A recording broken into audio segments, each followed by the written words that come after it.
for the edge.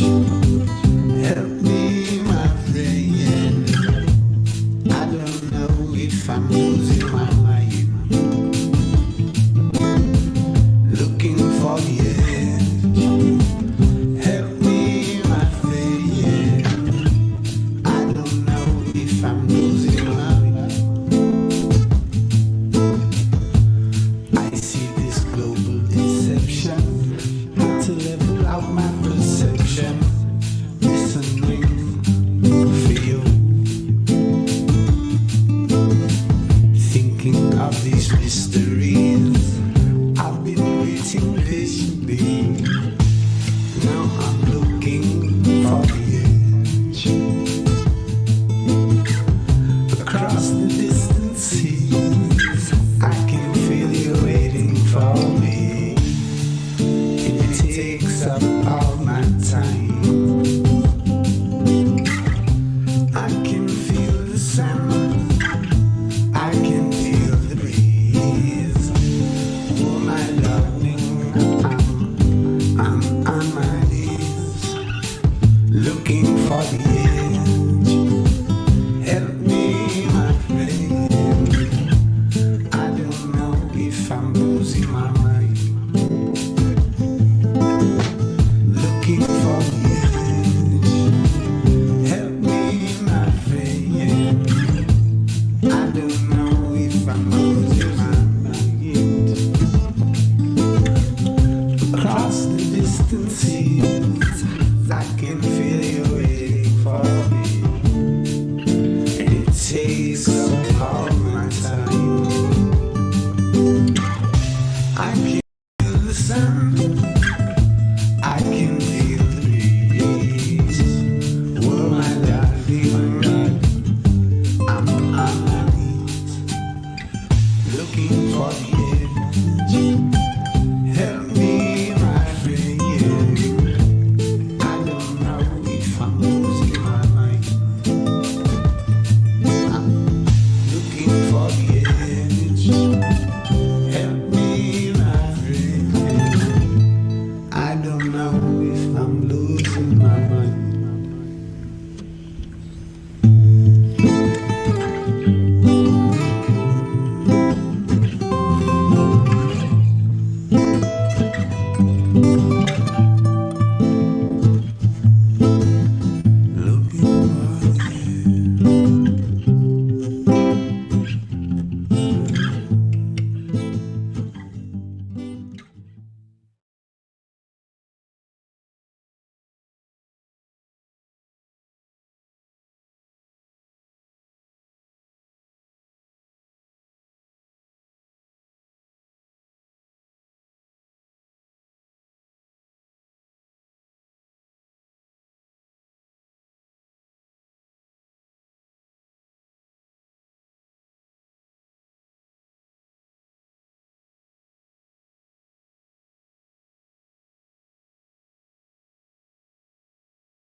Hey Connor, what happened to you? Did you drink from the floor?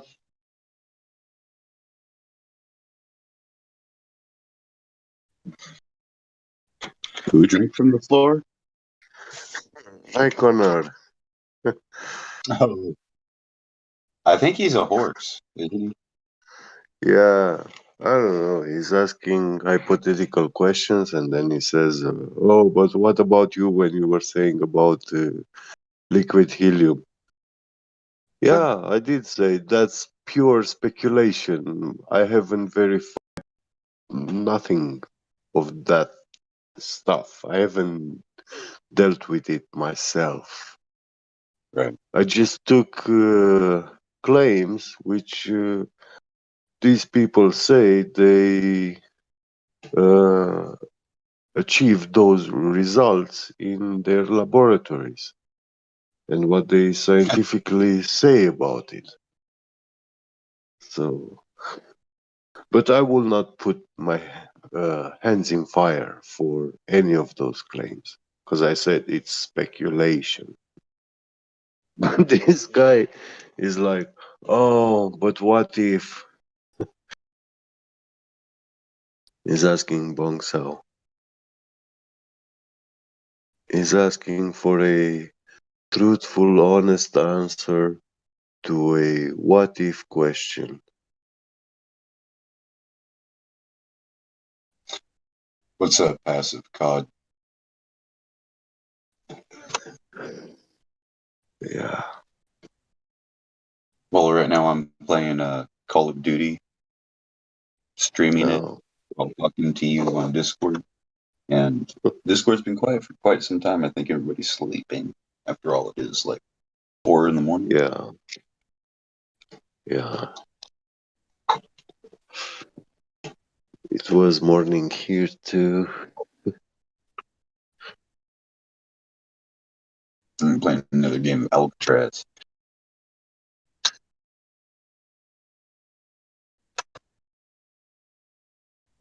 Those games are flat too.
Yeah, old clap flow, but let's have a quick chat, Wildflower.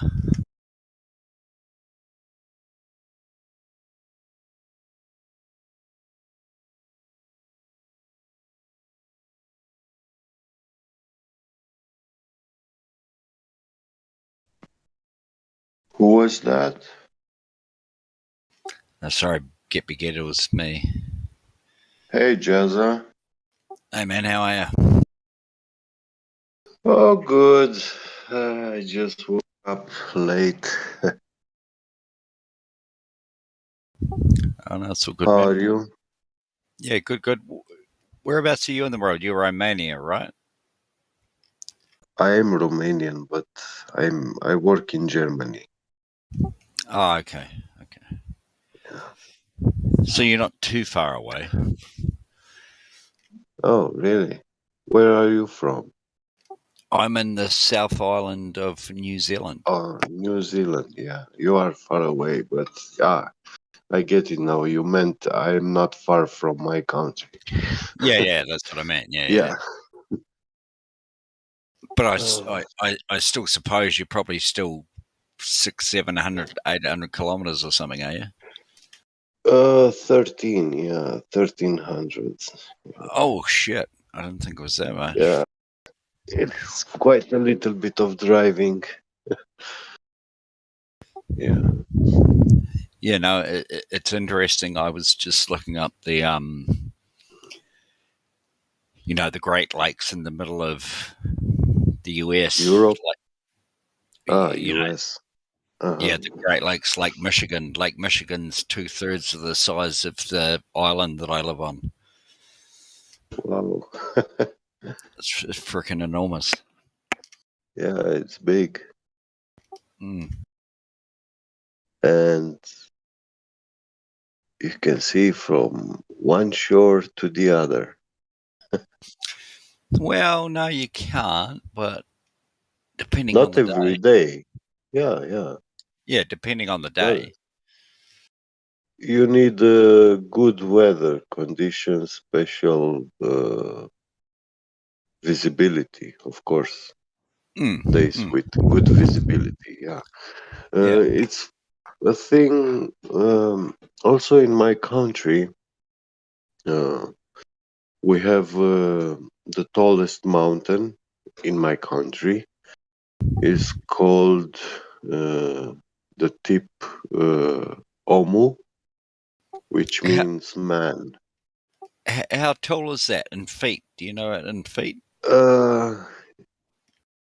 It's 2,800 meters. Meters, yeah. So Yeah, that's that will be like 3 times more in feet, approximately. 2,300. That'll be because our tall. 8,000 feet somewhere. Yeah, my Something like tallest that. mountain. Not that that we're judging by size, but the tallest mountain in my country is just under 12,500 feet. So just under 300. 3,000 meters. Yeah, it's quite high, just like this one. And in summer you have snow on the top of this mountain. Yeah.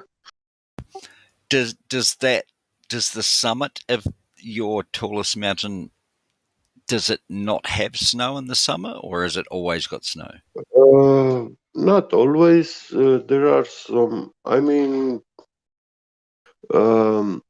sometimes if you are down on the ground, and when you look from the distance to the mountain, you don't see any snow. But when you go literally on top of this mountain, you can see, for example, like in special shadow of big stones or some of its sides which are not lit by the sun. You always have snow there, like a block of ice or something. Yeah. Which See, because doesn't melt. Yeah.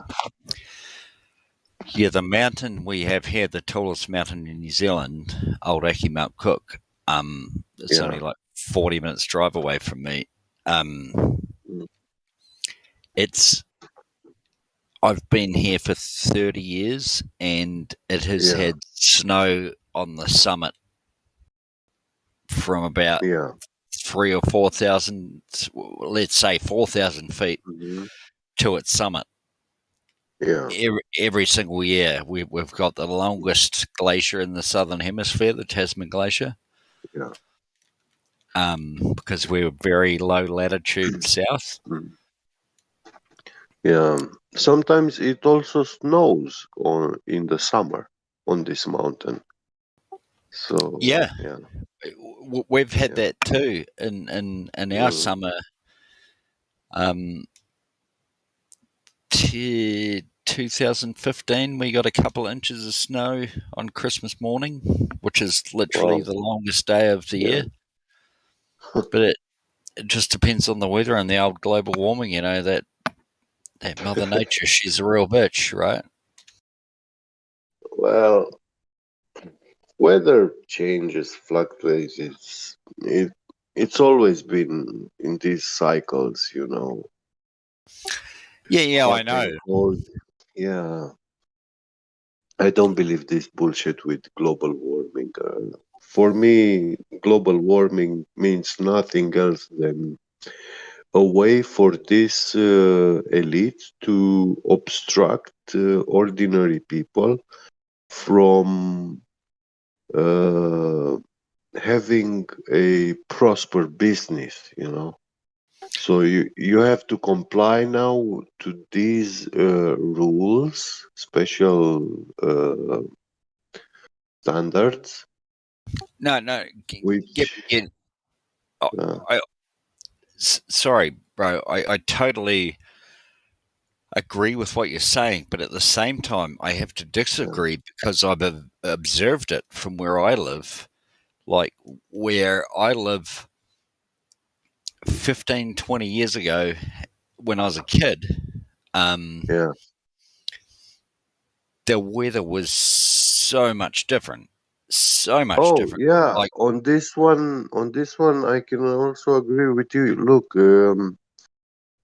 I know when I was a kid, in my city, had snow. Sometimes it was by your like when it was snowing, it was reaching up to the belly of the people. You know, it was almost 1 meter snow. You know, for me as a kid, that snow was like tall as me. You know. yeah. And I don't see that anymore. You know, it hasn't happened in the last 3 decades.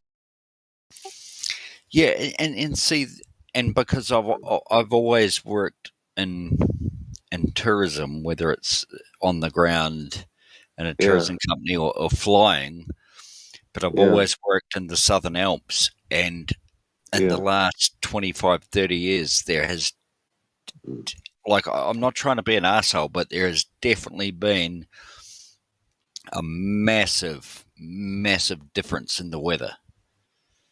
Yes, you are, Jazzy. You are trying to be an asshole. Who just told me I'm trying to be an asshole? Well, that's like your role, right? Joshua. Joshua, yeah. No. You're not can trying. confirm, Jazza, I can confirm to you also in my country, in the last years, we had very, very hot summer. We had temperatures which were like Sahara Desert, you know, over 40 degrees Celsius is mind-blowing hot. You know, the streets were melting beneath your feet. Absolutely, mate. Like, just last Saturday, so that would that be Friday for you guys? I had 38 degrees here, I couldn't go to work because Yeah.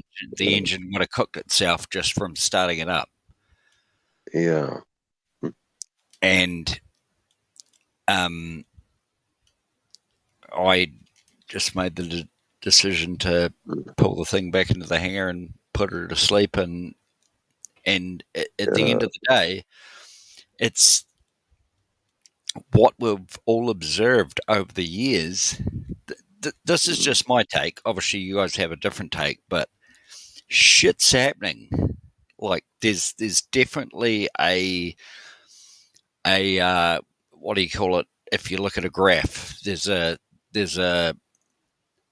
definite climb in the graph in terms of temperature and humidity and all that sort of shit. Yeah. Like something's happening. Yeah. Well, you see, I would say that even the way we do agriculture, for example, um, it affects like the temperatures which we experience. For example, in my country, in the communism, we had a huge irrigation system. This means we also have many rivers. My country is very rich in many rivers, you know. So we don't have dry out or anything like that.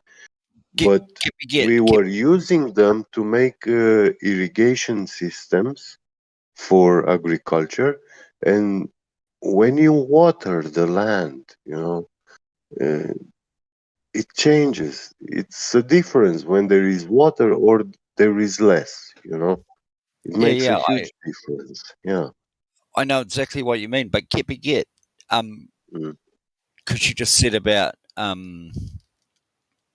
irrigating the land, are you talking about the Aral Sea? Because I know I'm fucking 12,000 kilometers away, but I have a real interest in the Aral Sea. Is that one of the main reservoirs that you're talking about that provides water to you guys, or not? Oh no, that sea we don't have. We are far from that sea. Oh, The right, only sea, yeah, the only sea we have is the Black Sea, but right.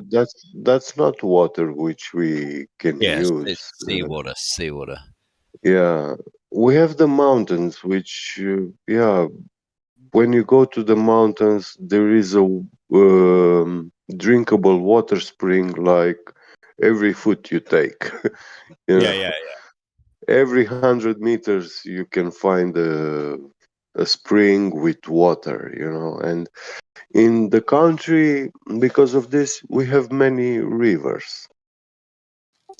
And we also have the big Danube River, which yeah.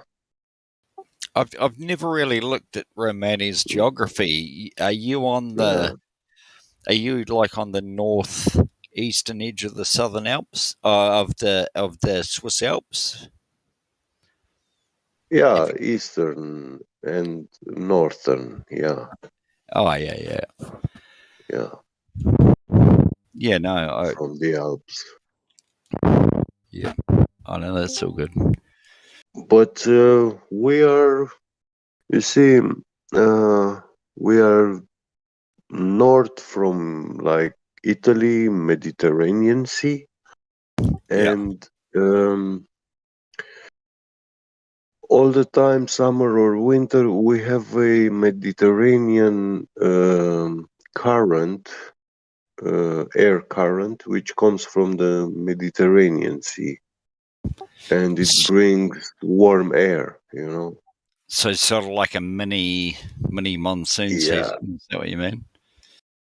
Yeah, but in summer, yeah, we can experience very hot temperatures, and in winter, because we are northern country, yeah, we do have ordinary winter or even very cold. We had winter when it was -30, -40 Celsius, you know, like Yes, record temperatures. Yeah. yeah. Same here, in where I am. I'm at 45 degrees south, and would have 40 Yeah, degrees. 45. That's how we are Yeah. too. Yeah, 40, Yeah. 40 degrees in the middle of summer, and in the middle of winter, 6 months later, it's minus Yeah, 25. very extreme cold. Yeah. Yeah, it's I like to call it ridiculous. Yeah. But there's not much you can do about it. But and I would say also this radio waves which we put in the air at the moment today can also affect the weather, you know. But yeah, I don't have a means of scientifically prove it. But I did see, for example, I found these guys who built like a giant Tesla coil. yeah. And they say that with this coil, they are actually can change the polarity of the air, and they can deflect a tornado. They can change the path of a tornado, or even, destroy it. Like, Just between me and the, you, I yeah. don't think they can do that. But but yeah. Anywho, Well, I can share you the link with their website, and I even have this picture. I took it from their website from these guys. It's very interesting to see, what these guys did. absolutely share me the link for sure. But yeah, I'm just saying straight out, get. We've had a great conversation, but I've been here listening since I even know the date and time. Yeah, April you are 15th. for many years, I know. But dude, I love listening to you, and I hope to learn from you every time. And I'm never going to try to be an asshole to you. So I get you. Yeah, don't worry. yeah, man. And I appreciate that. Yeah, dude. Yeah. But I was just trying to be honest with you, just so you know, so I don't come back on another time and you go, this troll's come on. I'm not trying to troll you. I know, yeah. And, I kind of understand you. You see, when you have these debates with the flat earthers, as I know I don't have the helicopter experience knowledge, but yeah, a little bit of things I do know because I've looked, I've read about it, and I personally flown with this wing with a triangle wing, and you have a motor in the back, Oh, like a hang glider with a tricycle undercarriage. Yeah. Yeah. Oh, Exactly. you're And brave. You I are so brave. I fell with one of those in my city's market. Holy Yeah. shit! I would never do that. I would never ever do that. Yeah. I was doing looping, Holy I shit! was young. Yeah. You got some big balls. I would never ever do that. Yeah, it's crazy. It's quite an exhibition. Yeah. Yeah, no, I would never, ever, ever, ever, ever, ever do that. Holy shit! Yeah. So I know what you mean when you speak about your expertise in flying a helicopter and stuff. But yeah, but yeah, get me, in get me, get. gyroscopes and stuff like that. I mean, I had those two instruments like principles. I studied them in mechanics. So But see, get when you do your commercial license, whether it's airplanes or helicopters, you have to learn about engines for a start. yeah, You yeah, know, piston engines, and the other thing is it's under a subject called aircraft technical knowledge, and you yeah, learn about how every single instrument in that airplane or helicopter works, and yeah, 6, 8 gyroscopically powered instruments, yeah, and at the end of the day, I never did instrument IFR flight rules, instrument flight rules. So yeah, in instrument flight rules, you taxi out to the taxiway and you get cleared onto the runway, and the gyroscope is what they call caged because it will yeah, process. yeah. And so when you taxi out onto the taxiway, one of your, I think I don't know because I'm not an airline pilot, but I think it's about your third thing on your checklist is gear down and lock, 3 greens, flaps 18, Yeah, gyros uncaged. So as soon as the airplane starts accelerating, those gyroscopes are going to remain horizontal from the time that the airplane starts moving. yeah, yeah. And They remain in locked position when you start. yeah, so as soon as the wheels, and it only takes 10, 15 seconds to get for an A320 to get to 120 knots, 130 knots, and the captain calls rotate, and the pilot in control rotates the airplane, and they're climbing. They get positive rate of climb, gear up, and even before that, the gyroscopes, because they're working on what they've just been delivered from touching the surface of the earth, they can't process from that. They're no longer attached to the earth.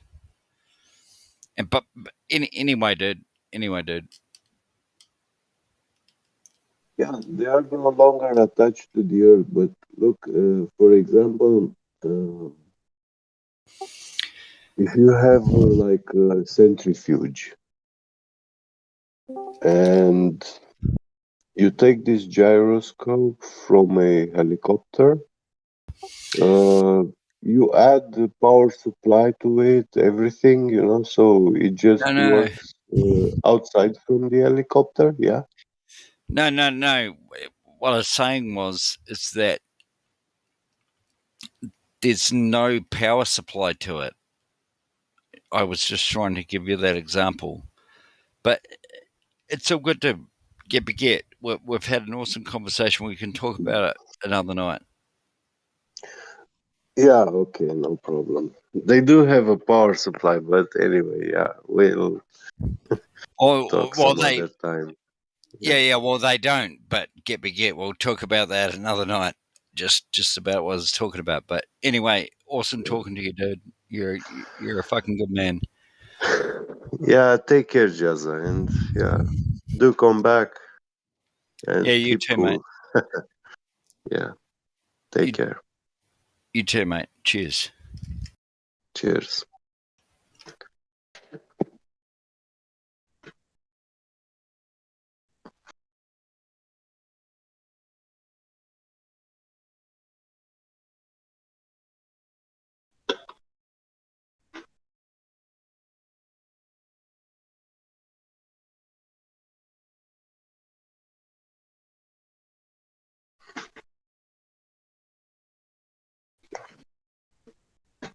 Well, widget anybody? didn't want to display correctly. I had to refresh some things.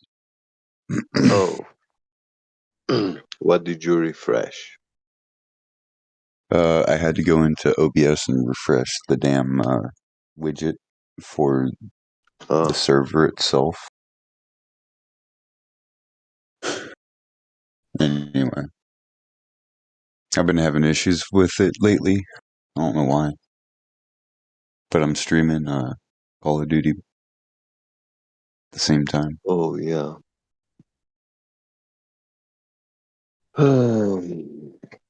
Lag, latency, glitches. Yeah, it's definitely that. I need another rig because it's too much on the system to transcode and encode. Yeah. And it's a matter of algorithms, I would say. At some point, they just cloud core, you know. Well, they have something new called NDI. Yeah. Right, with NDI, if say if I wanted to, I could set up a server and then give Helio that information, right? Yeah. And then Helio could set up on one of his computers to stream it. And basically, I would be providing the lower 2/3, and he would add in like everything else, right? It would be like one of those type of collaboration things. And it's not just like it's like a webcam network is what it's set up to be, but it's not just for webcams. It's like for news and all that other stuff. And basically, it's screen mirroring. Like you can take your screen, whatever's displaying on your device, will be broadcasted at whatever quality it's at. So it's like lossless, and it's like, and I'm trying it out right now, and yeah, seems to be working all right.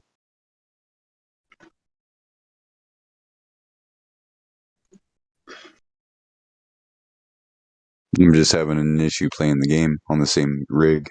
If I had another rig, then I could just run the NDI, which is fucking Well, lightweight. games usually Nothing. take a lot of processing and memory, you know, so. Well, not this one. And, It only takes this one only takes about 1 gigabyte because it's an emulator. It's meant for a cell phone. Do you have Windows? Yeah. And it's a multi-processor computer that you use. Mm-hmm. Yeah, multi-core. There are some settings where you can tweak the Windows to make use of all the processors. The problem is I need to upgrade the onboard memory. So that's like the next thing I got to do is I got to upgrade the memory from 8 gigs to like 12 gigs, maybe even 32 gigs. 1632, yeah, and that will be good for you to do. Well, if I just upgrade one of the sticks, it'll be 12. Yeah, it's a lot more space for running programs. So when you run a game, it takes quite a lot of memory. Well, because the GPU has 5 gigs on board and like another 2 gigs shared with the system, and then the system has 8 gigs.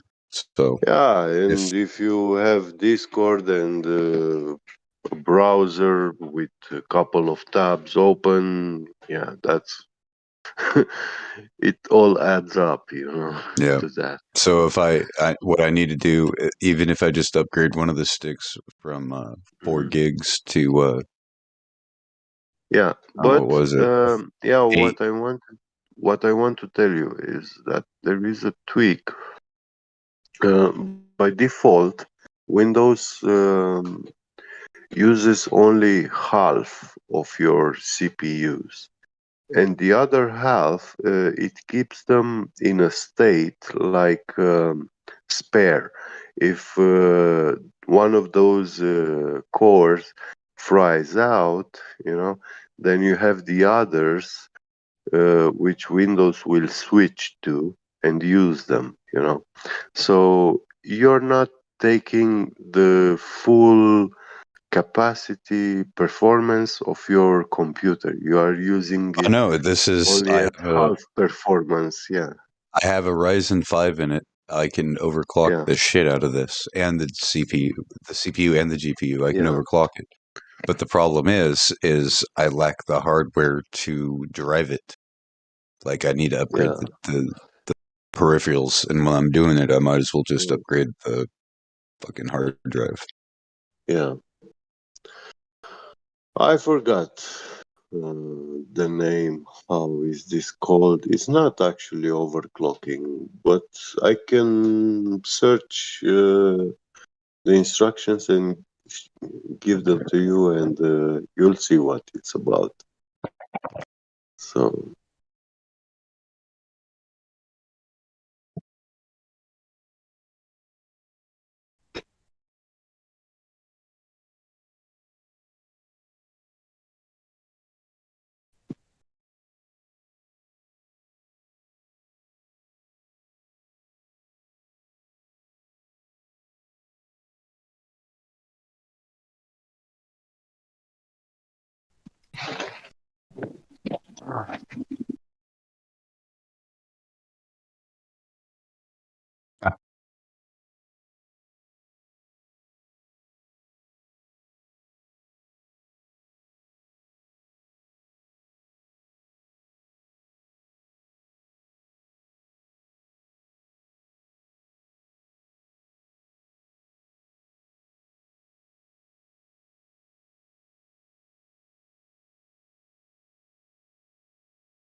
Good morning.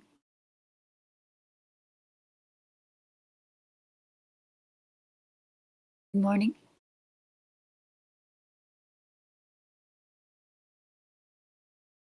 Gone. Darn.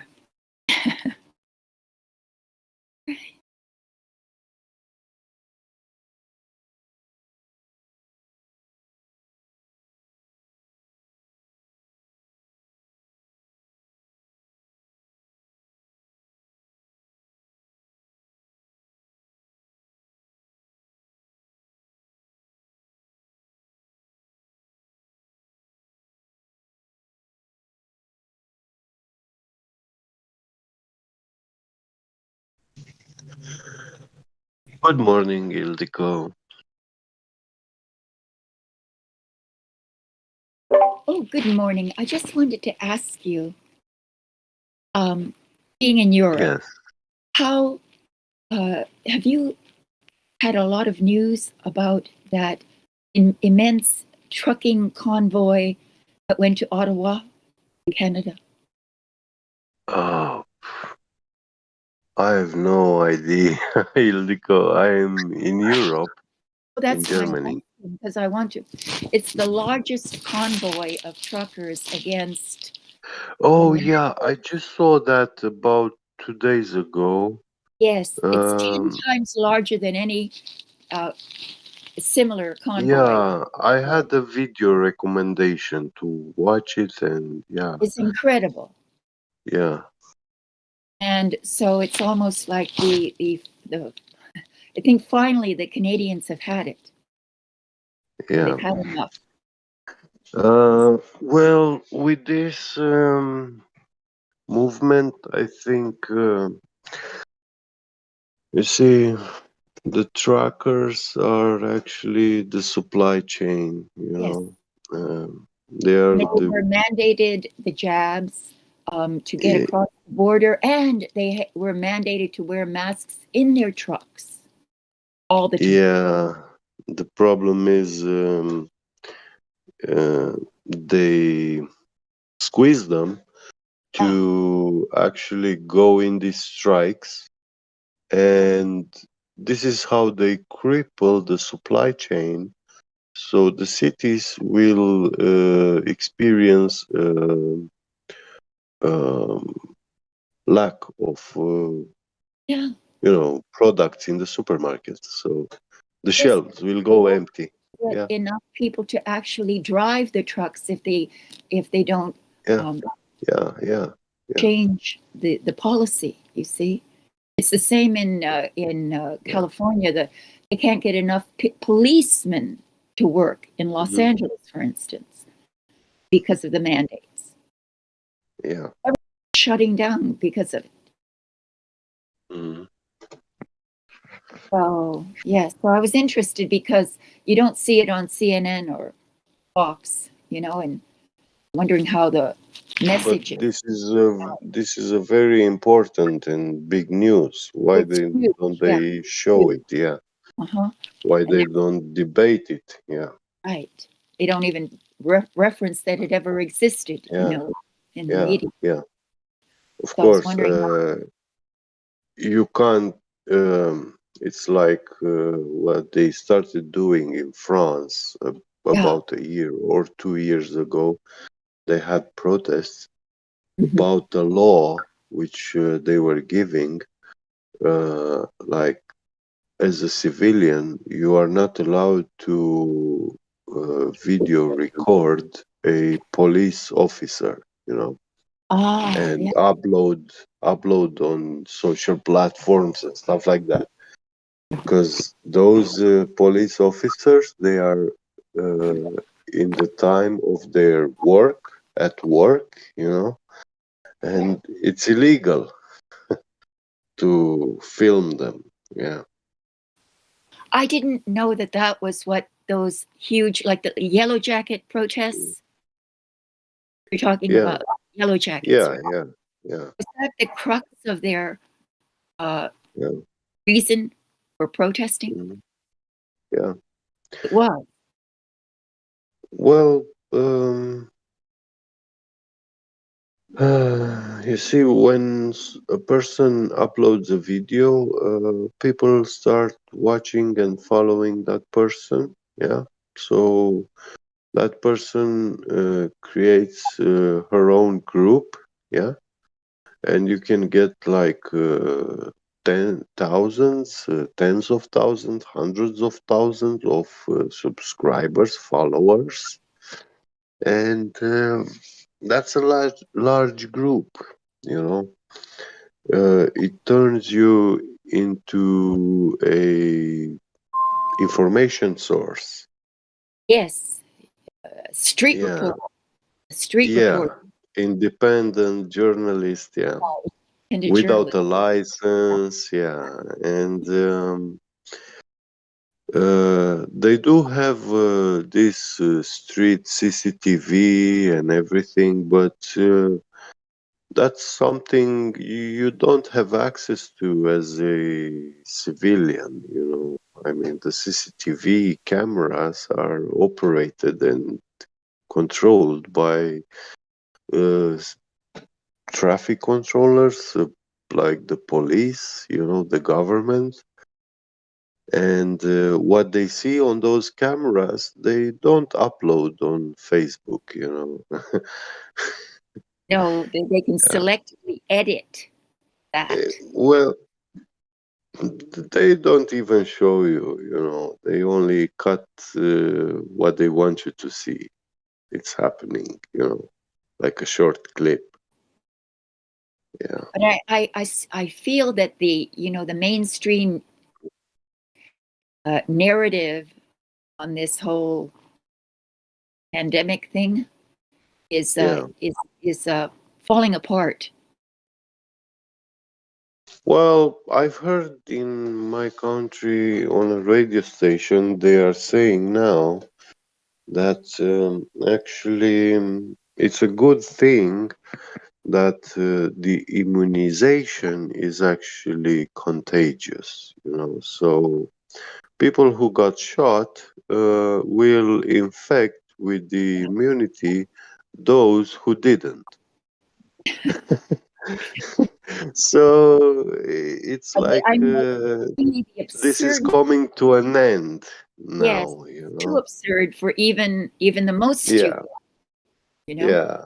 I even the mean, most see that there's something wrong with yeah, yeah. But this is the story they came up with, you know. Oh yeah. And wow, it's such a miraculous thing that these big tech pharma corporations did for us. It's a miracle, you know. Miracle, absolute miracle. Yeah, Yeah, yeah. miracle that they aren't strung up is what it's a miracle. So yeah, I was just curious about whether this information is being completely blocked in Europe. Aired, yeah. I haven't seen it on news channels. Actually, I have some YouTube channels I'm subscribed, and also on Rockfin. And I think on Rockfin I was being advertised to watch this video about the truckers. Yeah. Yeah. But I haven't had time to watch it. Oh, you should see it. It's quite Yeah. inspiring. You know, it's very inspiring. Gives you a sense of hope. Yeah. I saw that image with like many trucks, you know, and I was like, oh yeah, now they are crippling the supply chain. So yeah, Oh the no, supermarkets will go empty, you know. well, no, It's not gonna be like, hey, we can't find toilet paper anymore. You can't find anything in the supermarket. Everything that's on the shelves is gonna be gone. And well, that's when people will really panic. but that could serve them more than serve us. You know. Yeah. So this is a very spontaneous reaction of the truckers who were protesting the mandates, and they you see it's when you reach into the pocketbooks of the elite via these very important chains of commerce that you affect change, because you can have regular people in the street protesting, and that will be like a little bump. Nobody at the top will be affected by that. But this could have. Yes, they won't. Those at the top won't be affected, but what is important to talk about is the ordinary people. When you don't find food at the supermarket, which actually, you see, they built these big cities, infrastructure and everything on our work and tax money. Yeah, we paid for the city infrastructure and supply chain. Also, its logistics and everything to work and function all the time, 24/7. Yeah. And now they are illegally shutting down this system, and you are enforced to live in a city where you cannot sustain yourself because you are paying them to assure you that you can sustain yourself in that city, and it will make a lot of people criminals overnight. People will go out in the street when the hunger will strike them. It's gonna be madness, And actually, thank God that to China, because Canada actually had not long ago Chinese military troops in Canada. Yeah. So yeah, in case of such of emergency, they will have help and support from the Chinese army to maintain and keep the order in Well, this country. Yeah. The Chinese are, I don't know how trustworthy they are as far as, Yeah. any freedom for any country. But Yeah. I was thinking about the issue that you bring up about they taking these things so far that the people are starving. Yeah. And, during World War II, there was a shortage of food here in America. Yeah. And the people, in response to it, they created what they called their own gardens, the patio gardens in the city, Yeah.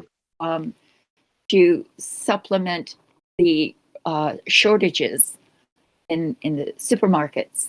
And people seemed, because they had this mission, this cause, this reason to unite as a nation, just simply suffered through it. It wasn't enough to bring the government down. It wasn't enough to change anything about the policies. They just suffered through it and made do. Yeah. And that's what people do if they believe in the government's narrative. Yeah. Sure. So I don't have much hope there as far as, pushing people to the point of breaking,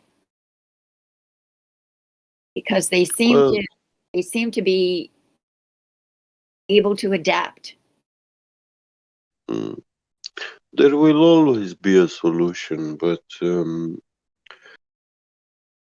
one very important thing is that why people panic and they fear is because they have been taught that if they don't eat, they will die. And that's actually not true. If you don't have food to eat, then okay, don't eat, but also do not work. If you work and you don't eat, those things don't go along together,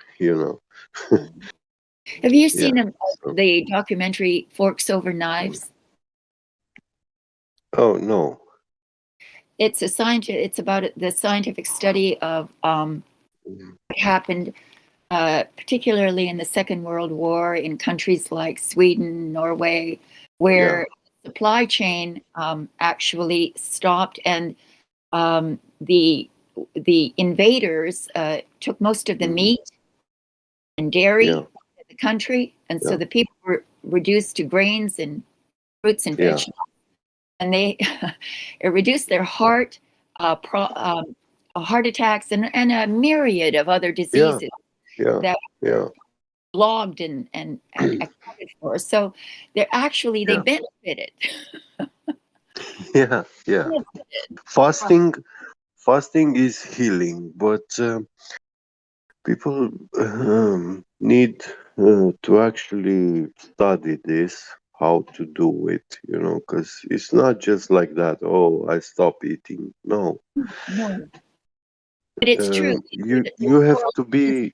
when a child is raised with a minimal food access, as opposed to the child who's raised in a normal, food access conditions, and that child, historically, that is, they've been documented to live longer.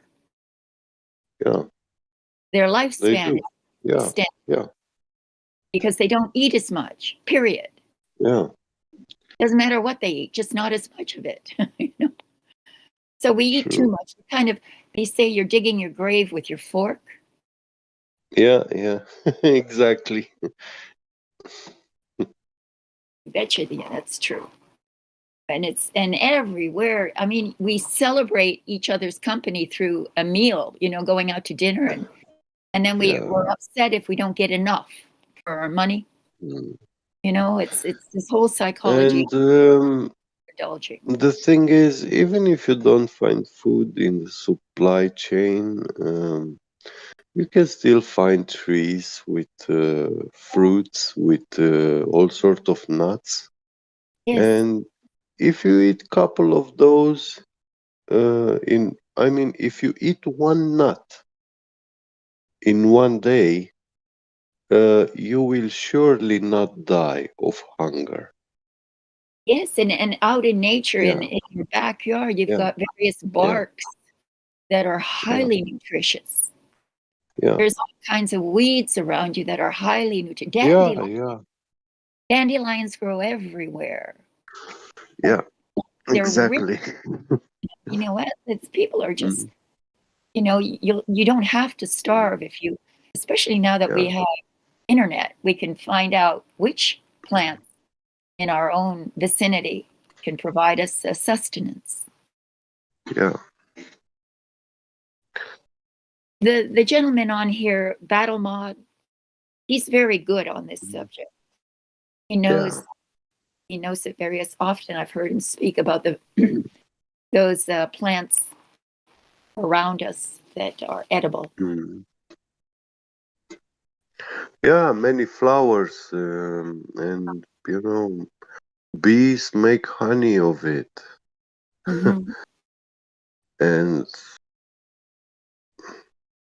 it's a different kind of diet. Of course, your whole body smell will change when you switch to a diet based on flowers. If you eat a rose. You don't smell like a rose, but of course, your body smell will have a pleasing smell. Pleasant odor. Odor, correct. I think that's why animals don't like the taste of human flesh. It's not that they don't like it. We are different, and it's not about the taste. It's about that animals have fear, man. They fear us. No, I was just referring to the idea that what you eat is what you are, and they're chemically, and that they can sense that that we're toxic.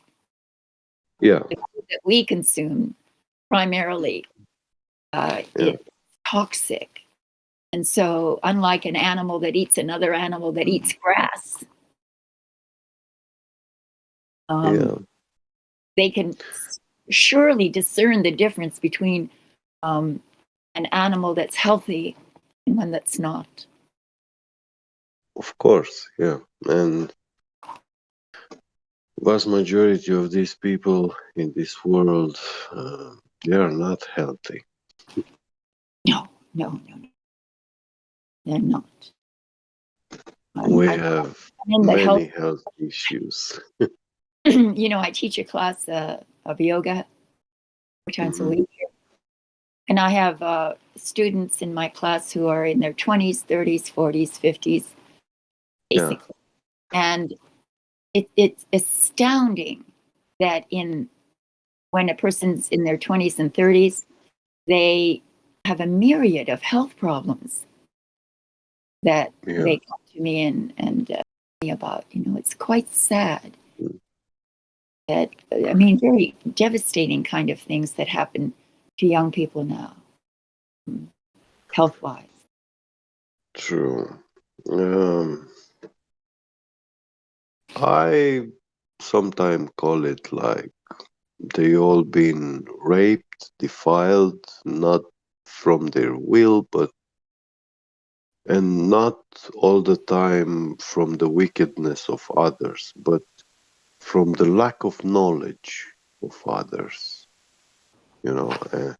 They are a biological threat, and they have no idea about their state.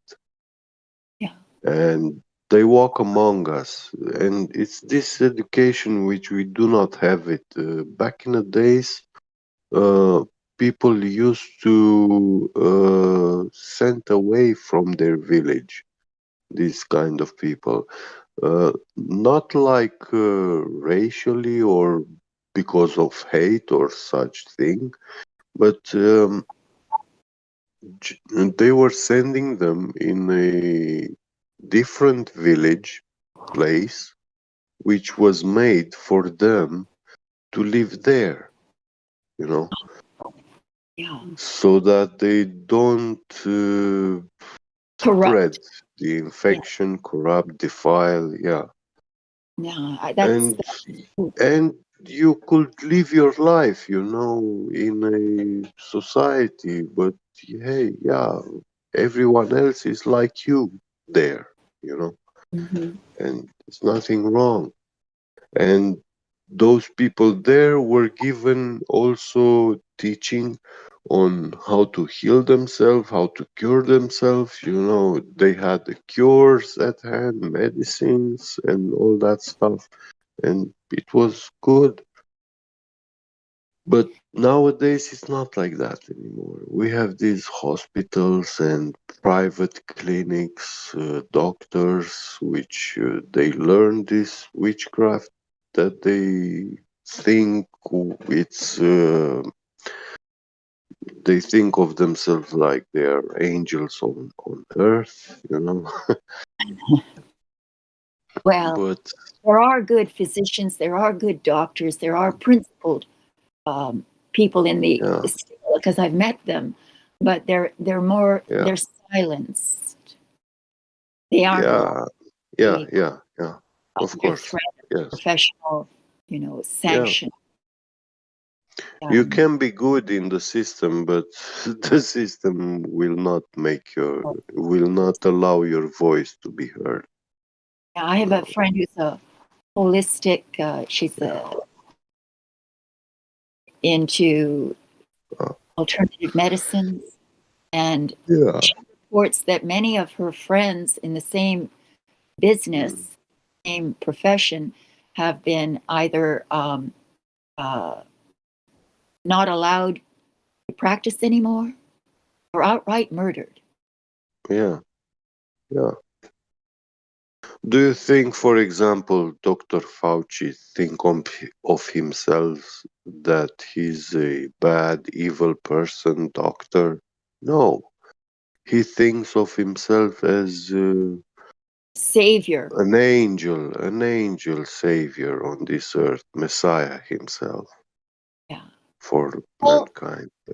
Perhaps, but there's no way in my mind that he is acting in any way that he himself feels is beneficial to mankind. I think that there's a profit motive behind everything he does.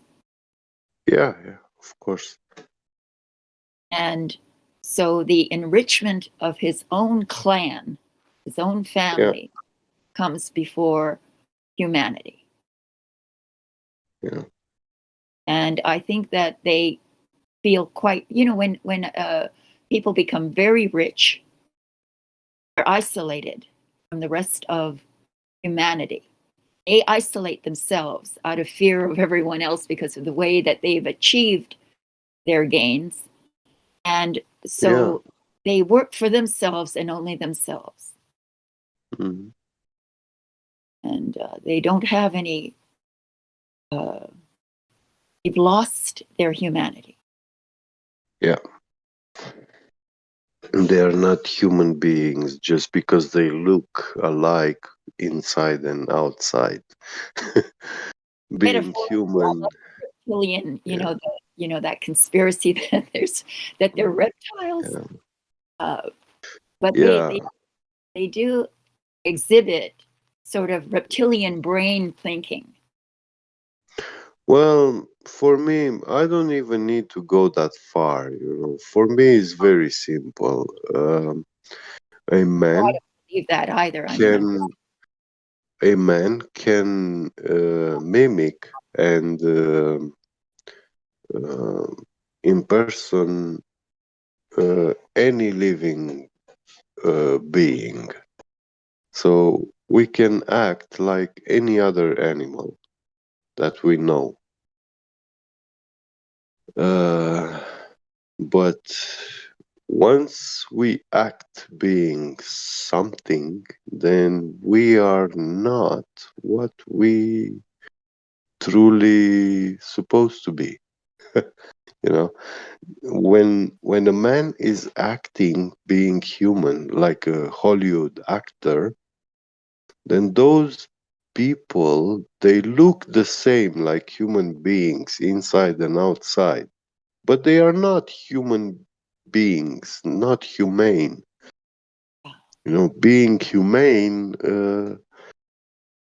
doesn't mean to act in that way. Yes, you are a product of your actions, thoughts, and actions. Yeah. Correct. And that's what you are. And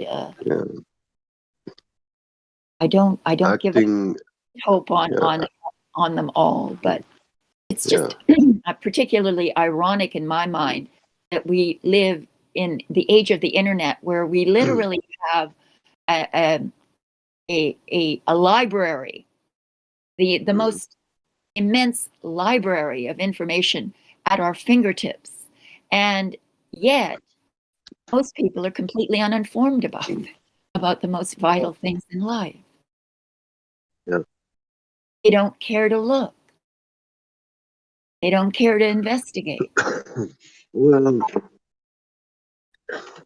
vast majority of them, they don't have the time and luxury to afford to look, because I'm not sure about that. You know how much time people now spend, young people spend gaming?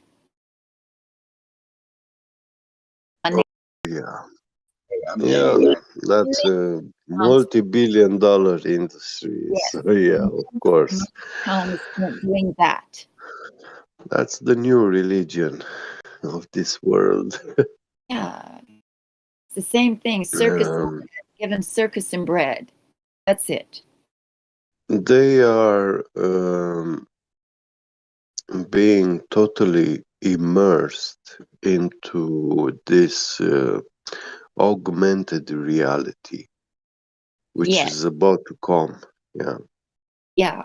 These children. Those virtual glasses, the virtual visors that put you literally into another, virtual universe. This whole world, the jobs and stuff, it will all be made something like a virtual game. Yeah, a metaverse. Yeah, and starting already. There are metaverses coming.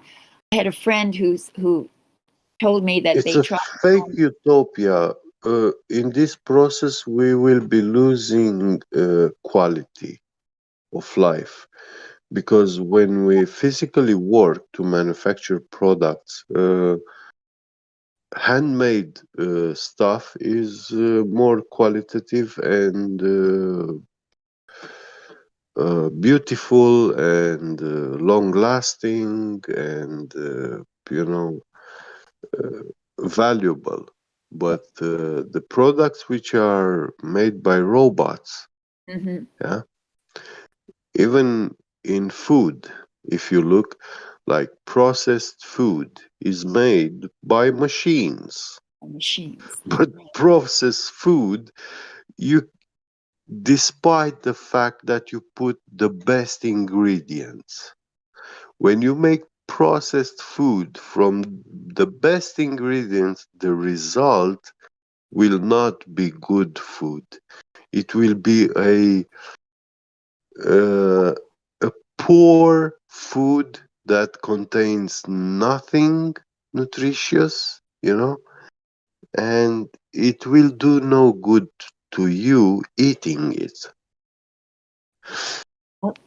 It's a funny thing because this processed food, the recipes, the quantities of the ingredients are precisely measured.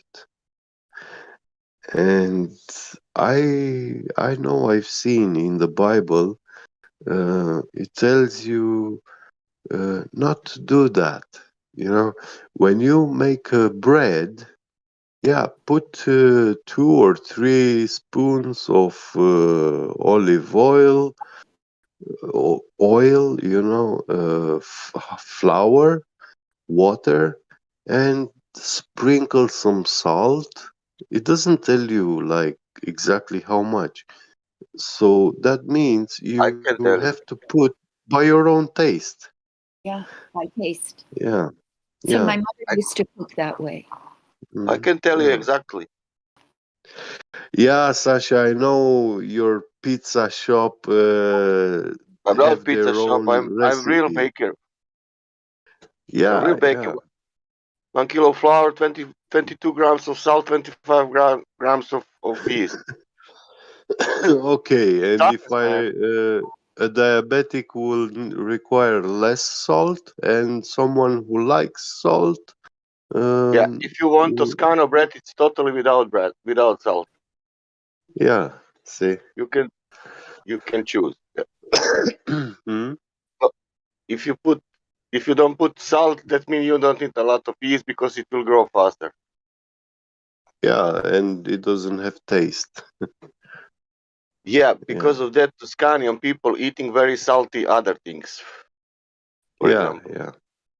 Yeah, And true. Toscano bread, it's without salt. Mm. But in Romania and Serbia, Yugoslavia, which doesn't exist anymore, yeah, people, this is how they do the bread at home, you know, in their stoves. Yeah, you taste. I'm doing like that. Even if I'm baker, I'm not making measuring, not Yeah, tasting and yeah. then putting it. Yeah. You take with the spoon, and hey, I put I 1 take or with 2 or 3 hands, yeah. times. Yeah, Yeah. yeah. But yeah, Or a all people are glass. using spoon like a measure. Yeah. That's true. Yeah. And when you make the dough, then you know if it requires a little bit more flour or a little bit more oil. You know it when you're making it. And Yep. you add extra. Yeah.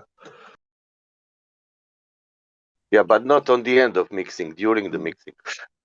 Yeah. Yeah. Because on the end you will have problem if you have ready dough and you said it's not enough. Yes, I of don't know. course. Yeah, Yeah. of course. Thank you for the conversation. I've got to go to work, so we'll see you. It's freezing Yeah. out here, though. It's 40 degrees. I heard that in USA it's cold, that it came really, very cold. I'm in East and Florida. north. It's freezing. Oh, in Florida, oh my God, Oh, even there.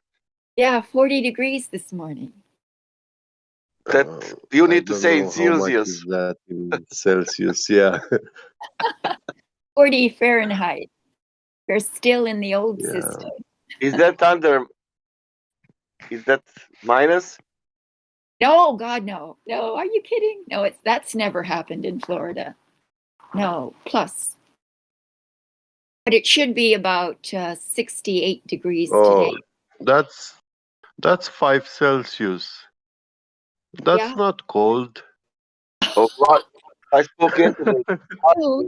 In Pennsylvania, it's minus 25, not Fahrenheit, Celsius. Yeah. See, I've been in the tropics for, see now, it would be almost 50 years. I've lived in the tropics for 50 years. Wow. So Nice. I'm not used to any kind of cold. You lived life.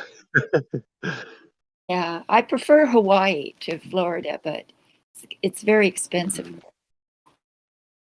True. Yeah. So anyway, thank you for the conversation. Well, be great, Ildiko. Don't Yeah. work too hard. No one will come in this cold. No Yeah. one will come. Good. Good. Have a great day. Thank you. Bye-bye. Bye. Right. How Plus are you, 7, man. Sasha?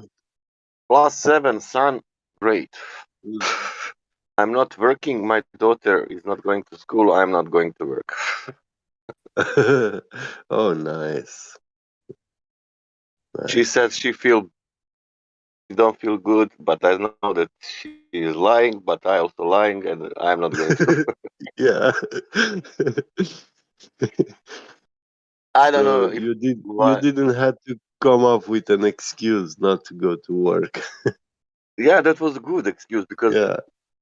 I said my wife is not at home. I need to stay with my child at home. Yeah, nice.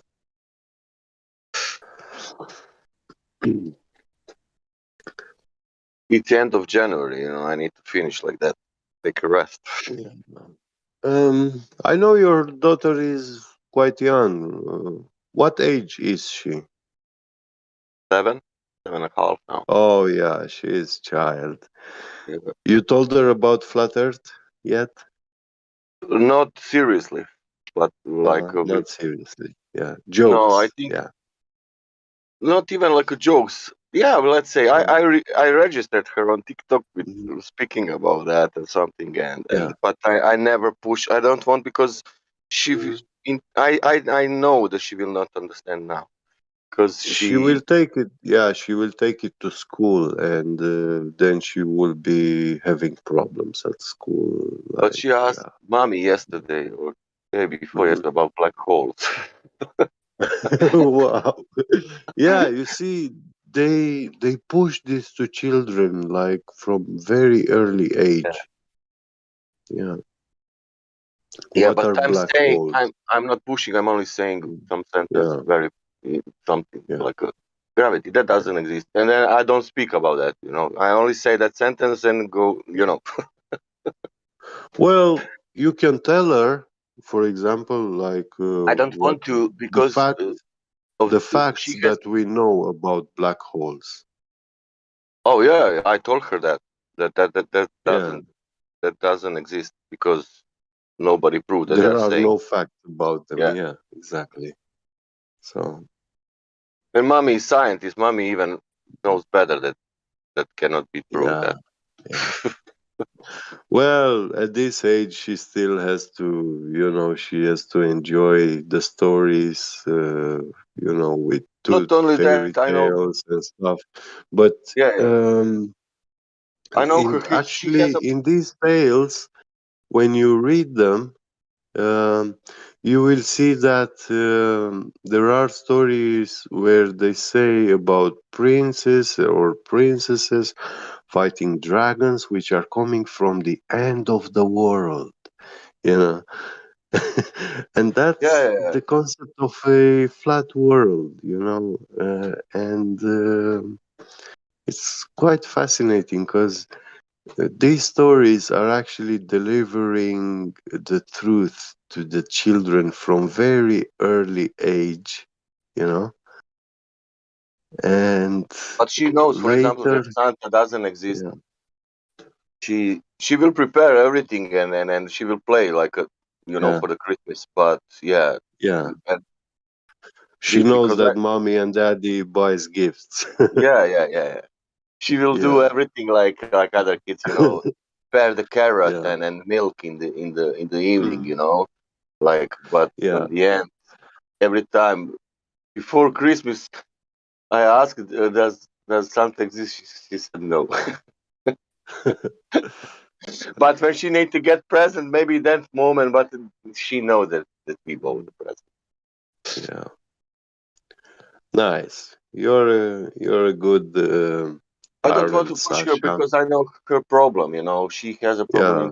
in communication Yeah. and in English a little Exactly. bit, and I don't want to confuse her. And plus, I don't Yeah. want that she like a seven child that she go in the school and say at this flat, for example. Yeah. That No, will be she doesn't too have much for a one kid. For one kid, judgmental mind yet. Yeah. Of Yeah, but yeah, you know how are the kids? Kids will say, yeah, if they course. realize even, yeah, Mm. and I don't want that kind of pressure that she has from from childhood immediately. Yeah. Because I think this is maybe this I cannot subject. speak with my friends openly about flat earth. Yeah. They will stop and say Uh, that don't do enough. yeah. I'm Later, when she grows and she develops a critical thinking mind, when she starts making it, yeah. She yeah, have you me. You can know have everything. conversations, and that's how I see it normal, like a parent-child conversation and education. The child is good to know what their parents think, and yeah, you transmit this information, knowledge, and Like with nothing video, wrong. like with Yeah. video games. Hmm. All if you say you will say, do not give the kids tablet, don't give them to play anything when they are blah Yeah. blah blah, this is not good. Yeah, that's true, but Mm. we are Yeah. not living in 1980s, we are living in Yeah. 2022. If I'm a child now, I think that Exactly. I will do the same thing like what they are doing. Yeah. And you cannot, like, we are using all this technology and everything, like Yeah. adults, and we are enjoying that, and we are even making for them that all that games, Roblox, blah blah Yeah. blah. If we are, why you are adults making, video games for kids? Then don't make it, and we will not have that for kids. Yeah. Well, I tell you honestly, with technology, I never been like taken away from it. My dad bought me the first computer in 1985, 86,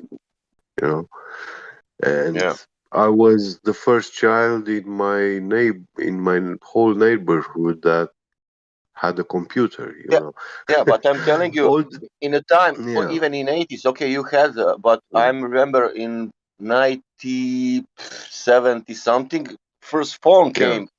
And we had Yeah, only yeah. phones, Yeah. without doing. The guys who had video games at that time, you put that Yeah. cassette or in computer or Basics Yeah, or yeah. Commodore or blah blah blah. We were so happy. Atari, yeah. We Yeah. were playing outside and playing because it was that outside video games. You need Yeah. uh, Yeah. put coins inside and to play. Yeah. Nobody had at Exactly. home. Yeah. I could imagine if I in that time had that at home. I will not go outside. Yeah. I will play every day. It Uh, was like that. But we had other things. So let's go play outside with other people because, well, what to do? I cannot stay with my phone and want to speak. It was more interesting in to the be with them. gaming world, I saw that how much potential there is, and what kind of games can be made to play, but they were not yet available at the time when I started. And I saw that, yeah, we can create so much better games, but nobody does. And this evolution is happening, is so slowly going. It's not in step with the evolution of the hardware technology. And then I was in the 90s, I started notice that actually the gaming industry started like pushing the limits of the the hardware technology of computers. And yeah, I saw that this progress of hardware, they keep it very, very slow pace, you know. You had to wait 1 year every time for a better CPU, for a better memory, for a better Yeah. motherboard. Yeah. And they don't make like, hey, next year we'll make something 10 times better. No, they were adding only a very little bit, you know. Yeah. And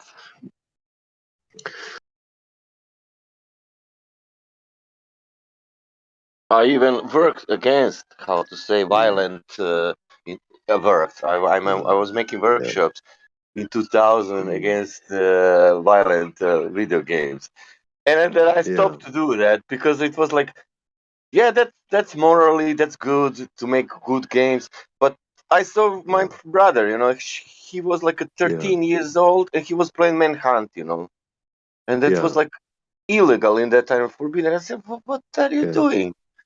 He said, I installed this, I found it that he was 30. I didn't even know how to play that game. He knew it, you yeah, know. And yeah, and I'm looking him now, you know, he's now 30-old man, you know, he has the job. He never was violent in his life. He never fight. He never was drinking. You know, and it was it's just a like, game for him. Yeah. yeah. And Jane in that game was so fucking violent that he was Yeah. taking some metal things and hitting the head in the guy in the game, you know. And I was saying, Yeah, I know. brother, stop it. It's enough. It's dead. But Yeah. yeah, that was a game, you know, and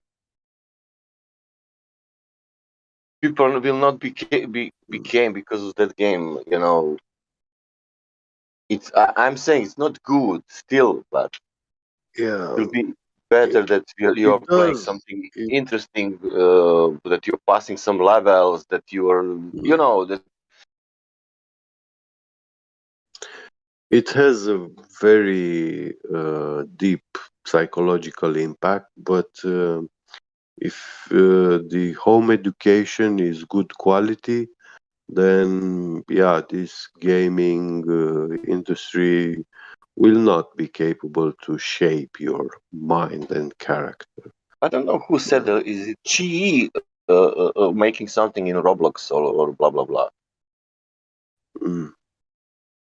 I thought if he can make some Yeah, platform, he said yeah. he was making games. He worked in I video don't know how that games. working. My daughter, I never was with Roblox. My daughter is playing. She knows that. But I thought if you make platform, you know, where is like information about flat Earth, you know, you go Yeah, there and then you speak with people, and there is where you can find curves to know where you know all some kind of information in Roblox, you know, and you find out there flat Earth platform for Roblox. It would be not, I don't know anything about it. Yeah. I can make some video maybe. I'm starting to make on TikTok. Put it slowly, like it's like an amateur, like joking in the beginning, but I will put more information shortly, you know, people about whoever get it. Maybe will. Or do you know idea when I like 1 or 2 years ago, I was sending this 1 years ago this and this link flat 24/7. Well, do you know where? I was going to Facebook, well, all famous Nobel Prize persons, you know. yeah. And there in comments, I was leaving, you know, this link. Maybe somebody will come, you know. Yeah. No, those people actually, when they see your link and what the information is about, they will say, "Oh, these are nuts, crazy Yeah, people." Yeah, yeah, that's true. But somehow you need to. I always hoping to reach somebody. I don't know, somebody who people knows who he is, whatever who he is. yeah. The guy, it could be journalist, it could Someone be could yeah, be triggered.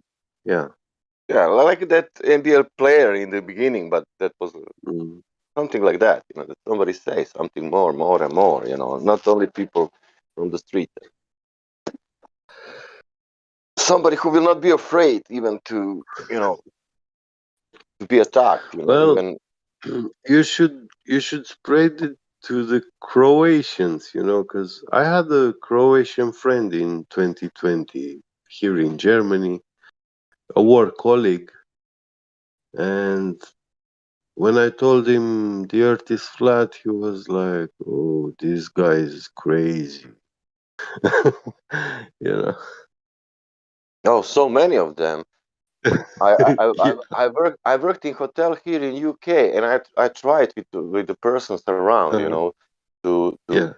ask them about that. And first thing, what was it? Come on, Sasha, science, and that's it. Finished.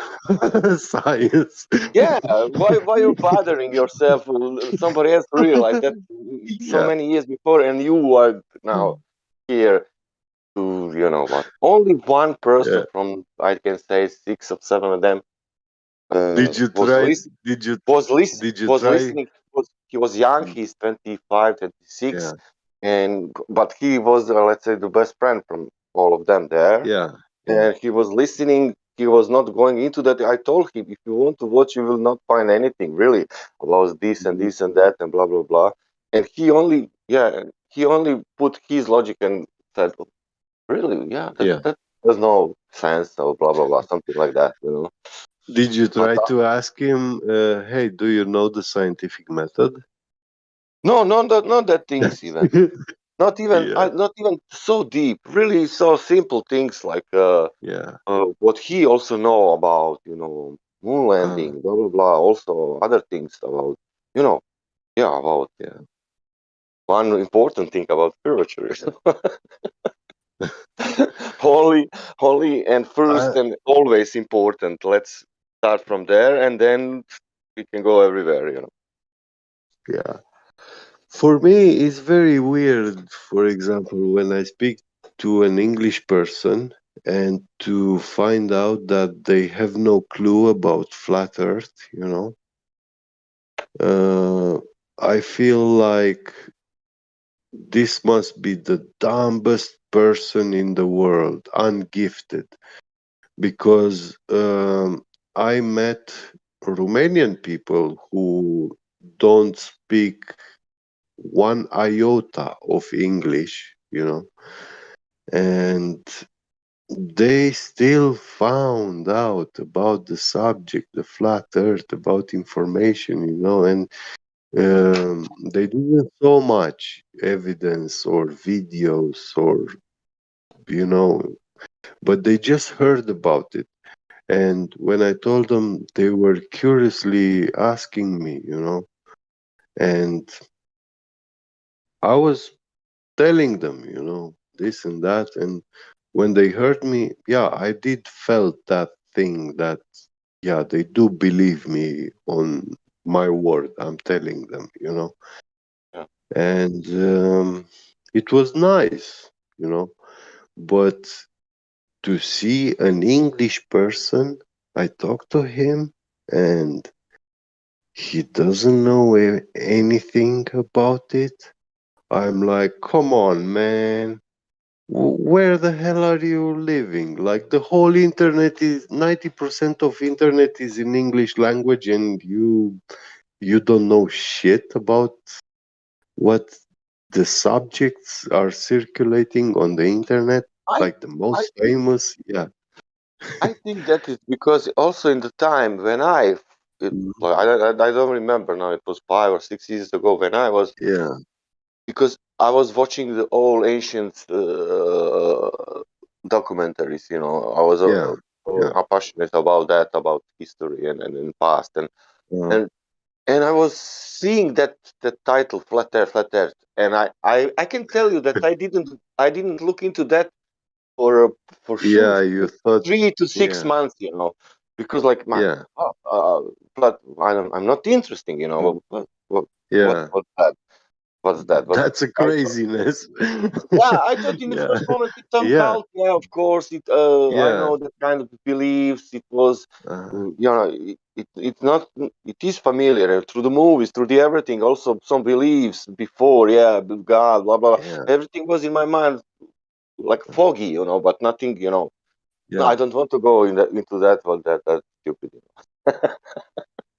Yeah, also when I first saw on internet things about flat earth, I didn't went and read or study directly or watch the videos. Yeah. I just saw the titles and I was thinking, oh, this is something like these guys, David Icke with Yeah, UFO something like alien that. churches. Yeah, that's what I thought. Yeah. But yeah, then later I Atlantic. Yeah, I was into that all of this, and I thought, oh my God, no, not who now is claiming this, yeah.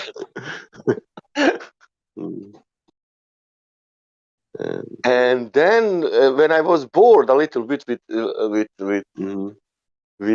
documentaries, let's go to see really what's that, because I was like, and Yeah. then now I want to really know, because it's like Yeah, it it's only showed title, up but I in never. your face so many Yeah, times. Yeah, yeah. you have to see.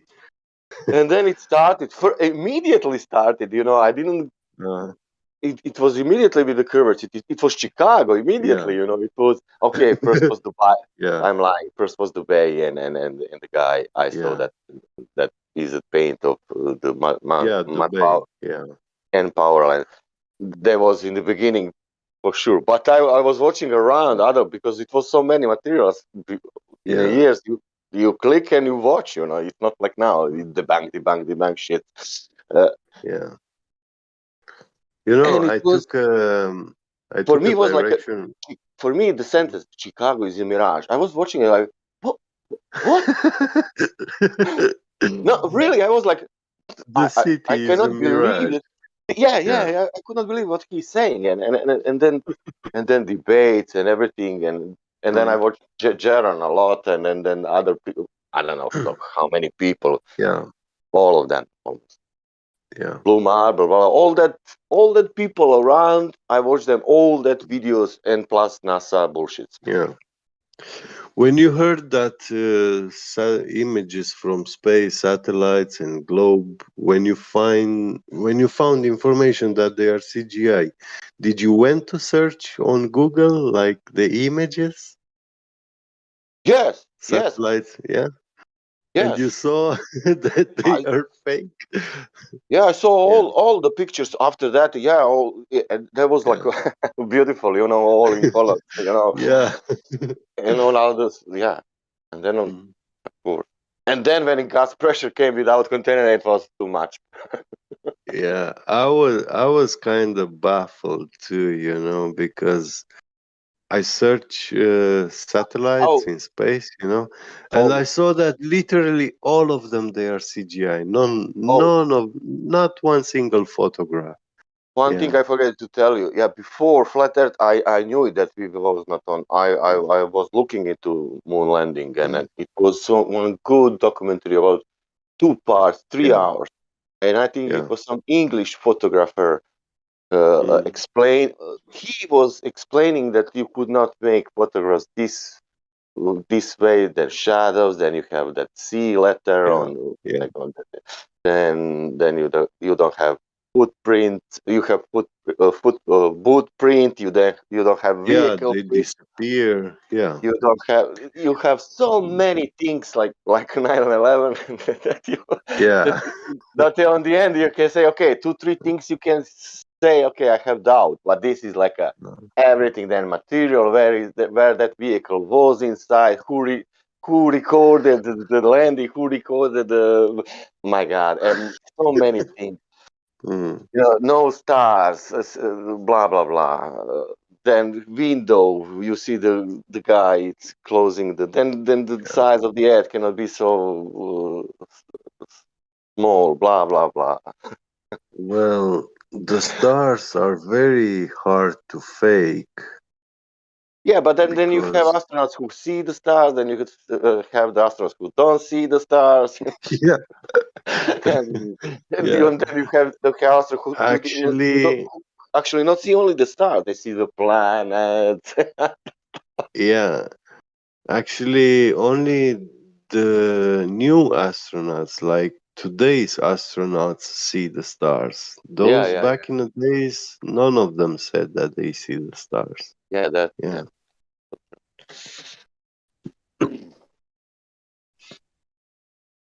And then you find out other stories who measured and then you have people. Oh, do you remember Eratosthenes? What Eratosthenes? Man, come on, tell me one guy in 80s or 90s. Something. They ask you, do you remember Eratosthenes like it's some childhood's friend Yeah. that you had? Yeah. Then that Al-Biruni, they Mm. didn't claim him. Huey started to claim him, and after that, people started to look. Oh, Al-Biruni, that then Glober started to claim Al-Biruni but Yeah. before that, they didn't know who is Al-Biruni. They didn't know Yeah. who is Lemaitre. We They had to didn't. point them. Yeah. Yeah, they didn't know who is Lemaitre, Big Bang Yeah. Theory. George Lemaitre. Yeah. Yeah, they don't Jesuit know what priest. is radios. You need to tell them. Yeah. Tell them everything. Because why? Because I was Glober for 45 years. Mhm. That's enough, to know that I know more about globe than flat. Yeah, I know, but there is no there. That's the problem. Oh, don't tell me So refraction. If you say refraction, that it's like you're telling me the most rude thing in the world. Like yeah, refraction makes you see far, very, very far away. yeah. Like look, It's like today we refraction will is like a binoculars. today we will have 40 degrees temperature with a fog. Yeah. It will rain a Yeah. little bit. Because of all this shit, we will see 20 miles more. Yeah, it's like a telescope, or binoculars. Yeah.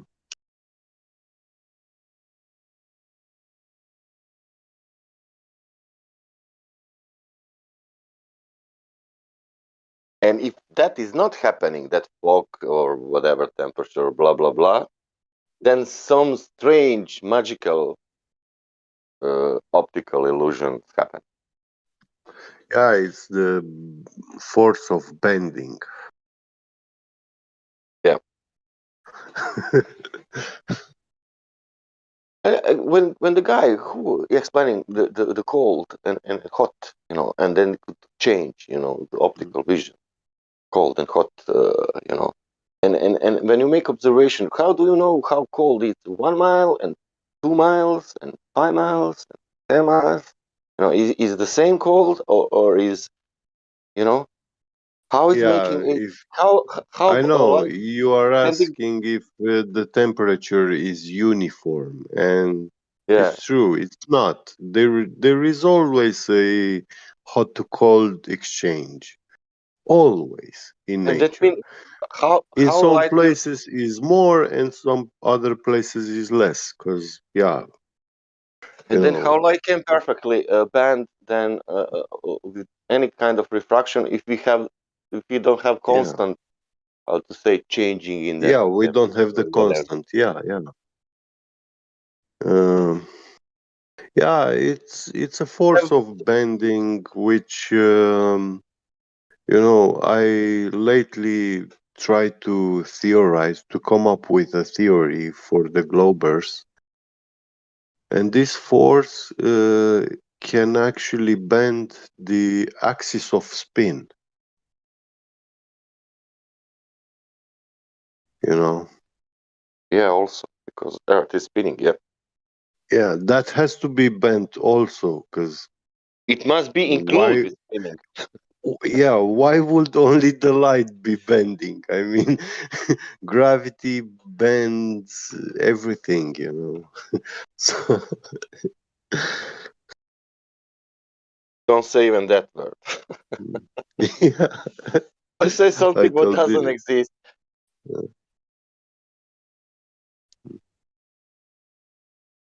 Then was it?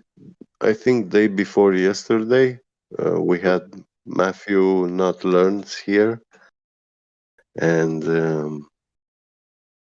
I'm not sure who, Bongsa or someone else asked him, or Hank asked him about the sextant, you know. And Matthew said, well, you can have a tangent line to the horizon. And I asked him, okay, is the horizon curved or is it a straight line? And he said, it's a straight line. Okay, then that means it's not curved. And how can you have a tangent to a straight line? You know? And he had a glitch in his mind. He had a little moment of silence, but then he started going on it again. And then I asked him, okay, can you have a tangent line to a cube? And he said, yeah, of course you cannot have. Yeah. But better to not speak about math. Yeah. We have information.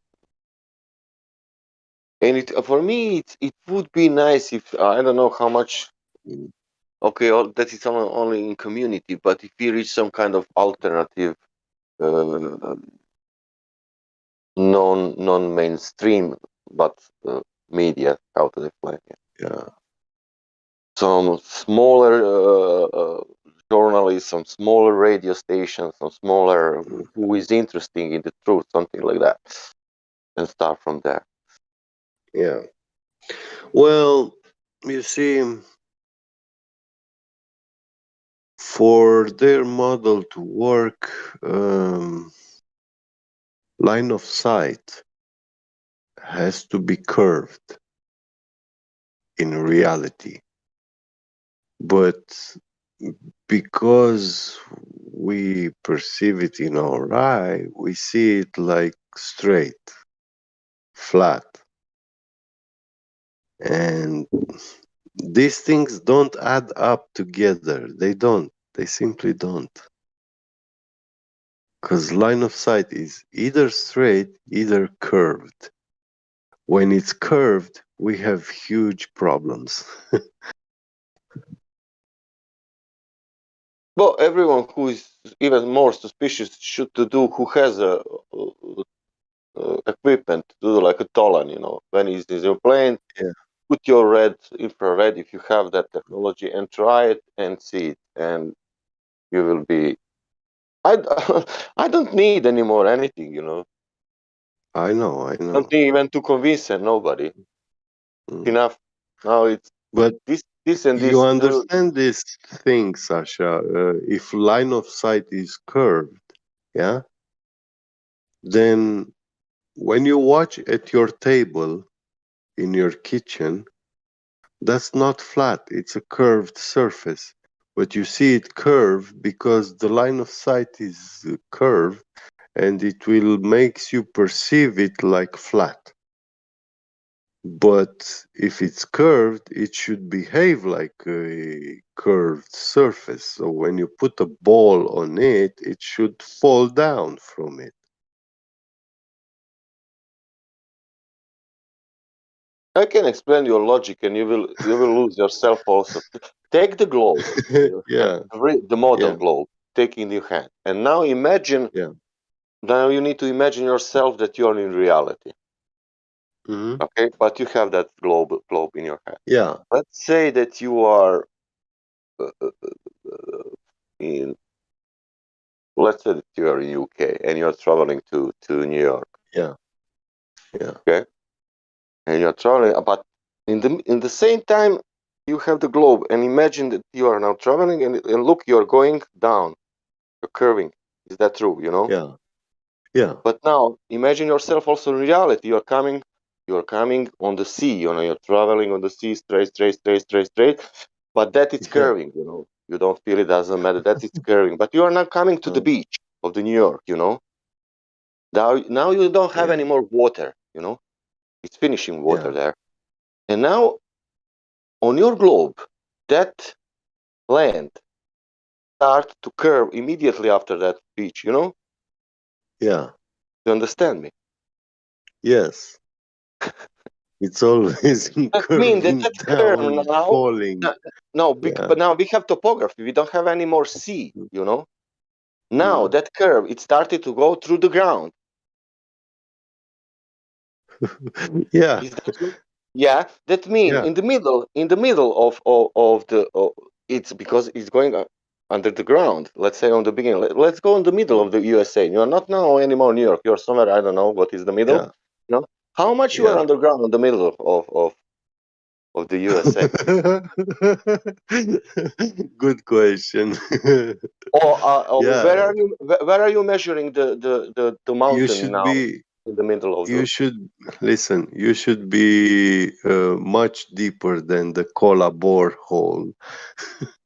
Well, let's say that it's 2-3 thousand miles. How much drop we need to have through the ground? That is my logic. I don't know. A lot. Maybe some A people lot. have Yeah. You some have. another logic. You have a quarter of the ball. Yeah. Curvature. It's a lot. It's Look how you 30, cannot 30 degrees, 40 look how you cannot degrees, find the something like that. curvature on the topographic land when they are asking you. You are saying that Earth is flat. What about mountains? And I am also asking the question. What about mountains and hills and everything? Where is curvature there? It's going under the ground on some point, and then and then we measure the height of the mountain through that radius. Or Well, it's funny. Yeah, that's why they say that the down vector is divergent from the center of the ball. So it always changes. It keeps. and center is it's 9 miles away. Its its vector is adjusting with your position on the globe, you know. And this means that you do not have two down vectors parallel, you know, on the globe.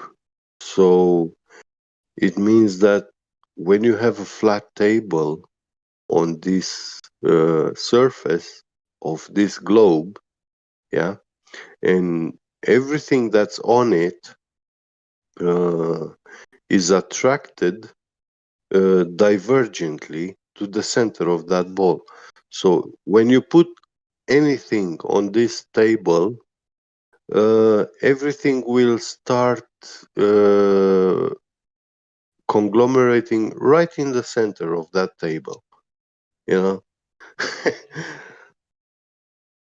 And we don't experience this thing. And I went even deeper into this, like calculating how much would be, you know, this curvature for a 100-meter long table, you know. And in 100 meters, we have almost 8 millimeters of curvature. And I want to tell you that if we make a linear bearing that long, and you slide you give this curvature to this linear bearing, yeah, which is 100 meters long, but from the top to the from the beginning to the end, you have this slight curvature of 8 millimeters. So now, from the beginning to the middle of it, you are going uphill, and then you are going downhill. So you need to push this bearing, all the way to uphill, and once you reach there, it will fall. It will go alone by itself. It will slide all the way down to the end. No, you will do like this. You will go This to is Bolivia. what will happen. This is what will happen in reality, and the problem is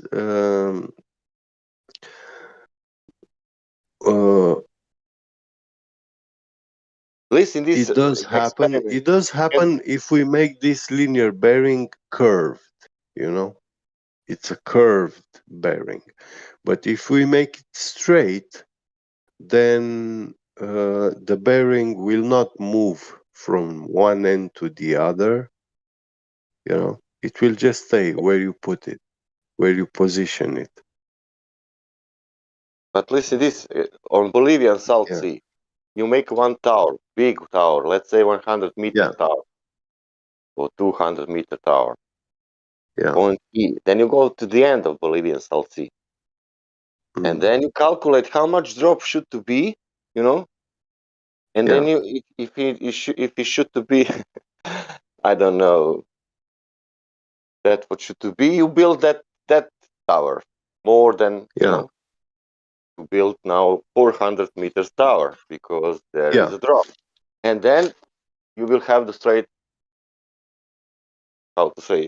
line between that two towers, because this tower have 400 meters and the other tower have 100 meters, let's say. I put only numbers. I don't know, you can calculate between two distances. Let's say like this 10 miles, Yeah. I make a 67 foot, 67. I make a tower 67 foot, Mm-hmm. Yeah. And on other side, it's 0, now. Yeah.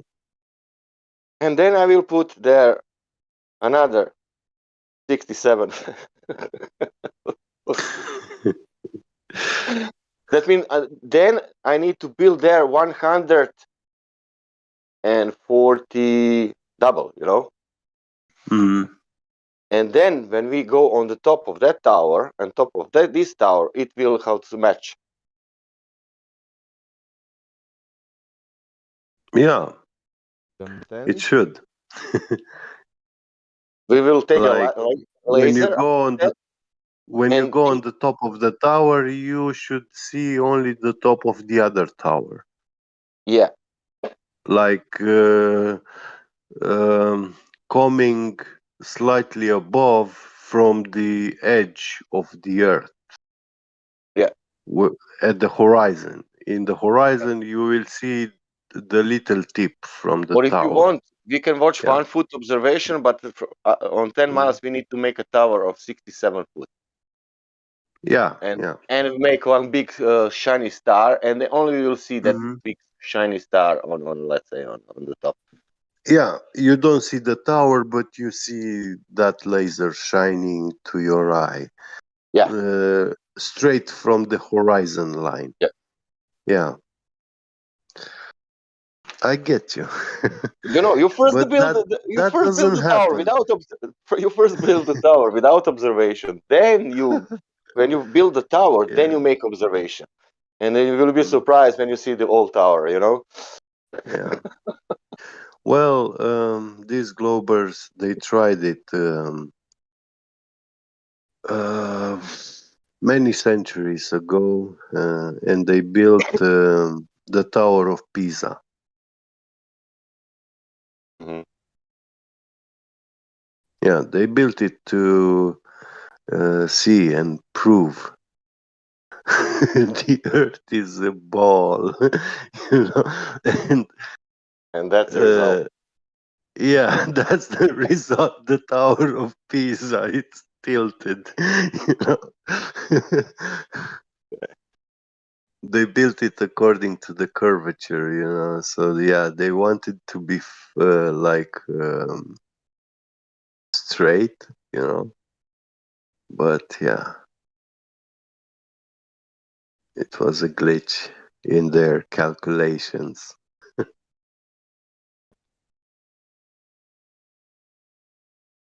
You're not working. And yeah, no matter how far away you look at that tower, you know, because when you move away from it, according to that curvature, yeah, you're changing your uh, perspective, angle, position. And the tower should be looking like it's straightening, you know, but it doesn't. No matter how far away you look at it, it will still look tilted because it is built tilted. You know. We get. Do you know what will be the best video of the best videos? The Black Swan video, but new one. That somebody take a boat on the beach, the same video, the same beach. If somebody can take a boat and Yeah. somebody recording that boat going in the direction of oil rigs and there and passing and see what will happen, will disappear or not, Yeah. you know. Yeah. And that's it. And then after that, refraction, bye bye, bye bye. This is boat traveling. Nothing to Yeah. speak about anything, you know. Yeah. If he's not disappeared on 1.2, it must disappear on 2.5, you know. That's it. Yeah. Yeah. Small one, not ship, small boat, you know. Let's go. Well, even to Let's go with go a around. boat like 15 miles behind the oil rigs and shine a laser to the shore. We don't need to see the boat, but if we see a green light or blue light in the horizon, that will be mind blowing. But listen, this when you're recording that travel of that boat, you know. Yeah. Now, Yeah. now you're approaching even 1.2 or 2.5. You know, now it's a moment that real boat became the hologram. You know, and now you need to point. Yes. Uh, the guy And who's watching the video, where is that moment? Show me. You know, yeah. that's the only point because you will see the boat is going, and now it's a moment when it's not anymore real. Now it's refraction, but now hologram. And now Yeah, he it's needs a to say, this is the mirage. moment. You know, Yeah. and that's it. When it becomes a mirage.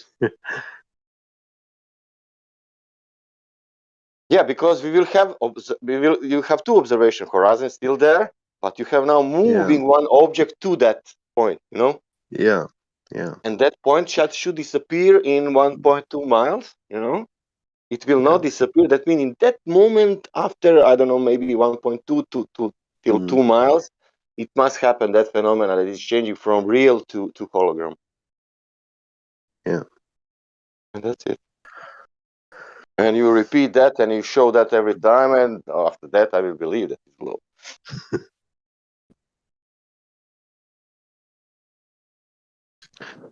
I told you, they will still invoke the bendy Satellite. force, the force of bending. Yeah.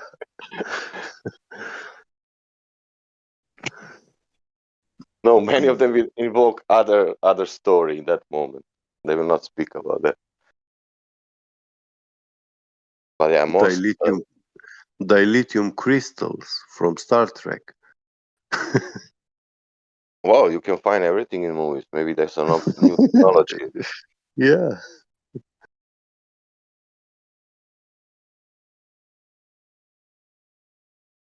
Yeah, the Earth's curvature is Star Trek stuff, sci-fi, science fiction. There's nothing real about it.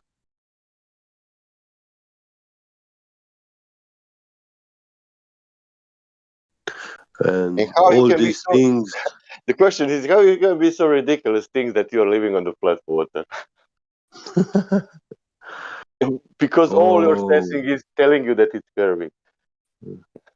like Kevin Costner, The Water World. Yeah.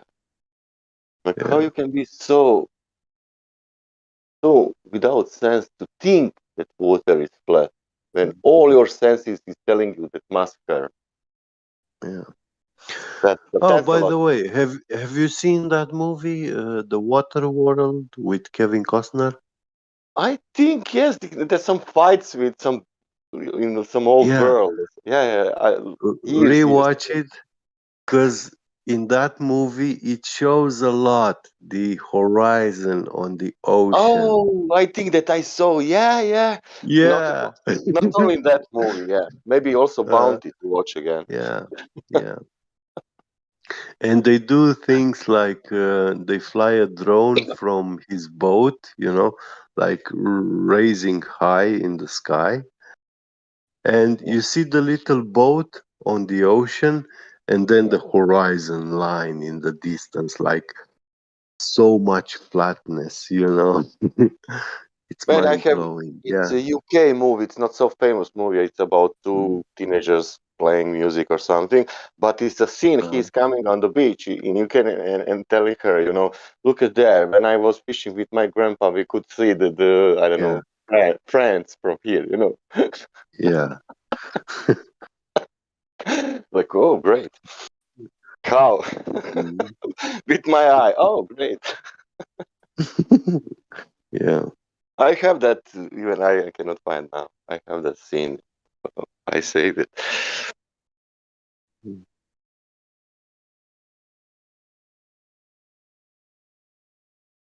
Even my wife told me last year. In 90s, I was studying in England in Margate. This is like south east of England, and we could see Belgium. And I asked her, with what? with telescope, with No, but yeah, because binoculars. it was like Yeah.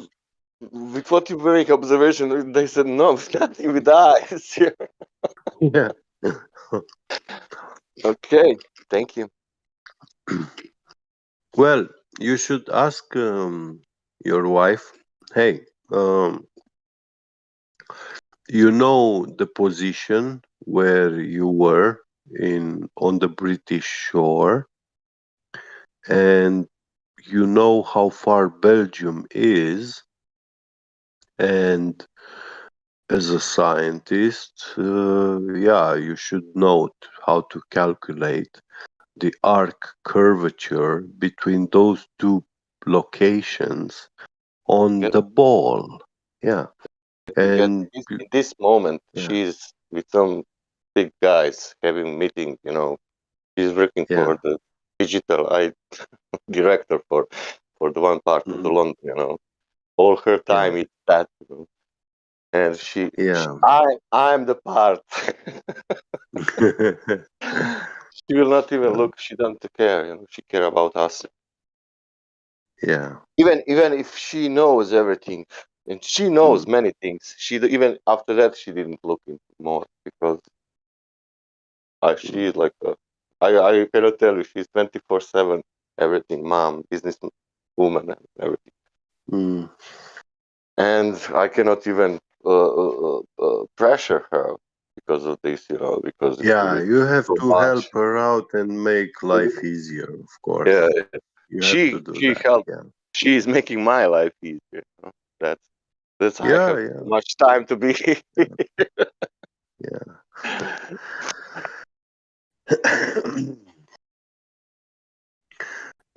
But yeah, for all that, you also have to do everything you can to be a good husband and parent.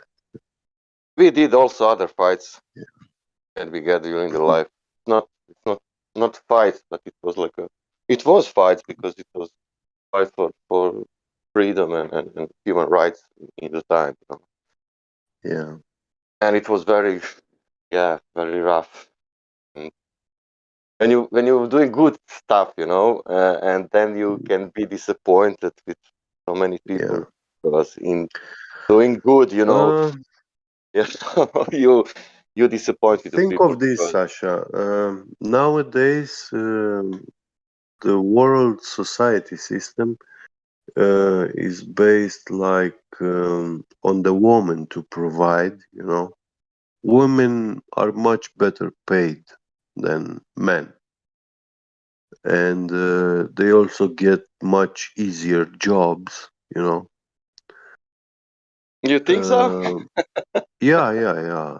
It's Or obvious. maybe, but not it's still not like that. I see in my corporation where I work now that the useless jobs are actually given to women, and actually these jobs they are part of like a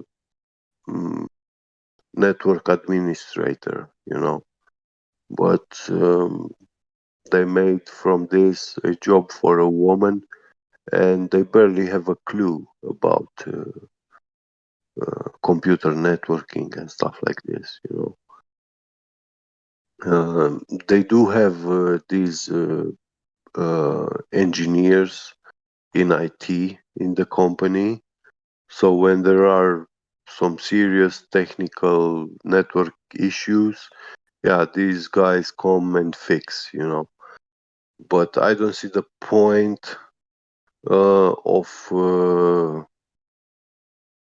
placing this woman, like giving this woman the job to make, for example, swipe key cards. Yeah. When this job is actually for a network system administrator. The access is network admin job. So why would you take this from this guy and make it actually a job place to give it to a woman? It makes no sense to me. But anyway, yeah.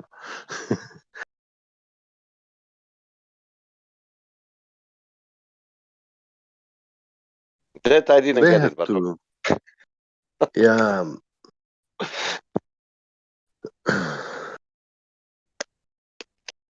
You see, I'm the guy coming and I install your Windows system on your computer. Yeah. Yeah. I make your computer run, and I also install all the programs on it which you want to use. Yeah. To work with. And now I will make a user account in that Windows, yeah, a user account for you, a user account for your wife, and a user account for your daughter. And each one of you have a different kind of access. But you and your wife most likely will have something similar to the administrator, yeah, because you're the adults in that house. Yeah. Now, these guys are actually taken away this task from me, yeah, and they give it to a lady, yeah. They showed her how to make a user account, yeah, and they made a job. They created a job for this lady.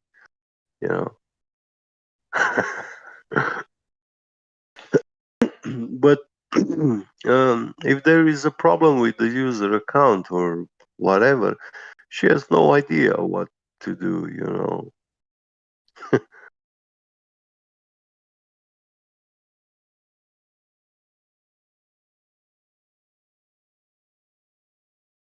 I don't know. Maybe that's happening in this moment in your company because that example, but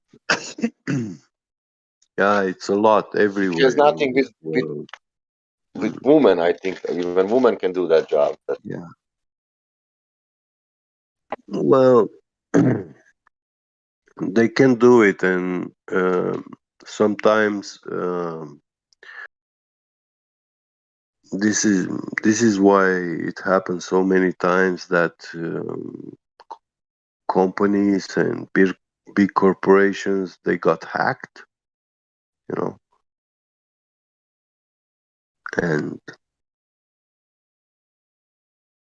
it's a problem then, you know, because if I mess with the data of your orders, or I steal your customer clients database, you know, it's a big problem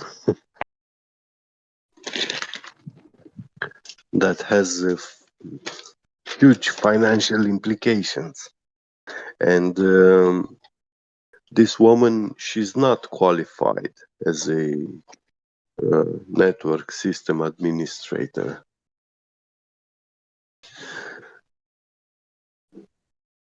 Is the person that gives access, you know, and yeah, you have to know stuff about cryptography, passwords, not just how they function, but also the law about them. You know, if I crack your Google password, then I'm eligible for 25 years of prison, Sasha. No, I'm saying if if they are putting the person like only to be woman because they need because I Yeah. don't know, maybe the company they're saying it must be this percent of women working here, blah blah blah. Yeah. That's not all right if you put only women because of women, but you need to put the person who knows the job. Of course. Exactly. Yeah. Doesn't matter if it's woman or but yeah, I know the politics about like you have it everywhere, you know. Yeah. You need to have in I don't know if that depends. In some companies, like in mine company, where they're producing something, they don't care if you're a woman or man. And even women, we had one woman, and they now she's not working anymore because it's not so much for it's not for women. I can say the job. Women can work there, but it's a physical job, and maybe some women cannot get Yeah. to do so much lifting and Yeah, but you see, for example, the job of a network system administrator in corporations and stuff like this, big companies, this job pay is between 6,000-7,000 euro up to 25,000. Yeah. And I don't get this job, you know, because they prefer to do this, you know. And I have to work as a machinist, you know, instead of actually what my degree is. But at the moment, in my life, actually, I worked from the 2000s up to 2003 as a network system administrator. And it was small companies in my country. And yeah, indeed, it is a very easy job for me because I know all this stuff. But for ordinary people, it's not quite an easy job, you know. I mean, someone has you have a computer with a lot of databases, you know, information, projects, in all sort of programs, a lot of files, you know, which are valuable goods, digital goods. And a virus can mess up all that, you know. And hey, there are ways when something like this happens I can, even if that information was deleted by a virus or messed up, there are methods to undo that, to go in reverse back. You have to look at that virus, what it did, what it is, so you know what it can do and how it does, and then you reverse its steps and you can actually retrieve that lost information, and yeah, for a hacker, this is like play, like game playing. Yeah. I know. In the time I was reinstalling a million times my computer. Yeah. Because in the time was viruses. Now it's not so. Mhm. Like in the time. There still are, yeah, but now actually the media, television media, and news channels, they adopted a lot of viruses techniques and code, and they use it in their advertising industry. That's all bullshit. They are also they put it that also I think that we can buy all that antivirus program in the time, and like it's Well, protected. yeah, but now some of this code actually got removed from Norton's database or Bitdefender. They've been taken out from the virus list. And they are not viruses anymore. They are actually Now I think techniques of Windows itself. advertising, invasive advertising, ads and pop-ups which come in your screen, and videos which start playing without you clicking the play button. And I'm telling you, you will not be comfortable when you are actually on prepaid 3G bandwidth or 4G, yeah, when you pay like, let's say, £5 a day for your internet connection, and you search something, yeah, you know that Google gives you that result, but Google will also push you a lot of this invasive advertising you are not asking for, and that is data which is coming to you on your money. Yeah. So every megabit that you download, you are paying for it, and it actually, the cost for this invasive advertising is 1 cent or much, much less than 1 cent. Yeah. It's infinitely decimal, small, uh, a millionth of a cent. But when it's coming through your broadband, like wireless home Wi-Fi network, but when it's coming through your prepaid phone, yeah, then that ad you are paying like 50 50 pence for one ad, or £1.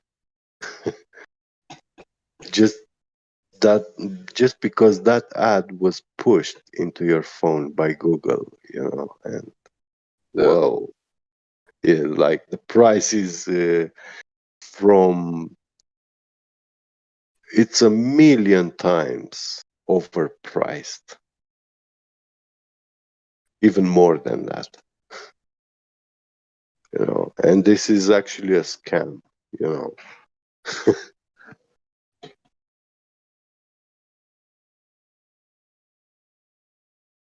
Let's let's throw the phones in the river. Yeah. Well, you can't operate. You can't get a job without a phone number. Are you kidding me?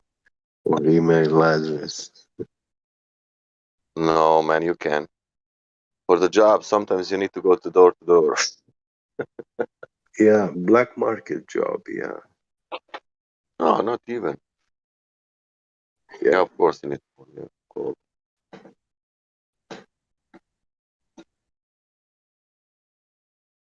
Well, show me a company, yeah, which go by the commercial law, yeah, because when you get hired, you are given a work contract to sign. Show me the company which will work without having lunch. Do you understand me? Yeah, I know. Which internet company will work if that guy didn't eat? Yeah, they won't. Oh, somebody need produce also something to eat. You know, that's the main point. I think that people will never forget that point.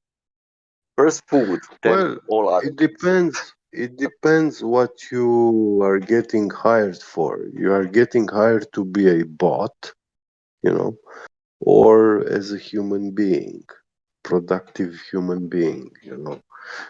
Yeah. Yeah, because these work contracts actually, yeah, those internet jobs, you know, work from home. Vast What? majority of them, they How are. how how I will make flour from home? How you will? Well, How I will you need make to any buy food some from? trays. You need to Oh, buy some trays. Yeah, these vegetable growing trays. yeah, but where I will buy that guy is also working from home. What he is needed to produce that vegetables he Yeah, is at home. from Baumarkt, Home Depot. Yeah, hardware But store. everybody is at home. How we will put the seed in the ground? Well, they deliver it to you, and once you get But, them, yeah, you have to do it. You either build a robot which makes it automatically, yeah, oh, you mean or robots to you make do it. all Yes, of course, they do a lot of stuff for us. like making food? Yeah, Not so much, I think. process food is made by automated machines, yeah, Ooh, which are really? robots. Yeah. But come on, get we get food is still in the man of the human. If we Come fucked on, up man! that, Don't, if we fucked up that, Sasha. that's it. Have you look at Uncle Ben's factory? No, I'm not saying that we are not uh, Yeah, robotized. How to, that our technology is yeah. not. But I'm saying that still we are depending of people. Maybe you have On human, yeah, we do um, have still keep this fashion, like the need for human input. But actually, we are past, way past beyond this. There are world, there are factories in the world which are like fully automated, and they don't require human presence, but they do have hired like a couple of guys, one, two, or three, to watch the system, you know, that it's operating in human parameters. presence, but they do have hired. Bad food. Uh, can can make any example. Corn. You're telling me that corn we are getting from robots? Are you kidding me? Have you watched these new tractors like John Deere? They plow the land and seed. by themselves. Yeah, and then? Hmm? And then? And they also harvest by themselves. But yeah, you still see a guy sitting inside that tractor, you know. It's And you have also, magazines, and now you need the transportation for that go to somewhere, yeah. that people move, and they not sit at home. You need now drivers, truck drivers. That Well, I'm saying that, for the you can make also that kind of technology, but not for all. You can make for all humanity, but that must be, how to say, everyone include, like, let's make technology for the air, but this is not working today like that. It's more working that people are selling what they have and they are producing what they have, and that's it. The baker well, has no Sasha, robots. The baker company has bakers, 6, 7, 8 bakers inside. He has no 6, 7, 8 Sasha, robots. yeah, Sasha. Any bakery factory or shop can be fully automated, but if you open yourself a shop like that, you buy all the robots, machines, everything, Yeah. you will not be able to run it because you don't have the AI. This is what Facebook, Tesla, Google, all these big tech corporations, they went into this field of artificial intelligence development. And they did create these AIs which are capable to fully operate factories. They will not grant you access to their AI to run your shop unless they don't have anything to win from you, to profit. So our access to this is very small, like user level, It depends on what plan you have with Facebook, with eBay, with Google.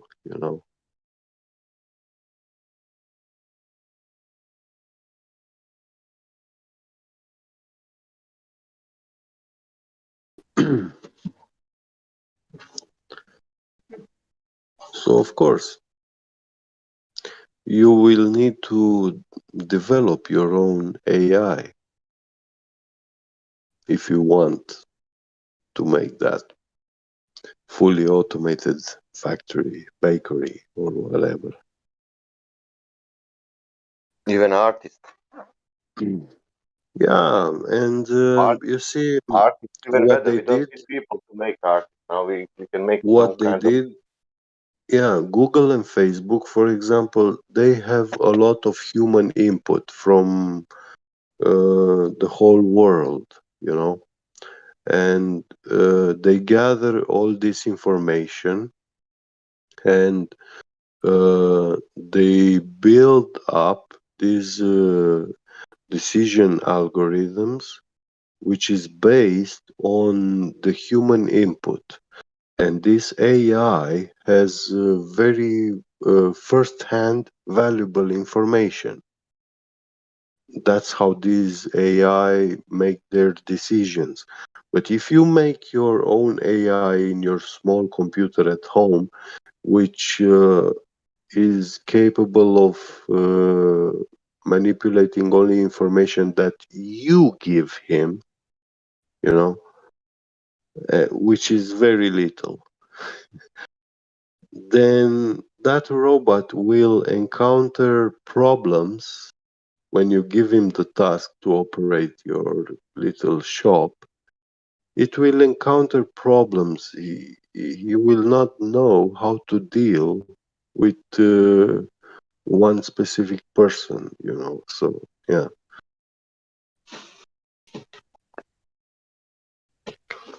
How about this? You have Facebook, and Mm. you're a government. you're part of the government, and you, like the government, go to Facebook comments, see what is going on there, and you read, but like a government guy, not like a normal guy. You go to like a government guy and read the comments on the Facebook. Do you know what you can realize? You can realize what is going on, and then you make the conclusion from there. What you will do in your next step.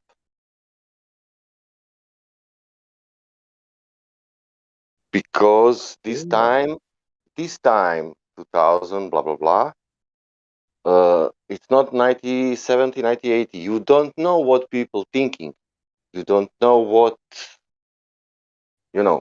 what is why people going to demonstration. They are on that demonstration because, and they are together. They are making letters, or they're calling. They make organizations, blah blah blah. But here you have immediately, in 10 seconds, opinion of one person immediately, not only one, almost all of us, And there we are, exposed. And the people now have the media, the news channels, to speak out the mind of the people, even if it's not theirs.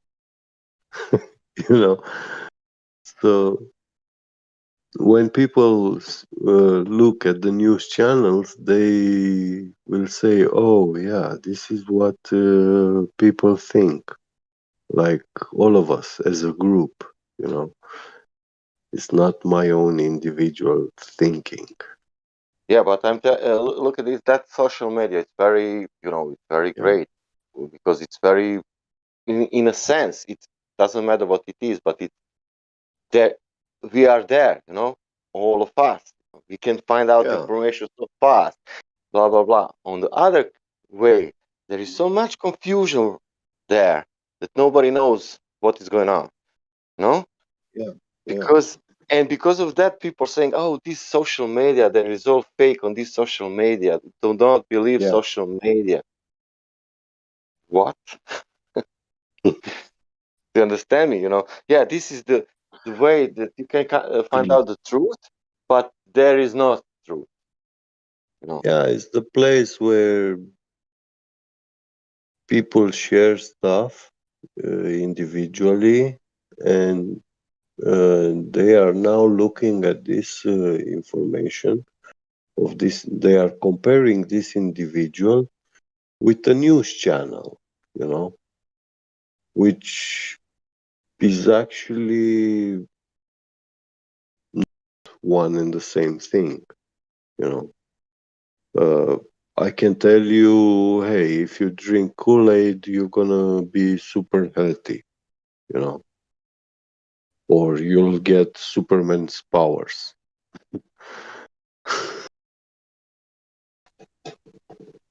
Or you can say this is an science. individual can say this, but the problem is that when a news channel says something like this, then there is a problem. Someone has to pay for those claims because people will take that as first-hand information.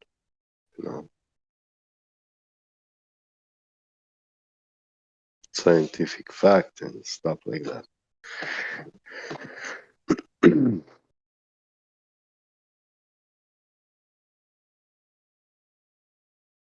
Yeah, what you will present on that social media, like, look, this is not scientific fact, but on the other hand, you will be attacked and said, what are you saying? And they don't even have the news media channels.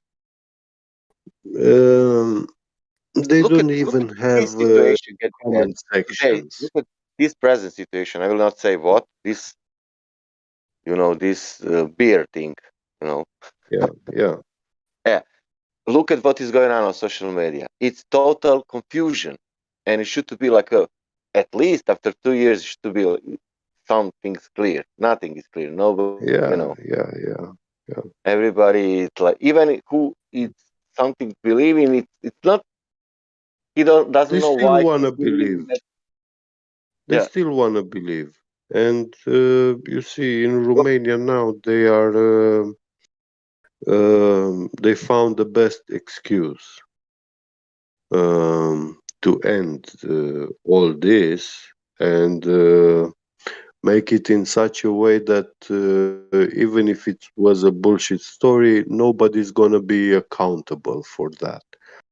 So what they are saying is that this immunity is contagious. Someone who got shot will be infecting the one who didn't get the shot, and now he will be also immunized. It's magic, it's miracle. But let's hope that somebody will, what to say, be in charge for Yeah. miracle. No, In future, nobody held somebody will pay accountable. for the miracle. I don't know. Yeah. See, future will bring us somewhere. They Where is will curvature? always say that this thing is a good It's speak about holistic thing. Yeah. flat earth mostly. Curvature. Yeah. Even rotation. Nothing is moving, and I'm watching only some clouds. And I see trees are moving because it's winter. And I move the car. I move the pen. I will not drop now. I will leave it in the place. Where was it? Equilibrium. In.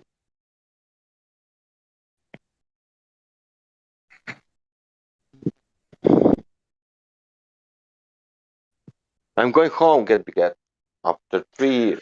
Okay. When? In 3 weeks.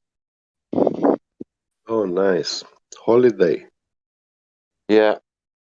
The daughter has a holiday, and then we go 1 week to see how it's there. Yeah, Croatia. It's a nice place, country. I think it will be cold, my place, because I'm on the border with Serbia. There is my town. I'm not on the coast. But this summer, I hope also there. If I go there this summer, I will make some pictures. Yeah, do some. Maybe I will get Italy. I will see. I need to have good photo camera. Yeah. But I was there. I was making photos, and I have some photos, real good photos. But I was not in that time. I didn't know anything about that. Well, now you know what to Yeah, photograph, like I know the spots, and horizon. sun, because I know really good spots. Like people, tourists is coming there to make like a Yeah. sunset. And I'm every Sunset, time going. sunrise. Yeah. Maybe Italy will be seen. I don't know. Be nice. Just for me. Finally make measurement. You should be on a mountain, something, if you want to see Italy. I saw some. I don't know if they are true. I saw 2 pictures. Some guys, one guy from Italy, one guy from Croatia, and they took the mountain from the mountain. Yeah. Yeah. That mean because it's written on internet. It's very hard to find, but I think that somebody made that photo. It's about I will tell you a lie, 200 kilometers.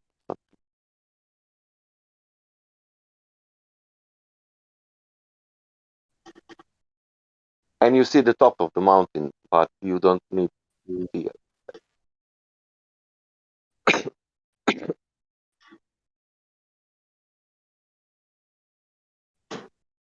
But in Croatia, you have like 1,000 islands, you know.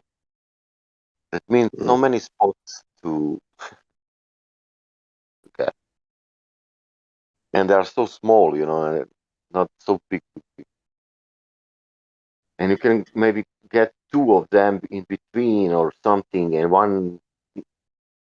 I need to, you know, look on the map, and I will find one spot, and I will go there, and and I will convince myself for forever.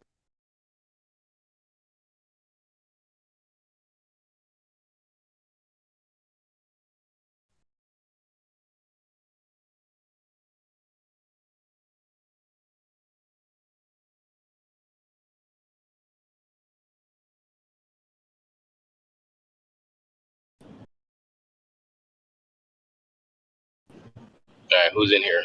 Say something. Something. It's got to be Sasha. Yeah.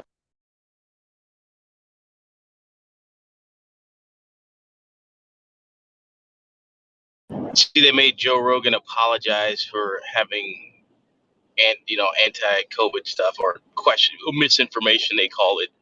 He's such a pussy. Why is he gonna apologize? Oh my gosh. I'm not watching that guy for three years, I think. What'd you say, And Sash? I'm not watching that guy for 3 years, even more. Well, the thing is, he's doing a good work. He really is. He's not, because if he were to take on the flat Earth dude, they would just censor him and shut him down, and he would have nothing. He wouldn't have a platform at all. No, they will not. That's the No, point. of course they would. Of course they would. They No, would they have will easily. not. Well, but he will succeed to do something else again. It's possible. Man, come on, man. If he was so famous, he could do after that even more because he will be pointed, you know. He would be like a guy, the guy, you know, pointed, and he could be that guy. Okay, I'm this guy. I said this. For the fuck, and go on with that. And okay, I will shut you down. Great. Okay, I will open another thing now because people like me. Yeah, but there's still a chance for him to always, go back to, I'm saying, to bring that up, because you know, there's still the opportunity for that. I mean, if had he done it in the beginning, they would have shut him down, considered him a kook and a quack, and then that would have been it, right? Then he wouldn't have any voice at all. He wouldn't have any followers at all because everybody would think he's crazy.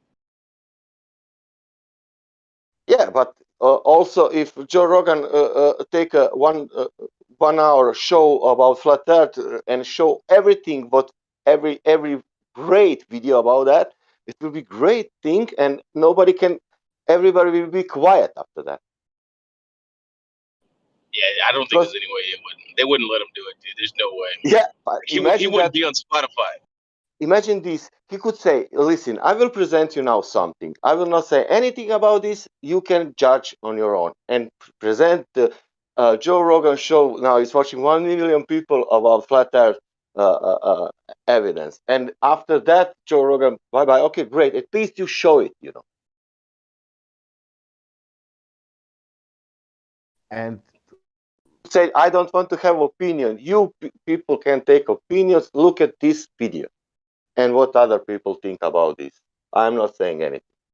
How about that? And he had his friend Bravo. He could do that. Come on, do that. And well, yeah, Bravo still does that though. I mean, he's not afraid, you know. Yeah, of course, I know. Yeah, but yeah, show the that things what people ridiculously think, you know. But find the information where it is. Find it here, you know. We can show you.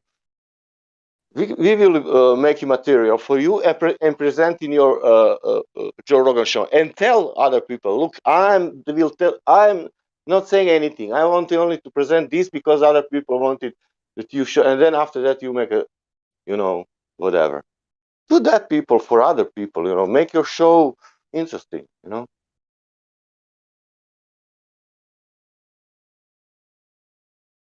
But he stepped on the other side immediately. Even he started to ridiculous. In the same way. Well, like I said, though, Sasha, he could come back. He could always come back. Of course. I'm expecting that Djokovic says fuck it, but he will not say also.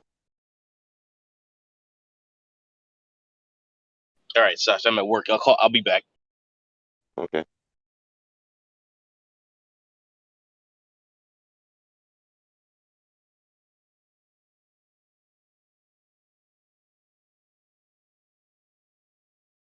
I know that for sure the Djokovic knows that Earth is flat, but he will not say that.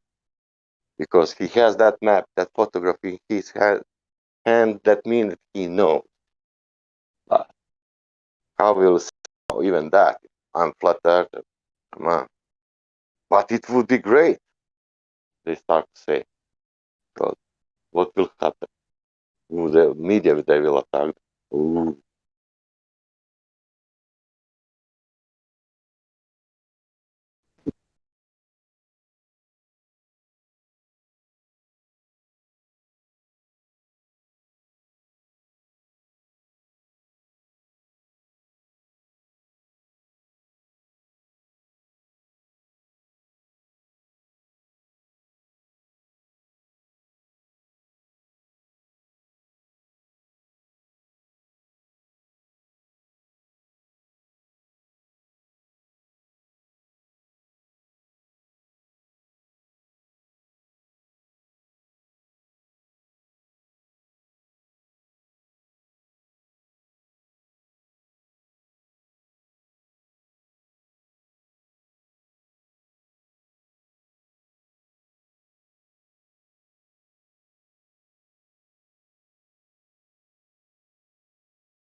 Spilling on my heart in the hope that you receive this message that I'm sending from the belly of the beast. Straight through the door, carrying a seed, praying for and working for peace. Living in the edge of World War III, weaponized food and disease. Lord only knows what kind of monsters they've released with the help of the CDC. Killing off the people while they're blowing up the screens, scaring you to take the vaccines. Meanwhile, radiation spreading through the seas. It's looking like a really bad dream. But people everywhere are waking from their sleep, rising up and taking to the streets. We have our differences but all one piece, yet the ruthless in power won't cease. Puppeteers with many tricks up their sleeves, no end to the depth of their deceit.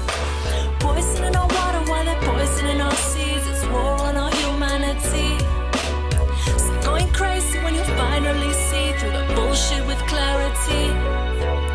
The lens they go through to keep us on a leash, to keep us on our hands and knees.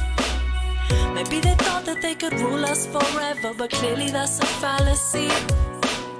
We're rising up and we're rising together, witnessing the people break free. When you decide to finally take back your power, you take back your destiny. It's past time we all take back what's ours, stop giving them our energy.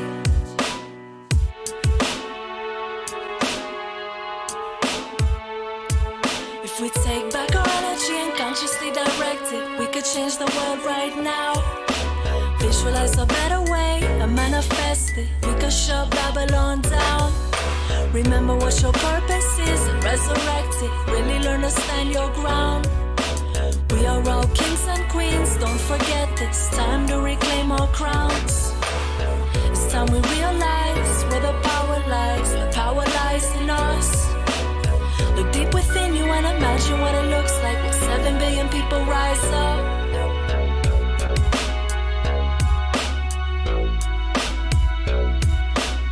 And now I see what my elders were saying. If I really wanna take a stand, must reconnect with my roots as a human and really go back to the land.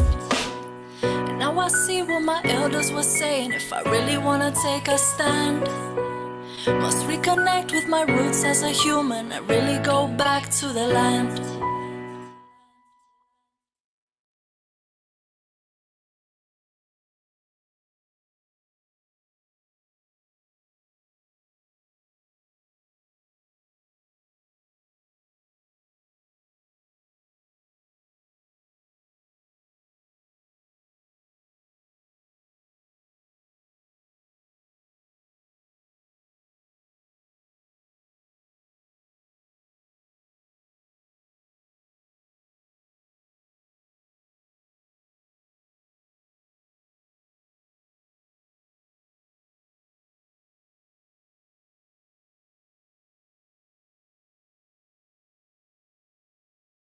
We have the most unhealthy generation of children ever, and everybody knows it. I mean, parents know it, teachers know it. Ask teachers when they say, you know, if you've been a teacher for 35 years, what is the difference? And they say, well, the kids now, everybody's sick, they can't pay attention, they're on multiple medications at 7 years of age, which never happened a generation or two ago. Come on, sweetie, it's time to see the doctor. No, I don't want to go. Last time I got hurt. Oh, don't be silly. To be stronger and prosper, everybody knows you have to get your shots first. Yeah, but Except nothing. Do you want to go to school and catch something? No. Now, sit down, wait your turn, and get comfy. Okay. Hi, the doctor will see you next. Come, please. Hello, doctor. Oh, well, hello there. Please leave him with me. Absolutely. No fair, Mommy. I'm so sorry, doctor, but you're scaring him. Oh, don't you worry. I'll take good care of him. Say goodbye. You'll see her in a bit later. Now, sit down over there on the paper. Nurse, clean and prep is on. Make sure it's ready. Okay. Now, take a deep breath in and hold steady. No. Come here, quit squirming. But you're hurt. I'm just inserting some thimerosal mercury. No, I don't want to. Oh, stop. This isn't surgery. Please let go. Calm down. You're just nervous. Breathe. Before it gets ugly. You don't want to have an accident and get bloody. See, I give you shots and your parents give me money. They don't even know what's in these things, but they still trust me. And then all of a sudden you wake up and they're gone. I'm crying my eyes out to the doctor saying, I know these things started this with my child. The vaccines caused this in my child. I could look at the videos and see the change in my child. I don't want her vaccinated. He said I had to. Oh, thank you for your patience. He wasn't bad, was he? Not at all, now that we've contaminated his bloodstream. What was that? Did you say something behind your breath? Oh, that was nothing, but you should beware the side effects. Some dizziness, nausea, coughing, and soreness. His breathing and vision may be possibly abnormal. His brain may malfunction with cognition's distorted, and many other forms of neurological disorders. So glad you informed us. Yes, I only want to help. Now come to think of it, his sister needs her shots as well. Oh, really? How old is she? Oh, my daughter's 12. How perfect. Bring her in. I have some Gardasil. Really? Because I heard that many girls died from it. Oh, that's nothing. They just had some bad scientists. It's standard protocol. You have to take a chance. It's only right to put your child's life in the government's hands. And to tell people that their lives won't be healthy or normal if they don't take these drugs. This is a crime. And the cost to our society, the cost to humanity is enormous. We are losing a generation of children to these psychotropic drugs. Hello, the doctor's office. Yes, hello, is the doctor in? I have some problems. He is available today from 11 to 12. I'm walking in right now. This concerns my mental health. Please, doctor, I'm desperate. Anything will help. It's so easy, these pills sell themselves. I'll prescribe you as many as you want. Help yourself, but don't take too many or else everything will melt. You see, these little pills seem a bit dangerous, but please don't kill me. You'll be back with an empty bottle screaming, fill me. And if you're not suicidal now, well, soon you will be. You see, it's all part of the crime, using human lives and psychotic science. Profits are climbing, no one's darker than I am. Big Pharma the giant, we've lost all of our minds. Welcome to Arkham Asylum. But it's another thing. It's the result of. It's not questioning how some people got autism. How the vaccines are dangerous, if not given dangerous to certain people who are more susceptible. And nobody seems to want to address that. Or they say they've addressed it, and it's a closed issue, but it doesn't seem to be, because there are many people who will come out and say, no, I saw my kid change like overnight. I saw what happened, and I should have done something, and I didn't. Why are doctors treating diabetes, heart disease, cancer without restoring the normal physiology?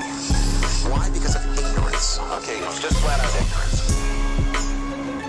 Now, what happens to the average child that, say, the mother has been given Pitocin during the birth process, she had a C-section, she's stressed, she can't produce milk.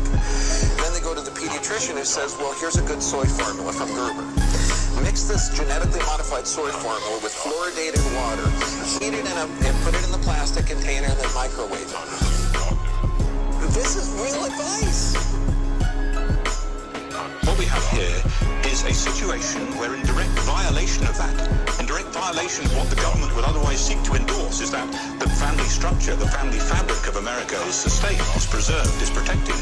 We are seeing a violation of that where the pharmaceutical industry and the state are saying, no, don't trust your parents, trust us, we know better. Time to see the doctor.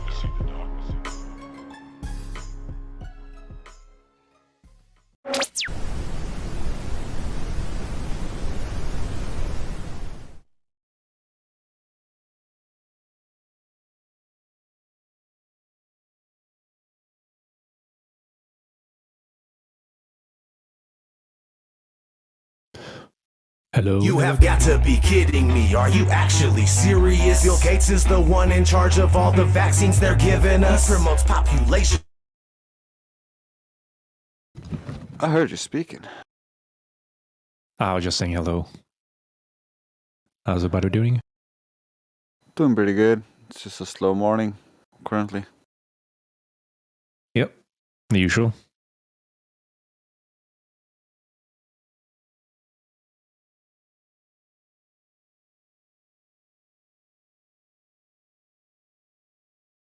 I'm just playing some music I found.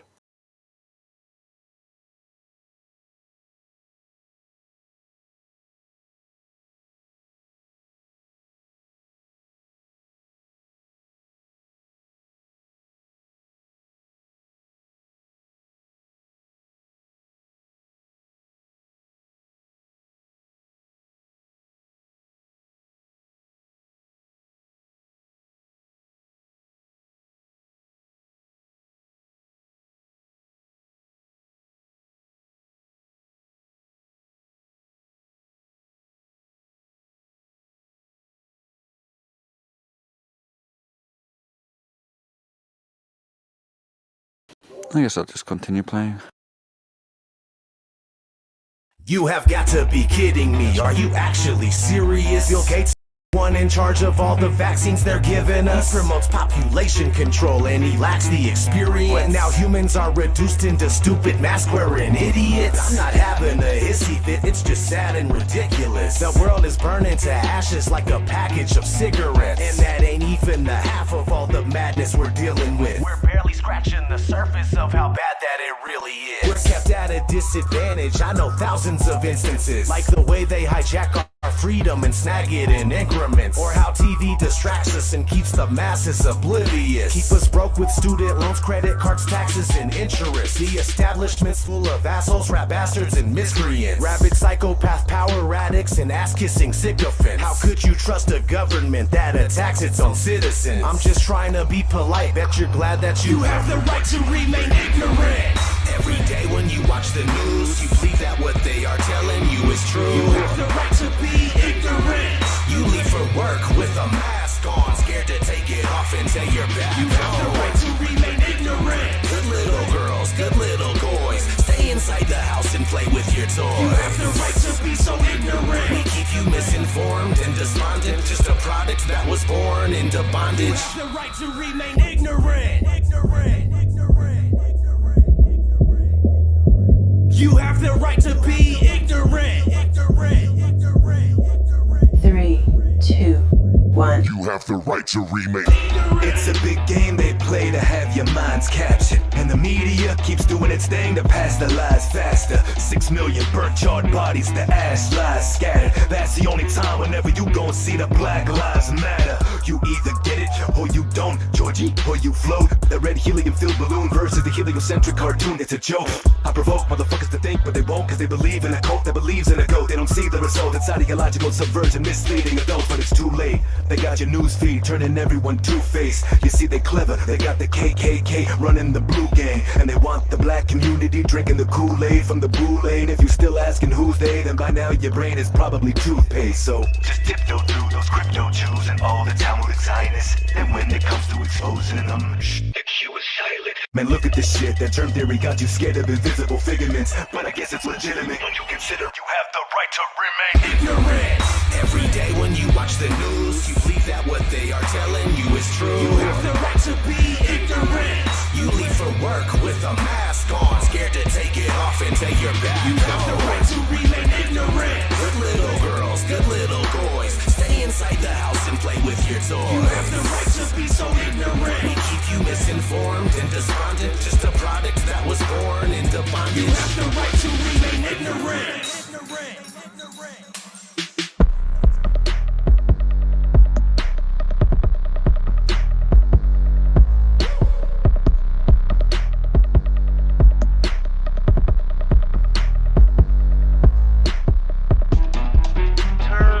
Motherfucking TV off. Nigga, it's called television program. They telling you visually the program. You being programmed, nigga.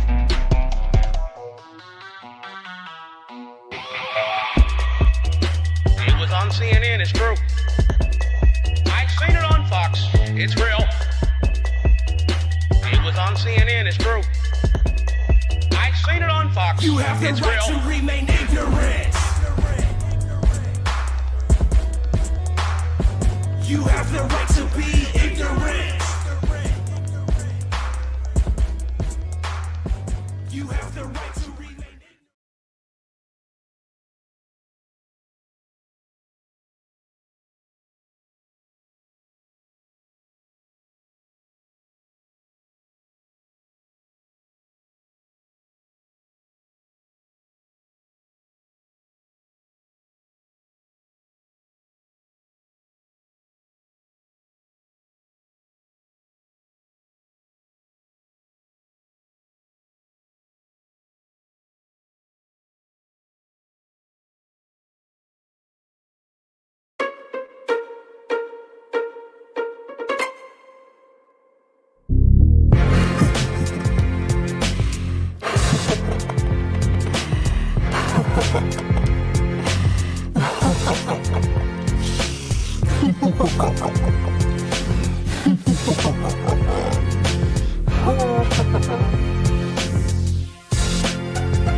I enter with a heavenly glow, ready to go. Eyes on anybody that be stepping too close to my job bubble. Trouble is always a stone's throw. Learn the hard way, even those close will turn cold. Now the child's grown, I can see the world around me's vicious. This is a world where fathers rape their own children, where men smuggle trillions and somehow get away with theft, treason, murder, trafficking of slaves, where little kids are violated inside cages, while crooked politicians getting paid. I said, hell no, we gotta rise up and take control. Gotta wise up and speak up and take the flow. Can't let them get away with this. There's too many atrocities to list. It's been 10 years since they got away with 9/11. Still begging the question, what about building 7? Facing henchmen with my brethren and my sisterin'. Hear our footsteps flowing in the distance. You hear that? That's the sound of the resistance. Modern revolutionary, steady on a mission. Listen to the wisdom of the children of the purest channel. I said listen to the wisdom of the children of the purest channel.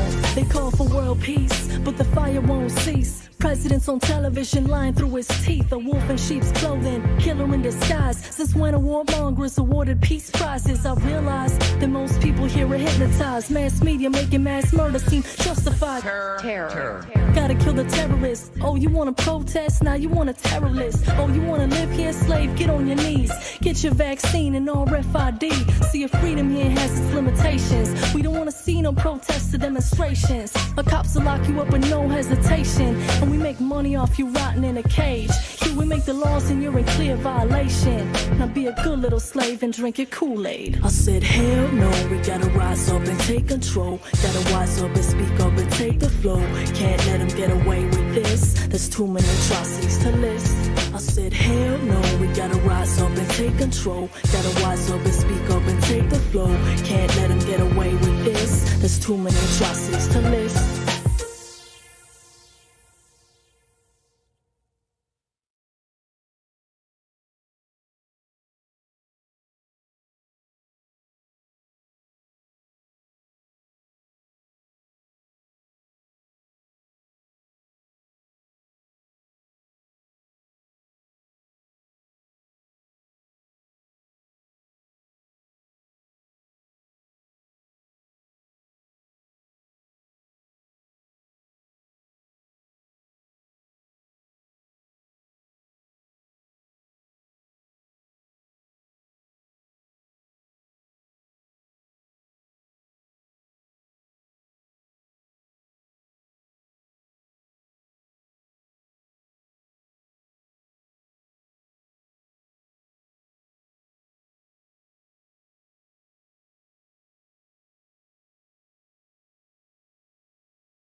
Welcome to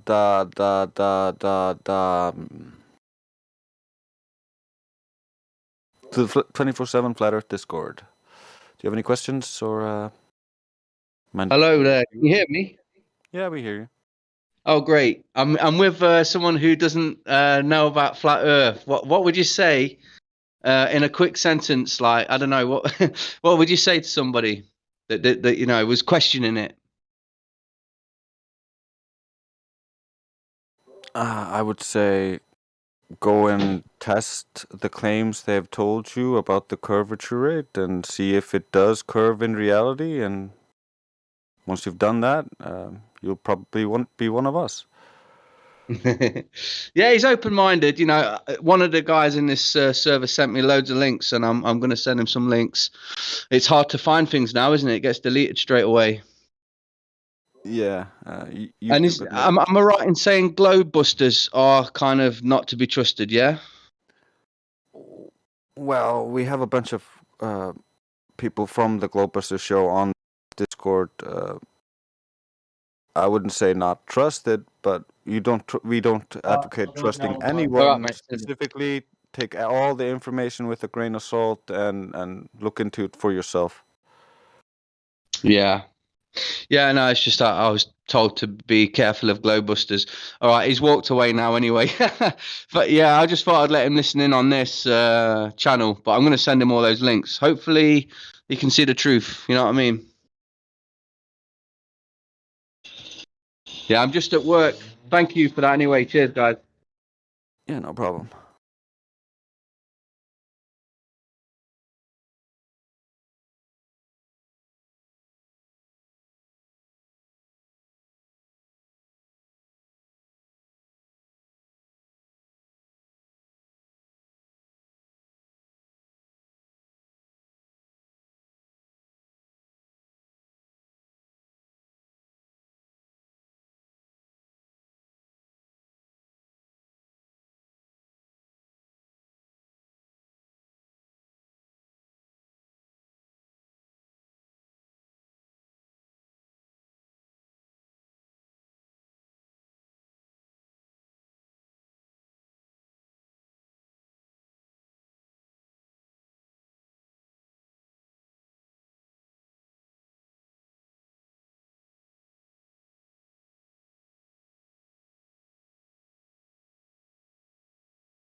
you guys hear me?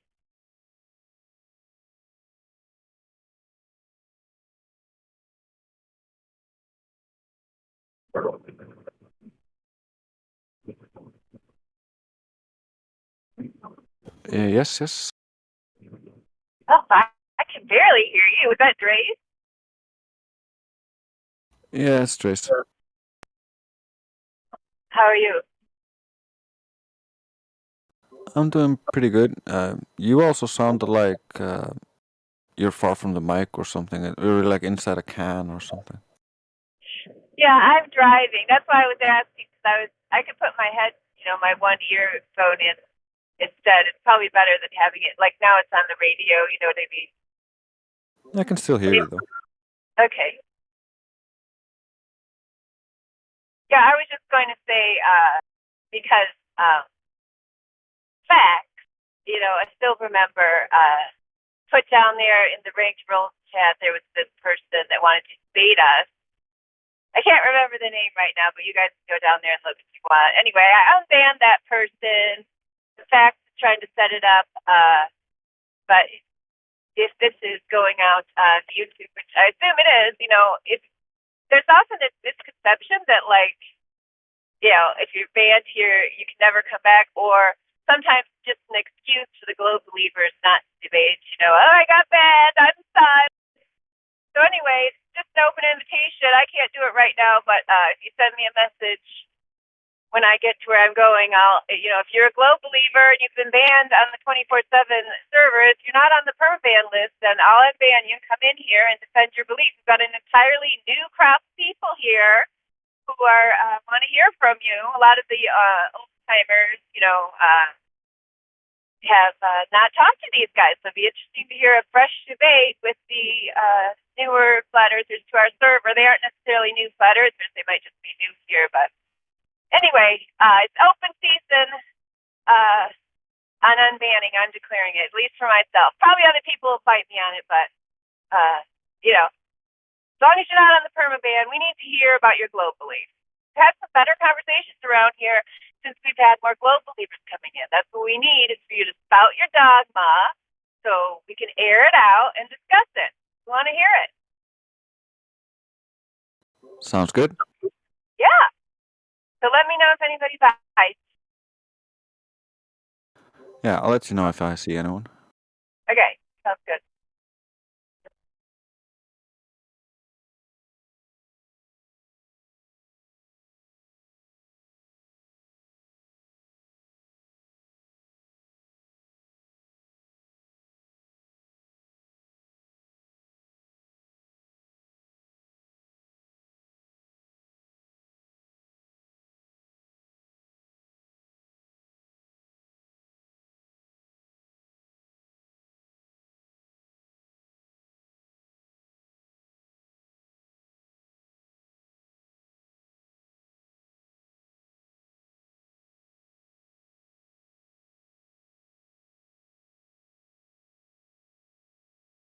Yeah, I was just playing music and typing up a storm.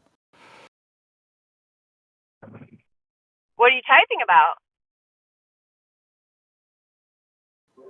Me and Adam were just talking about Eddie Bravo.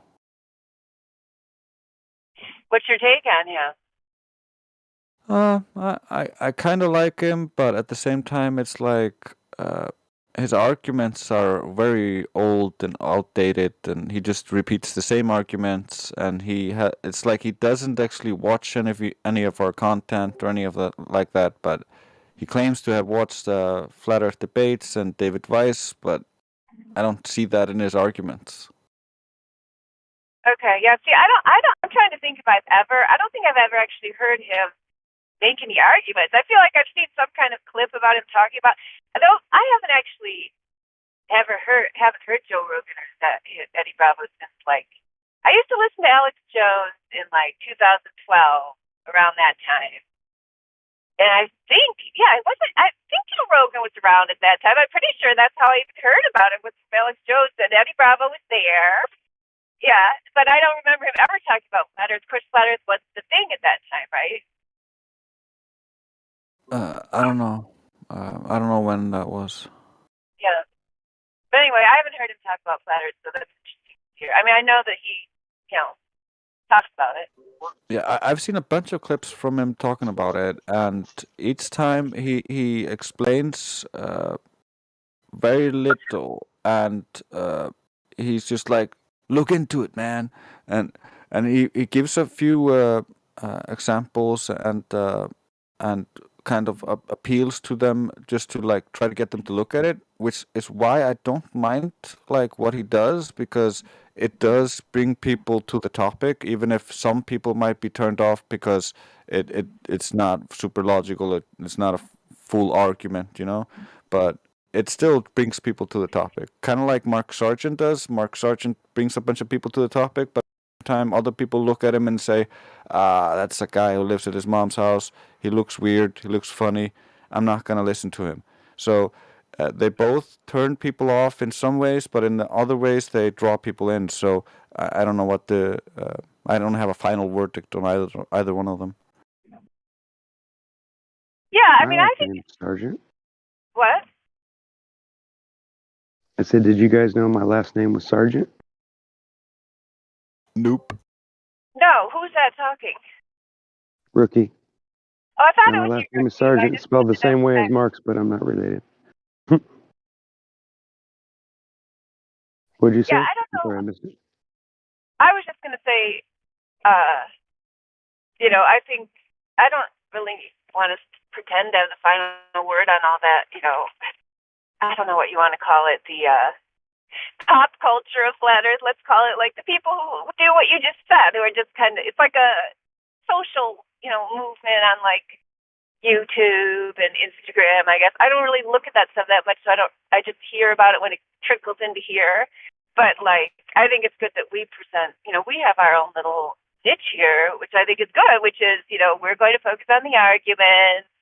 We might talk about different like social issues, stuff like that once in a while, but that's not like why we're here. Like, we aren't about. I don't consider us to be a movement. You know what I mean? I consider us to be just like a collection of people who like to talk about objective reality, and so these other people that are out there, like, more in the public eye, I guess I would say, when they come in here, it's like, it's very apparent, and I find it, I'm going to go into a dead area soon, so I'll try to wrap this up, but it's like a fine line between, is this person like here to disrupt, or are they like so-called, quote, fake flat earther, unquote, or are they just caught up in that flat earth is cool because it's hip and edgy and, goes against the man, and they just haven't been taught. You know what I mean? So I think sometimes it's one, sometimes it's the other. You broke up at the end, but I think I get what you were talking about. Yeah. There's been a lot of that this week, hasn't there? A lot of like roboting from everybody. Yeah, I think since the Discord was starting to have API issues, I was looking back at Discord's history of lag during that API crash, and for the last month or so, it was steadily getting more and more laggy until it became a real problem for them. So I don't know if it's the user base is increasing overall for Discord or something, and they're just having problem keeping up with that or something.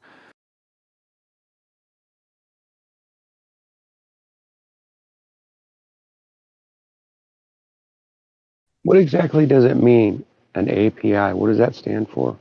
Just out of curiosity. It's when you send and receive messages on Discord, for instance, when the API started breaking, I would send a message, nothing would pop, and then a few seconds later the message would come in. So that delay is what the API is in charge of sending and receiving all the messages.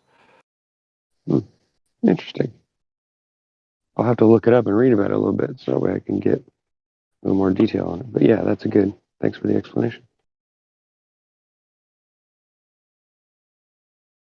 It's basically You guys the been in here all night? Or all day, it's whatever it is. it stands for application interface. So when you interact with the interface, that interface like has to send messages and then send them to you, so you receive them. So all of that is within the API. I thought it stood for something like packet, like something about packets and the way they, encode or whatever. I don't remember how it works, but that's what popped into my head when you said that.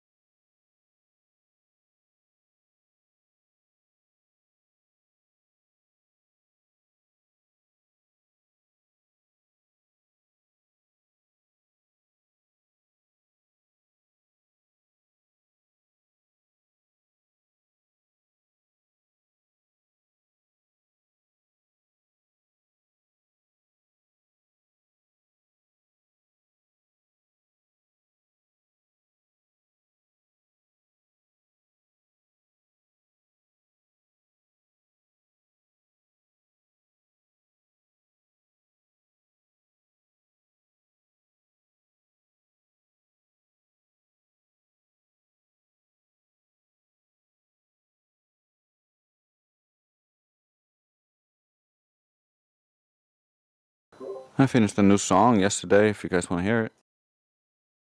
Absolutely.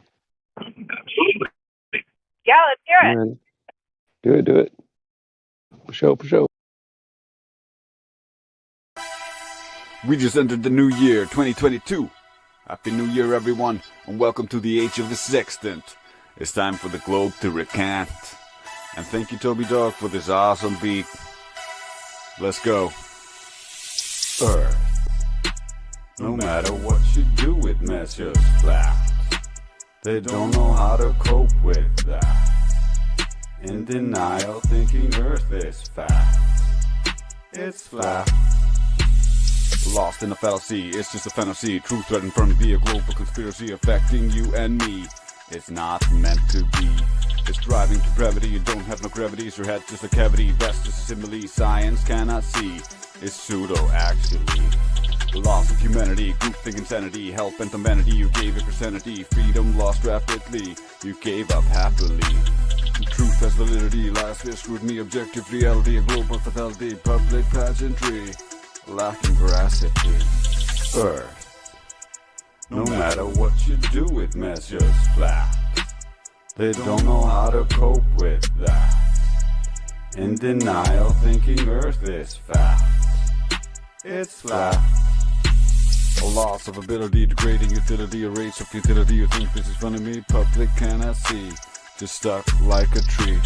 They call it university, a death slave undoubtedly. Future stolen from thee, a heartbreak travesty. They lie to you and me. It doesn't make you free. Where is your equity, culture, antiquity? The stolen your history, unravel the mystery. Don't be lost at sea. We're all one family. Raise the children to be free, don't die or work a bee. You cannot lie to me, no knowledge sets you free. Living in reality is the only way to be. Take accountability, find your rationality. Learn the logic and you see, it's just a 43. What's in bacon, take a knee, stop the we and top the plea. Open eyes, see the points, three, undeniably, but not all can see. Especially the pre-programmed NBC with the proud personality and the victim mentality. Living in a normal normality, this genial generality, a hollow superficiality. Earth. No matter what you do, it measures flat. They don't know how to cope with that. In denial, thinking Earth is fat. It's flat.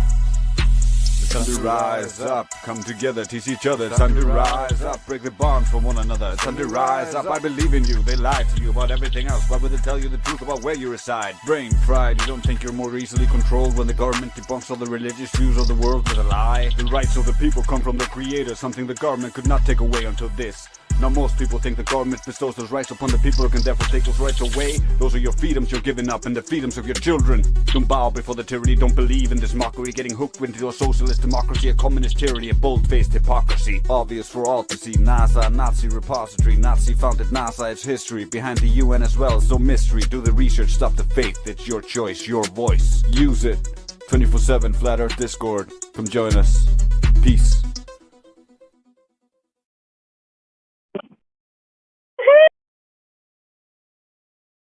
Good job. Thank you for playing that. Yeah. What is it called? It's called Earth. Cool. I love it.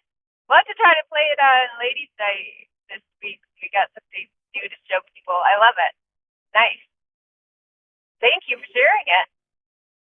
Yeah, I'm really hoping Creation Bear finishes his song because I helped Karma record What's up, certain Mikey? parts for it, so it's gonna be a real good one.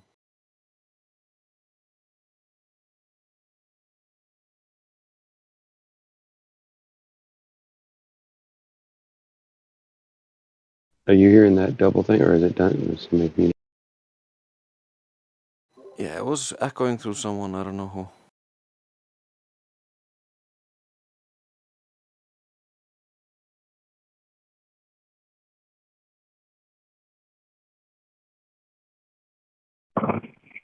Was that one? Can you guys hear me?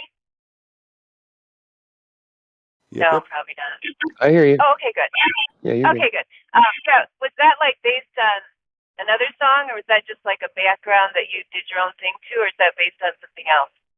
Oh, I made all that. Toby Dog made the beat, and I just made the song to it. Cool. All right. Nice.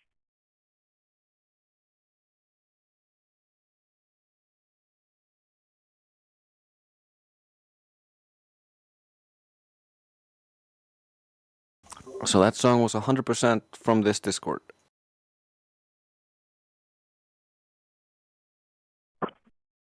Yeah, that part. I can't. What are the words in there that you said something about fighting for the children or something? What's the part you had in there about the children?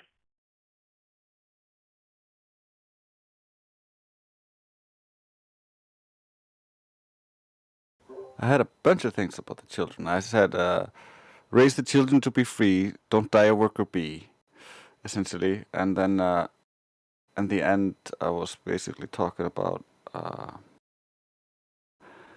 those are your freedoms you're giving up and the freedoms of your children. Don't bow before the tyranny, don't believe in this mockery.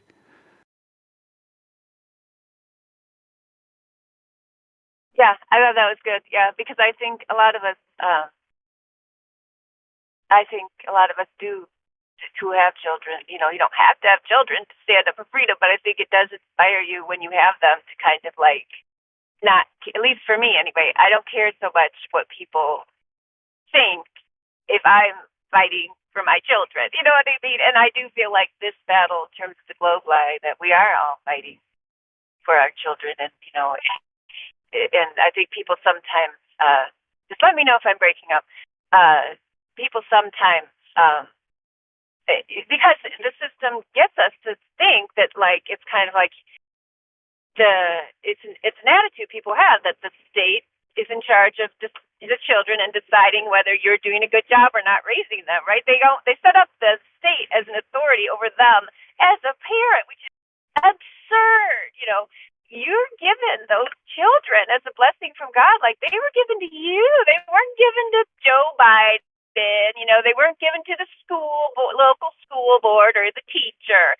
They're given to you to raise. So it's your job to oversee these other people who interact with your children or who make laws that affect their lives or their future. Like, that's on you. Don't be giving up that responsibility to other people and acting like, oh, sweet master, am I raising my children right? It's like, no, it's not up to them. They have agendas, obviously, to serve themselves. They don't care about your children except as they. So, I mean, I think a lot of people here understand that, but I see people in the world just like afraid to stand up for their own children, you know, going along with stuff even if they think it's wrong. And, you know, it's just, I find it very sad. Yeah, you see this too much.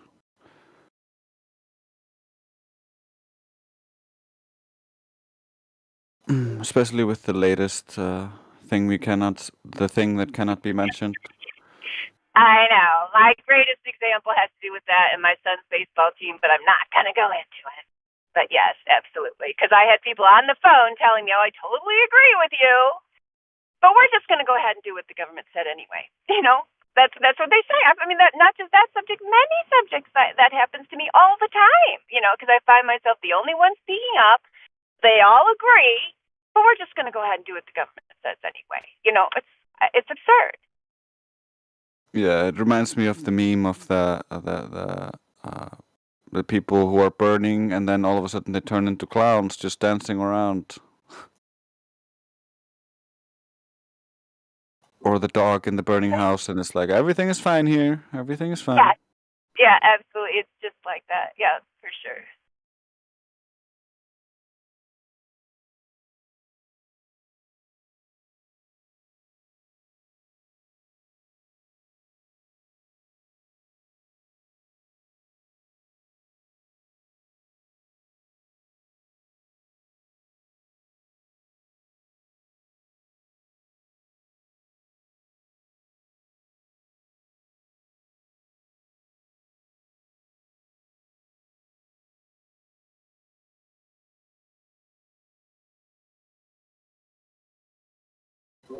I think the problem is they started by getting us all hooked on indoctrination with the TVs and stuff and got everybody on the same propaganda. And then they now fractured all of that. So now everybody's in their little echo chamber and they're trying to breed this kind of distrust and division between everybody so everybody can't like unite against them.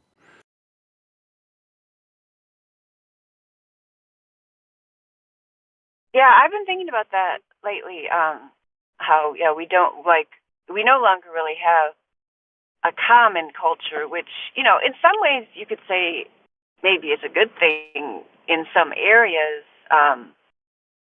but it's not good for the children or young people who don't have anything else except for the corporate media culture.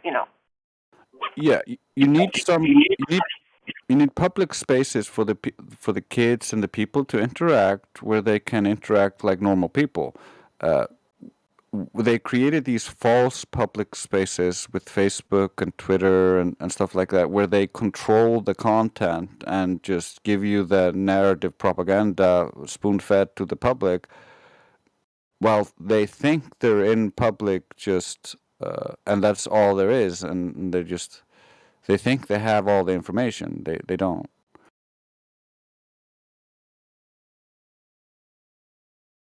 Yeah, because I mean, it's been quite, cunning to see how the government has made these children think.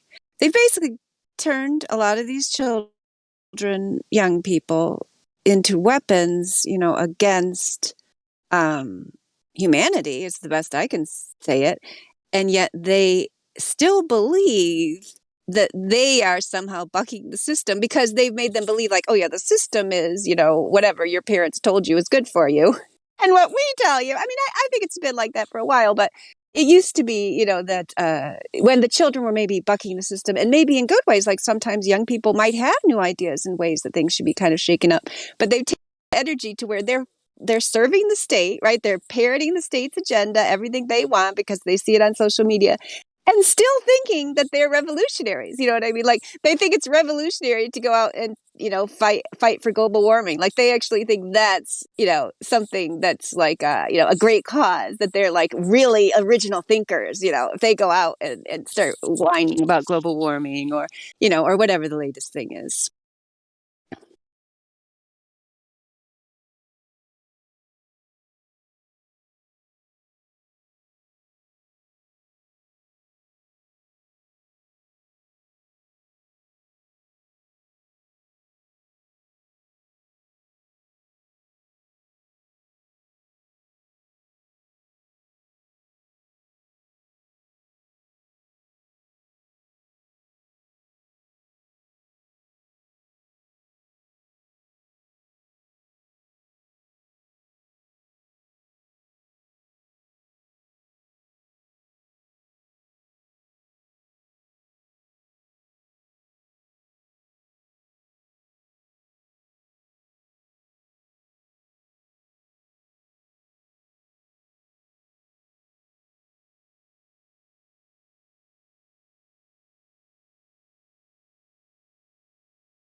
Well, I gotta go, but it was nice talking to you guys. I'll try to check in later, but yeah, let me know. I'll just repeat it here that any Globe believer who's been banned in the 24/7 Flat Earth Discord server, if you're not on the permaban list, you can ask to be unbanned. It's like when the library has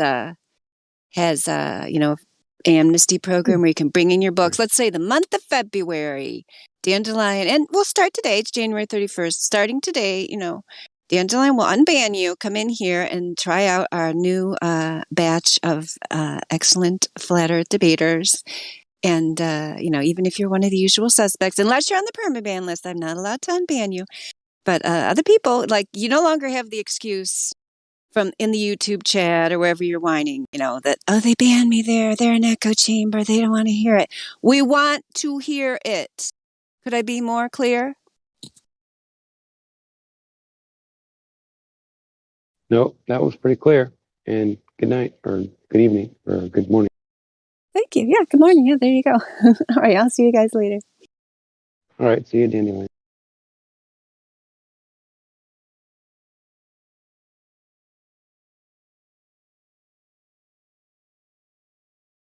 I'll be back in a minute too. I'm gonna go get my kid out of bed and take her to school.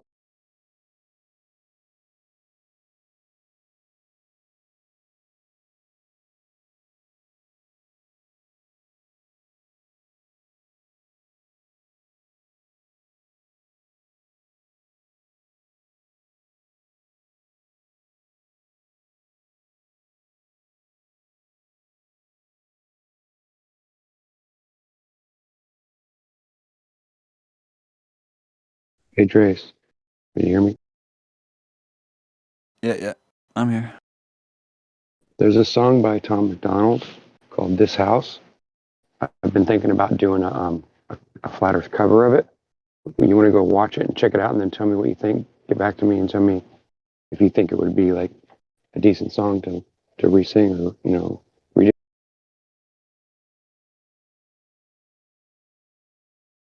I know you're not nuts about Tom McDonald. I'm just curious. I'm just wondering if you want to look at it and tell me what you think. I like his music.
Okay, I was listening. It's could probably be a good parody where you convert the lyrics into something flat Earth related. There's a bunch of things where you could make some words match, but the other things you change.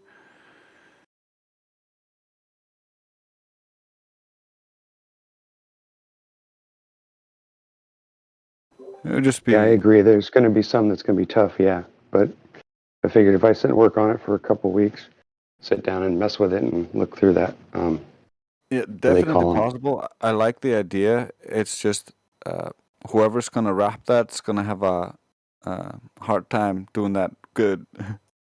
Yeah, I know. I was going to say that it would be difficult, but imagine if we could get something down, Oh, it'd yeah. sound pretty good. Because Definitely. it is I like the way the song progresses and how he speeds up and slows down, and I dig that song a lot. It's a good song.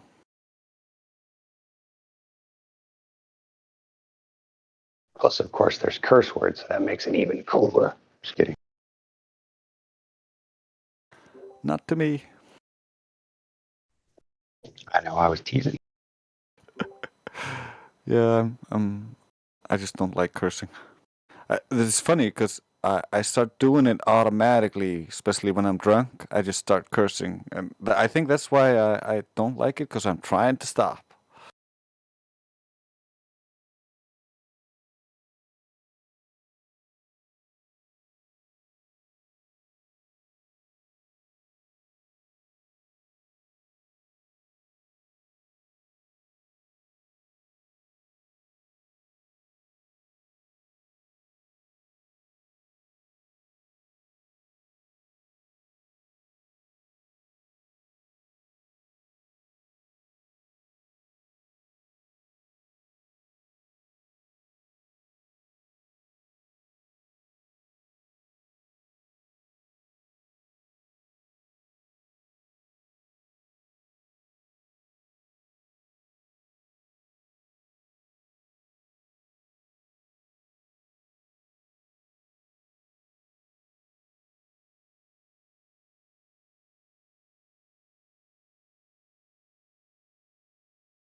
Since it's so quiet, I'm just gonna play another song.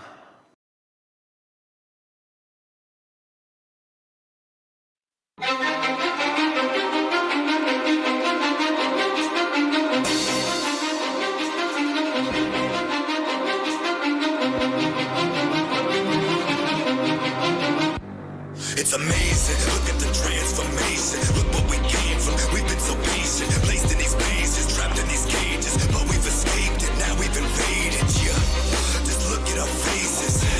I said look at our faces. Take off your mask, look at your faces. Look at the passion, look at the bravery. No one's afraid, look what we've created. Look what they did to us, see what they made us. Look at the way we embrace the pain of each other. Brothers and sisters, we've made it. And look what it's taken. We've been so courageous, nothing can break us. Look at our strength, our minds, our souls, they just can't contain us. Yeah, look at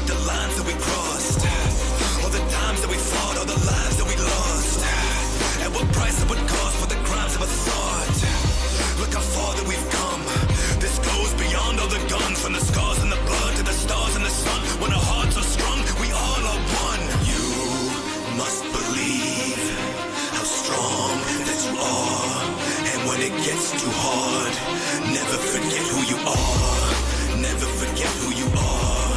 Never forget who you are. Just remember how far we've come to get where we are. Never forget who you are. Never forget who you are.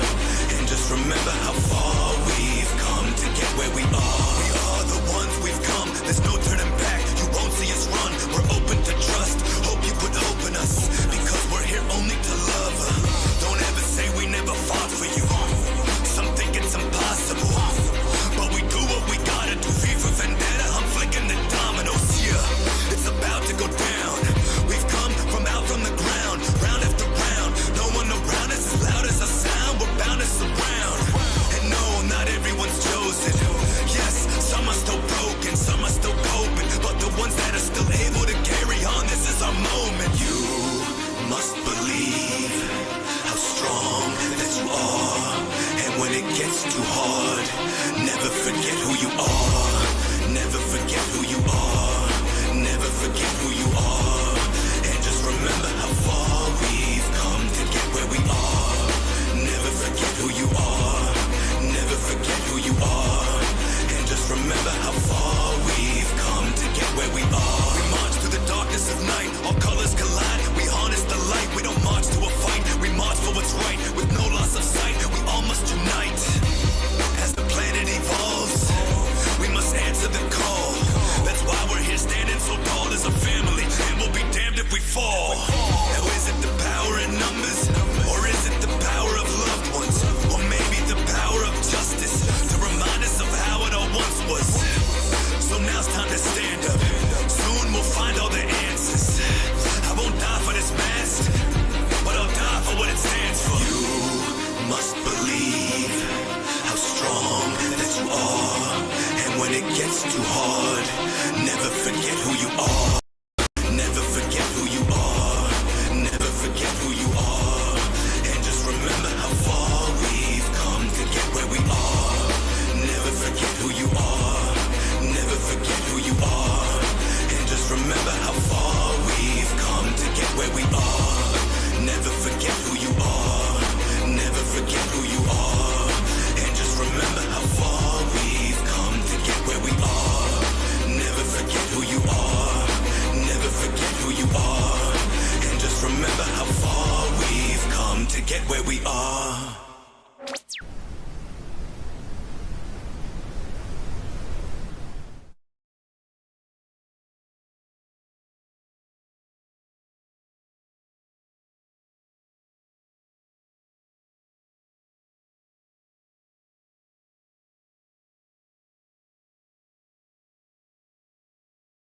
It's pretty catchy. I like the hook. I like the message of the song. Well, I only heard it the one time, so I couldn't really understand it all. But yeah, I heard some good stuff in it.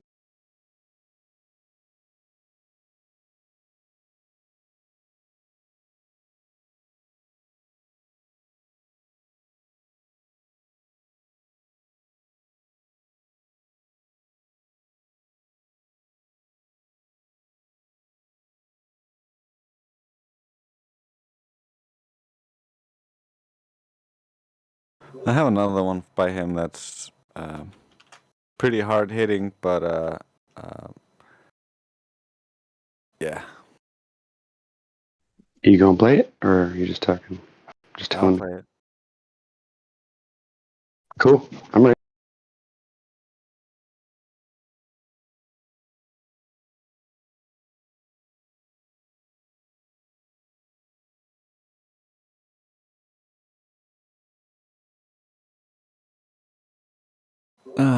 Apparently the bot doesn't want to play it. Why? Talk on it. You had me interested. Now you're teasing me. Well, the video itself is really graphic. Yeah, it doesn't want to play it. Oh, I see. I got you. I couldn't watch the video, but even just the song itself was, yeah.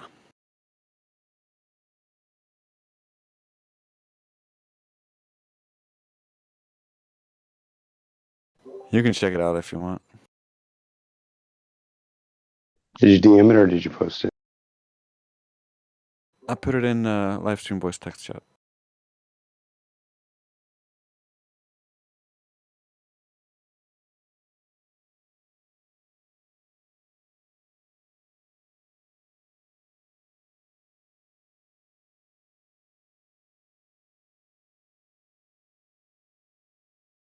I actually have heard this before. Once I've seen the video.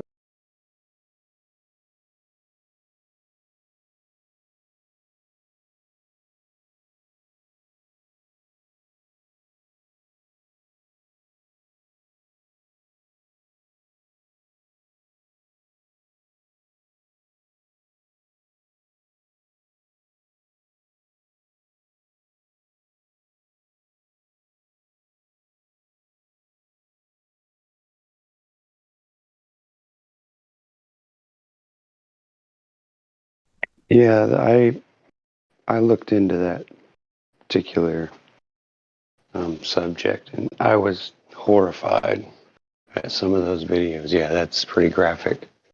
It's pretty disturbing. That people are that low and that, you know what I mean? Like, I'm definitely embarrassed to be human when people act like that, you know? Especially when there's no it's not even necessary. Yeah, it's taken way too far in our name. Mm-hmm. Yep, you're right. Don't get me wrong. I think, technically, I think that animals are food too. But although Yeah, I me believe that too. there's a way to do that. You don't punch the damn thing out. You wait until its lifespan is to the end, and then you use it as meat because why not? You know what I'm saying? That's the way I always knew it. People do raise pigs and whatever to slaughter, but generally it's one at a time, and it's hopefully a quick, In my not opinion, terrifying type of way to die. the animal should have a good life before you take its life. You should not torture it endlessly before you kill it. I agree. And you know what people have talked about? They think that killing animals in that way is actually taints the meat. I believe that. I think there might be something to that. Even though, I don't know if it's scientifically studied, but like just the thought of it, like if water can be marked by, feelings, and if you can literally freeze water and it changes based on, your attitude and the tone of your voice, then why wouldn't it be the same on meat and everything else, Exactly. But yeah, I can see why you don't want to watch the the video part yet. It's pretty graphic. Fair warning, if it bothers you about seeing animals treated badly, don't watch that video.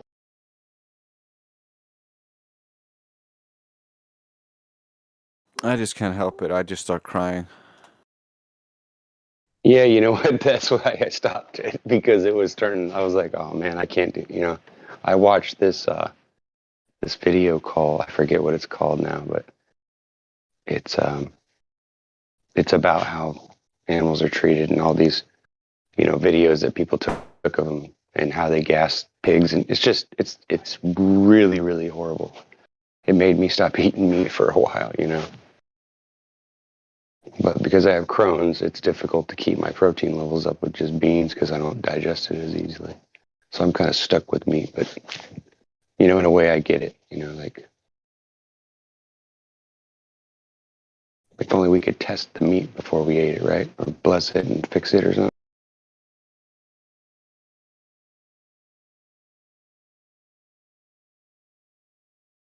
That's pretty interesting. I wonder if you could do the experiment he did with the water using, for instance, the blood of animals and stuff like that, and you could see some qualitative change. That would be interesting. Yeah, you could probably test meat that was, an animal that was, put down in a horrible way, and then one that wasn't, and then test the effects, and there'd be all kinds of cool, interesting, experiments that you could probably come up with after you start sitting down with that. Yeah, and I would think it would be interesting to see also if there was some kind of positive thinking or blessings that could potentially reverse any negative effects if there are any. So there's a lot of interesting things to look at concerning that. I'll tell you the subject I'd like to study the most, if I was intelligent enough, would be, now I forgot what I was going to say. I was going to say prayer, like when people get together and they like-mindedly ask for something, or they focus their energy. I'd like to do some testing on things, I can think of 1,000 different ways you could test that kind of thing to try to get answers about what's causing it and if it works and all that. I know a lot of people don't trust it, but I mean, if there is something to it, then there's got to be a way to test it and show scientifically that it's being caused by something. You know what I mean? Yeah. What I'm also thinking is to make that more interesting is what I would like to do is get a hypnotist to get them all super invested in this, essentially, to make sure they're all focusing on it, essentially. Just like with the hypnotist, you can make someone believe they have the ability to diagnose problems and give people the solutions to those problems.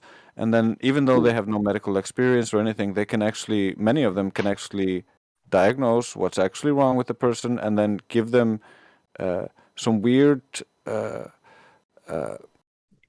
prescription, which is really generally just plants or something. Yeah, psychosomatic, basically.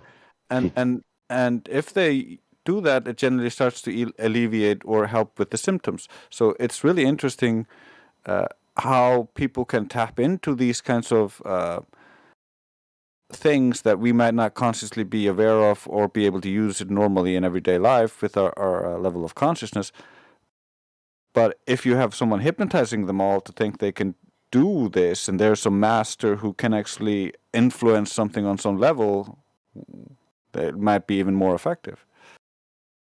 I think if you look into the patents on monitors and TV screens, you'll probably figure out how they're doing that and that they already have that technology. I think that it takes a simple mind, someone that's willing, that likes the TV and wants to spend time watching it. But I believe that it's addictive. I believe that it does subliminally put things in your mind, and I believe that even the stories themselves fill your mind with crap and destroy you. I do believe it. I think Stained has a song where they talk about the TV's defecating. You know what I'm saying? It's so true. It's like it's nothing but lies and conjecture, just to confuse and control you. It has nothing to do with reality. Yeah. And the Reckoner mentioned something here, Art Bell. I used to listen to him a little bit. I really liked a bunch of stuff because he covers a lot of stuff, goes into a lot of different rabbit holes and just looks at them.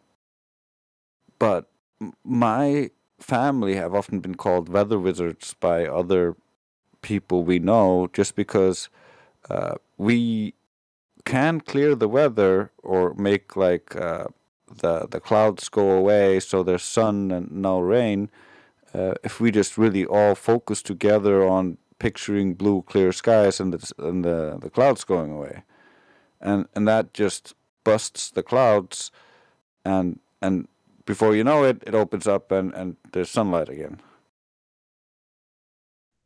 Yeah, I'd like to see something like that. That'd be interesting. I just believe I do believe in the power of prayer, but only because I have experience. I mean, I've been in a group of people that were praying for someone, to heal them or, help them through what they're getting through. And I've actually seen people, their demeanor change and their actual, pain level and all that would change, and they actually seem better. Now, I understand that could be just psychosomatic. It could just be, you're convinced of something and it happens. But either way, if you can actually change something physical with your own thoughts, that is very powerful. And that's probably what they've taken away from us in order to confuse us and keep us in this, spiraling staircase of falling off and coming, trying to climb the ladder and getting knocked off all the time. One of these days, I'm going to say something in here, and I'm going to get in trouble for it because, I mean, honestly, I'm speaking the truth. I honestly really do believe every bit of what I just said.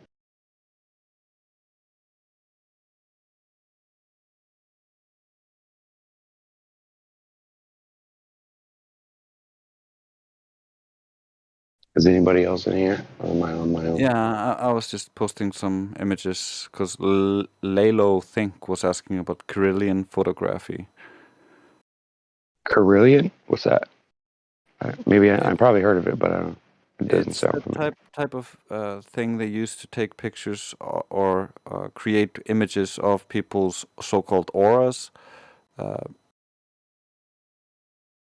It's actually though not actually a picture of someone's aura, but rather it's you put your finger on a thing and then it superimposes the field it picks up onto the image.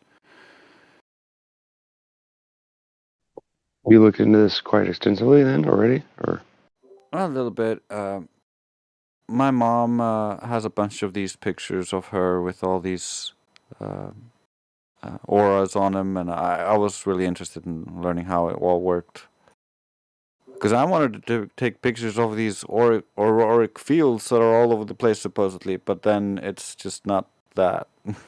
It's not like the camera can see these fields outside around you, but it's rather that it's combining things, kind of like they do with the Hubble. Like they combine a bunch of different data sets and then color it and make it look like stars. Wow, just the few top things that popped up here are pretty weird. Phantom leaf experiment, Korean photography. That's weird. I've seen auras before. Now I don't know whether what I'm seeing is the same as everyone else, but when I was a kid, at least, and it's been a while. When I was a kid, we used to sit in our porch had been turned into a room, so we had like this family room in the back of the house. And oh crap! What the hell?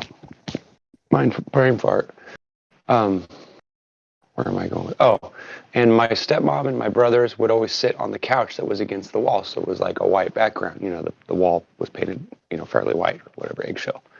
And I would always, I was taught to look someone in the eye, or at least be looking at their face or their right eye. So when you're paying attention, especially an adult or your father or mother, it's out of respect. So, I'd keep staring at the person that whoever was talking. And I started to notice that there was like this glow of like light around the tops of their head and around their body. And I thought, is that like a trick? Is that like just my eyes tricking me? And because of the contrast between the dark in their hair and the white background. But the weird part is that I've never seen that in a photograph. I've never, you know what I'm saying? I've never seen any kind of like weird aura, besides until now this Carillion thing, but I've never actually seen anyone take a picture of it. So if you can't see it in a photograph, then maybe I am seeing something there and it's not just my imagination. So, that pushed me further down the road and I started talking about it and my stepmom said, wow, you really see an aura? And I said, yeah. I said, some people's auras are like blue, reddish, and there's different colors, but yeah, I do. It's interesting. Yeah, you can also train normal people to see auras and stuff like that. I have looked into that as well, and I've trained that a little bit, so I can see like it looks like a displacement, kind of like when you see air over a fire. To me, I don't see the colors.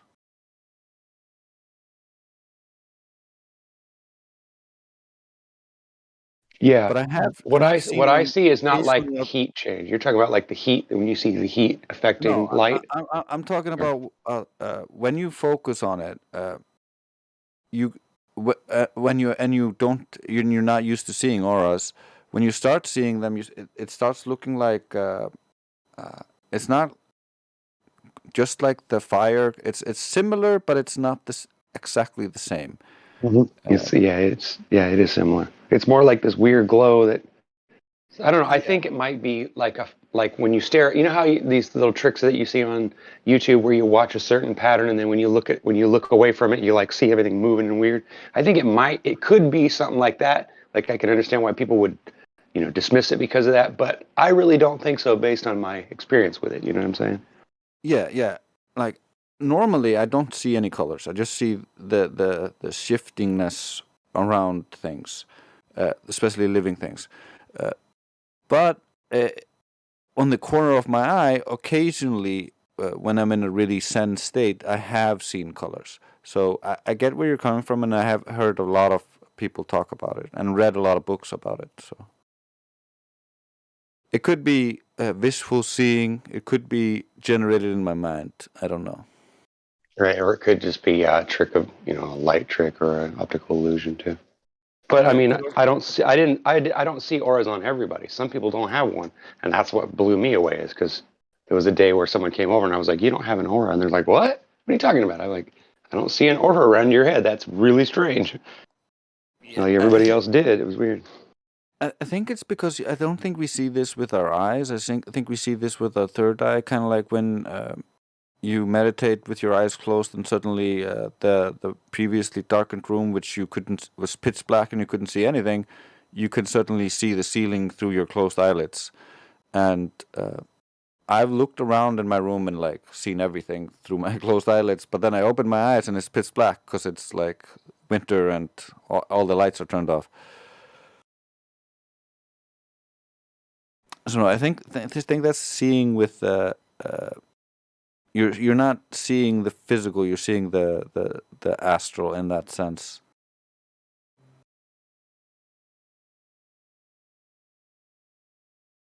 Kind of like when you see you can imagine things and put it into reality, or when you go into a dream, you're experiencing things not in the physical.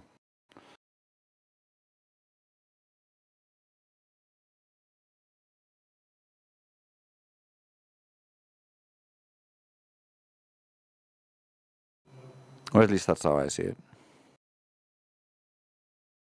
Whether it's all real or not, I don't know. I think we need more experimentation on that, with especially like if you look into Robert Monroe and the hemisync. He is the guy who trained CIA for remote viewing and out of body experience stuff. And they made a movie about him, The Men Who Stare at Goats, with George Clooney. It's a mockery of what really happened, but it at least covers it a tiny bit. I have all of his training programs as well. Downloaded them a long time ago. Interesting.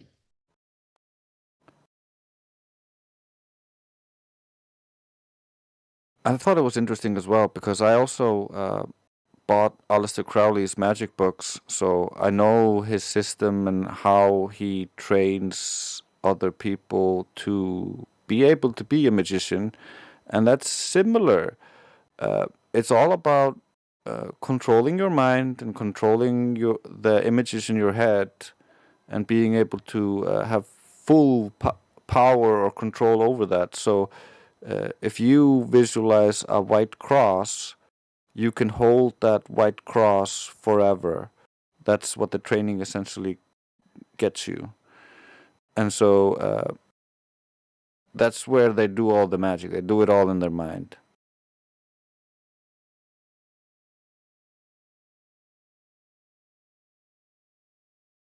Primarily. They have like positions and shit they use in real life, but it means nothing without the mind or the visualizations.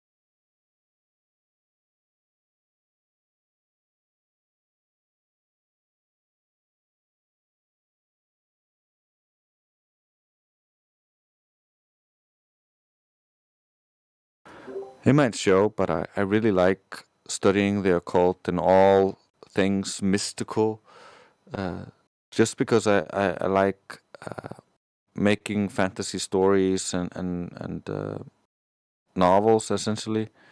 So that's what I like planning on working towards, making a gigantic novel that's going to reveal everything. So for me, understanding how the world works and understanding how other people consider the unseen to work, I find interesting, especially when there's correlations or similes between all these things. I find that very interesting, but I wouldn't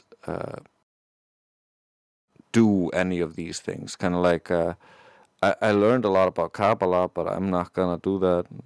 I learned a lot about Aleister Crowley, but I'm not gonna sit down and do all his shit.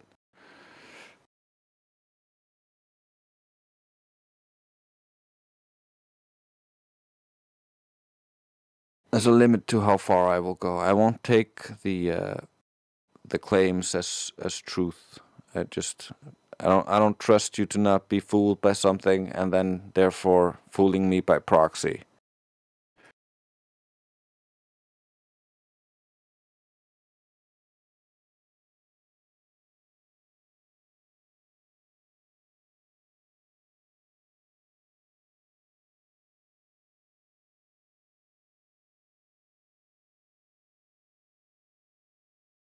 But I certainly think there's something out there. Otherwise, there wouldn't be all of these different systems, all of these different things, all working on these similar principles, and so many people who think that it's giving them results. So there's something behind it, but what? I don't know.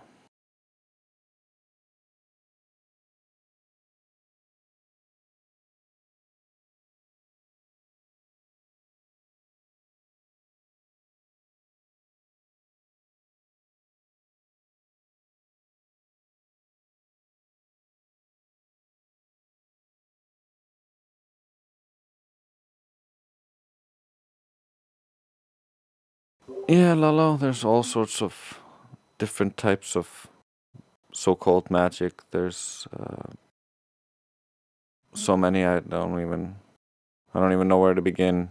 I don't even think I want to go into all that.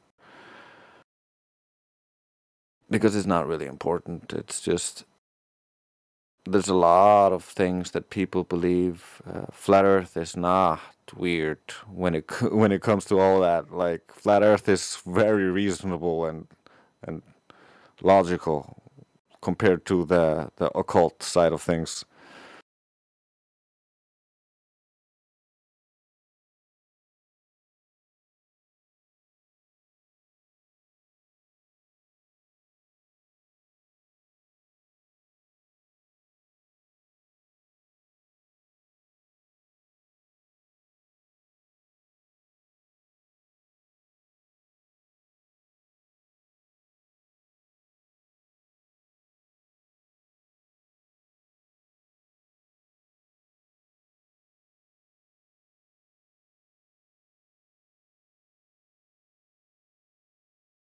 Yep.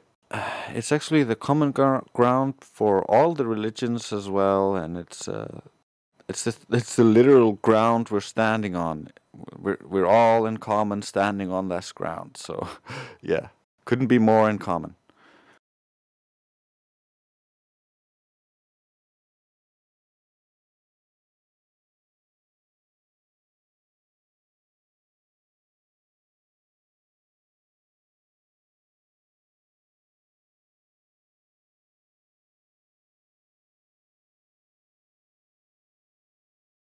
And since I'm back to talking to myself, I'm just gonna play some songs. Mainstream media, legit as Wikipedia. All these transformers walk around deceiving you. Did I hurt your feelings? Too bad you won't be needing them. I'm a space station using hate speech again. Live your life with no regrets. Detox the metal so you don't forget. I'll wipe my ass with a Baphomet, like on the real. Disrespect. They wanna vaccinate you, then dumb you down. Lights on, no one's around. zombie nation with ghost towns, depopulation, how does that sound? Better wake up for it's too late. Got Man, Linda, and Billy Gates. Few plans for the world's fate, a lot is at stake. While you sit at home with your dinner plate, and the food on it is a printed state. Your digital currency's a minute late. Bring truth to you and you like, can it wait? No. No, it can't.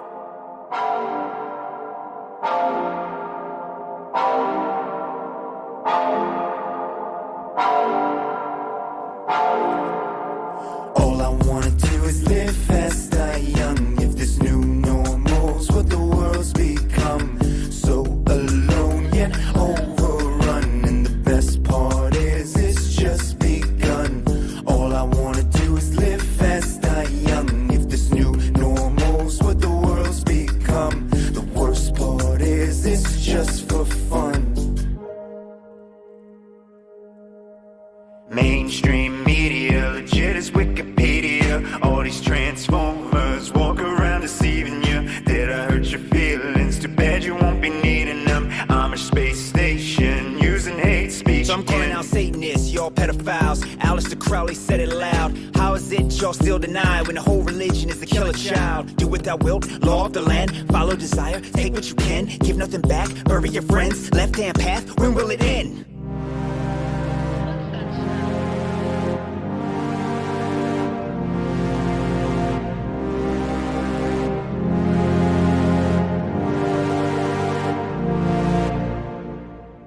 All I wanna do is live fast, die young. If this new normal's what the world's become, so alone yet overrun. And the best part is it's just begun.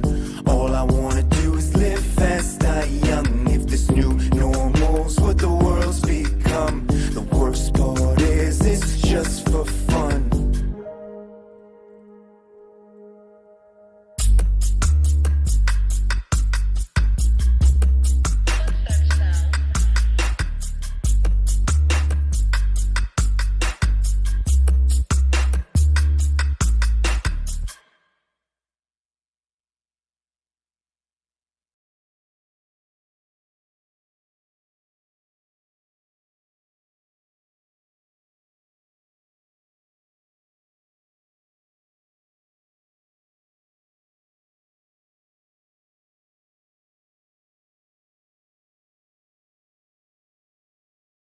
I'm still here, by the way. I just was helping my daughter. I just spilled a glass of chocolate milk all over her backpack right before we got to school. So I was trying to fix that. Sorry if I didn't mean, like, stop talking. It's all good.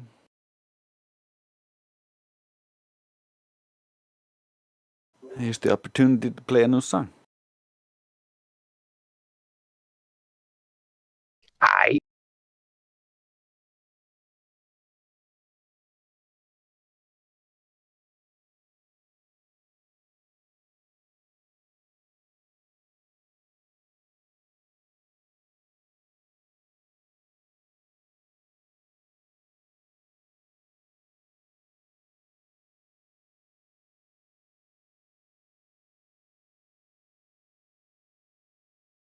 I was actually thinking about maybe reading some of that evolution facts thing. There's a section about I forgot what it is now, strata and something else. I thought it would be relevant to flat Earth.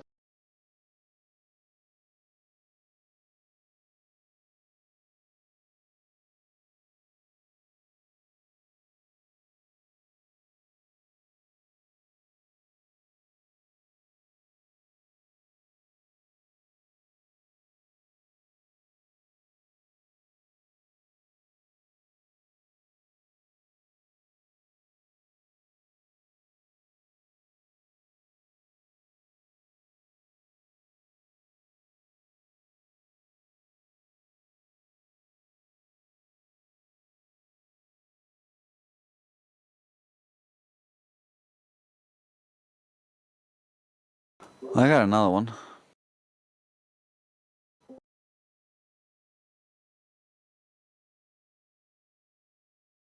Ah, it didn't load.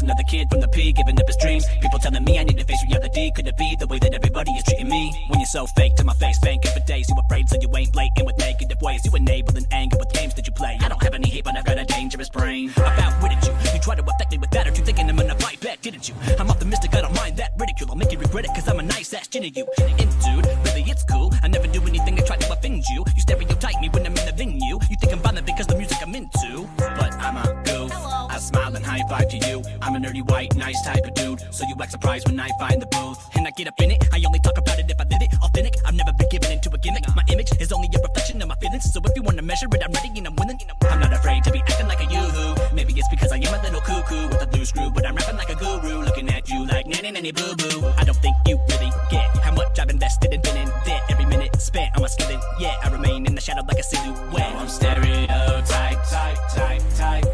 Yeah, I'm stereotype, type. By society, I'm stereotype, type. Yeah, I'm stereotype, type. By society, say what you wanna. I wasn't brought up to be the same as you.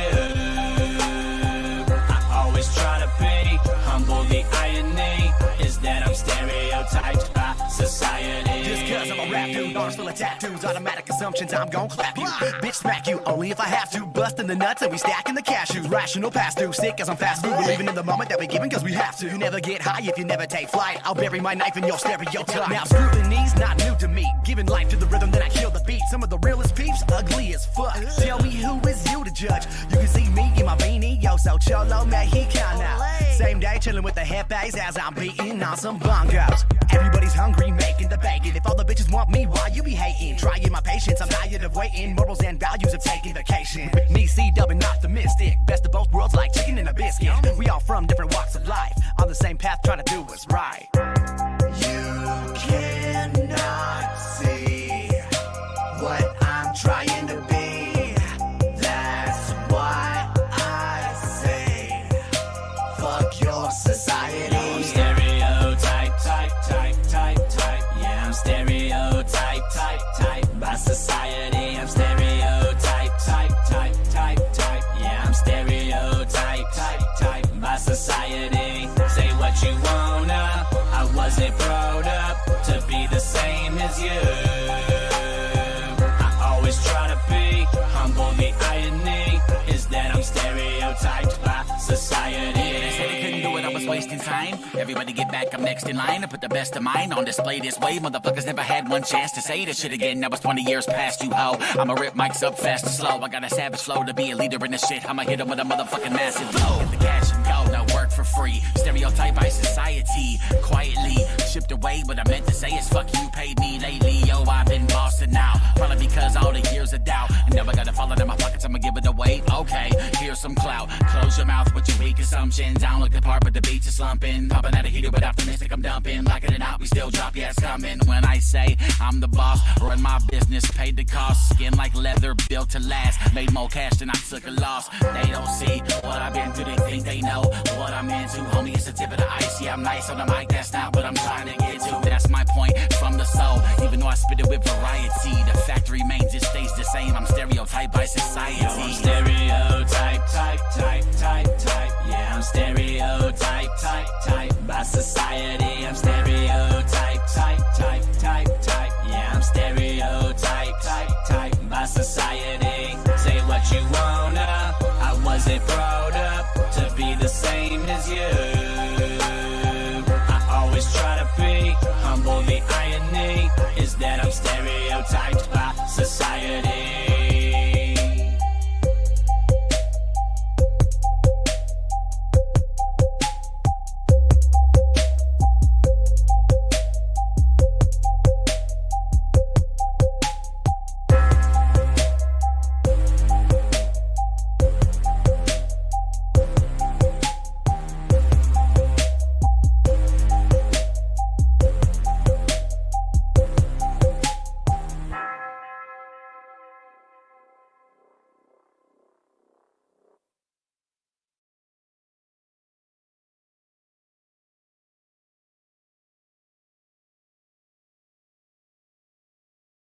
Ladies and gentlemen, boys and girls, Wake the flip up.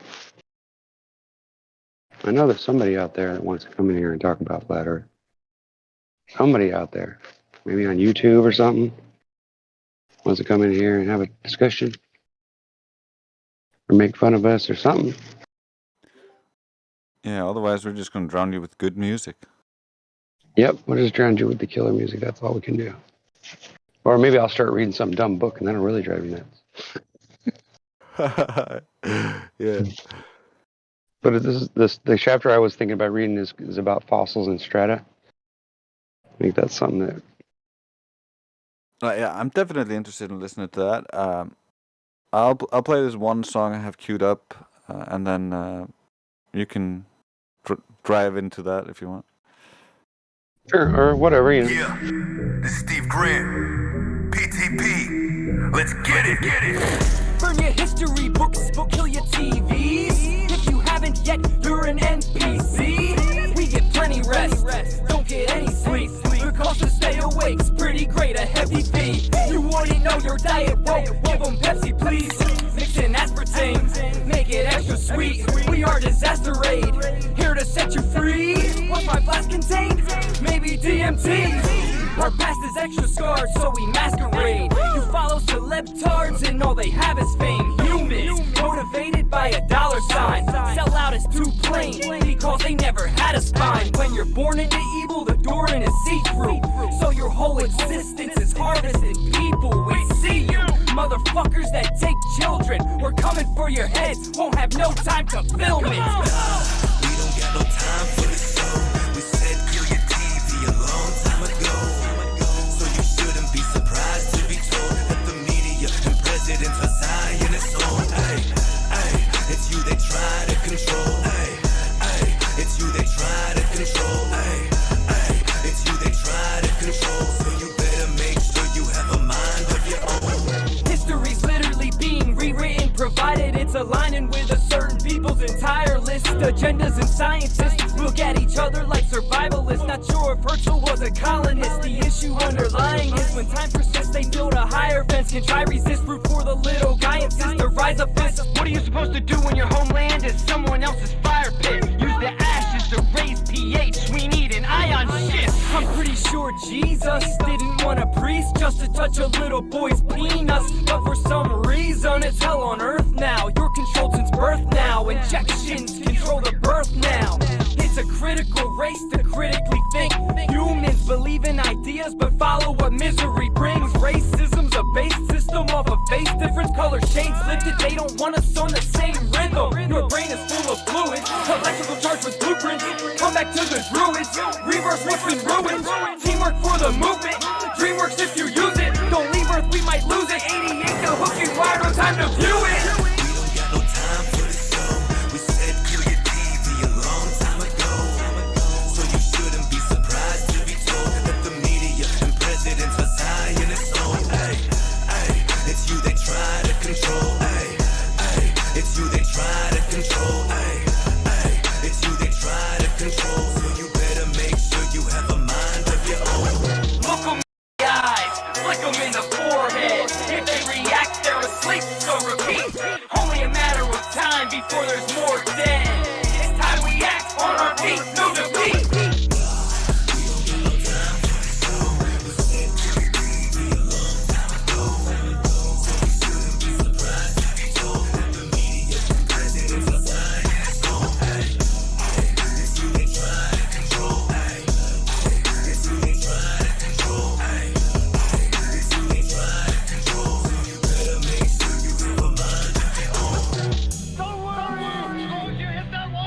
With a connecting hook at precisely 88 miles an hour, everything will be fine.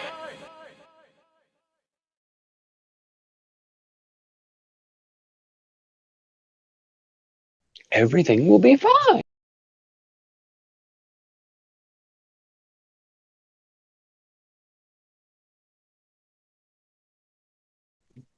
Play another one. I'm in the middle of taking care of my attitude adjustment. Give me a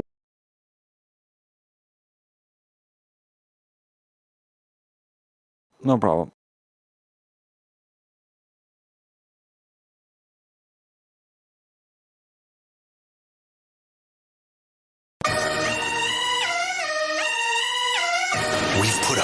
on the radar of intelligence agencies and governments east and west. The whole world probably knows about us now. We're an army without a flag. They're gonna come knocking real soon. There's no turning back now. We're a wrench in the old system of deterrence. I'm coming through swinging, not talking physical fights. We're bringing the light, all my boys are mystical knights. Take a seat, children, it's story time. Remove your face from Facebook, you look mortified. Stand before the tribe, initiation is simple. Turn the page, open your mind, the synchronization will ripple. In time, the sedimentation will chisel. Proof that procrastination in humans leads to regeneration of signals. Now you're up awake screaming, the judgment day creeped in. Oh, you want help? You should have said please then. We can rise up the peaceful warrior way. Observe, take advantage, praying mantis, I lure in my prey. Don't bite the hand that feeds you, tear the head off that misleads you. For centuries they fed the people to keep spreading evil. Awaken the giants, the frustration inside us has reached an elevation, now we're breaking the silence. Give a fuck where you run with, 'cause give a fuck where you run with, 'cause give a fuck where you run with, give a fuck where you run with, give a fuck where you run with, give a fuck where you run with, give a fuck where you run with, give a fuck where you run with, give a fuck where you run with, give a fuck where you run with. Yeah, when I appear, you start to see a flash of lightning, and we enter in your city like Attack on Titan. I grab the mic and I smash it like I'm laughing with Vikings. The last of the tribesmen, but we ain't straddling bison. Dumping the skill. My madness is maxed out in your face like Mad Max strapped to the front of your grill. Fuck what you feel, the government will come for the kill. I run with the real, they dare me to jump and I will. The way I stand for my fam can be compared to statues, and me risking my neck to protect them is very natural. Anonymous is sitting back just staring at you with the head tilted like a pack of pterodactyls. And no need to try to measure us, we all giants. And our presence is felt cause we don't walk silent. And by the looks of us, you never think we non-violent, but we here to strike the fear in the eyes of all tyrants. Give a fuck where you run with, give a fuck where you run with, give a fuck where you run with, give a fuck where you run with, give a fuck where you run with, give a fuck where you run with, give a fuck where you run with, give a fuck where you run with, give a fuck where you run with, give a fuck where you run with, give a fuck where you run with. Don't give a fuck who you run with, 'cause we run in with titans. Don't give a fuck who you run with, 'cause we run in with titans. Fuck who you run with. Why?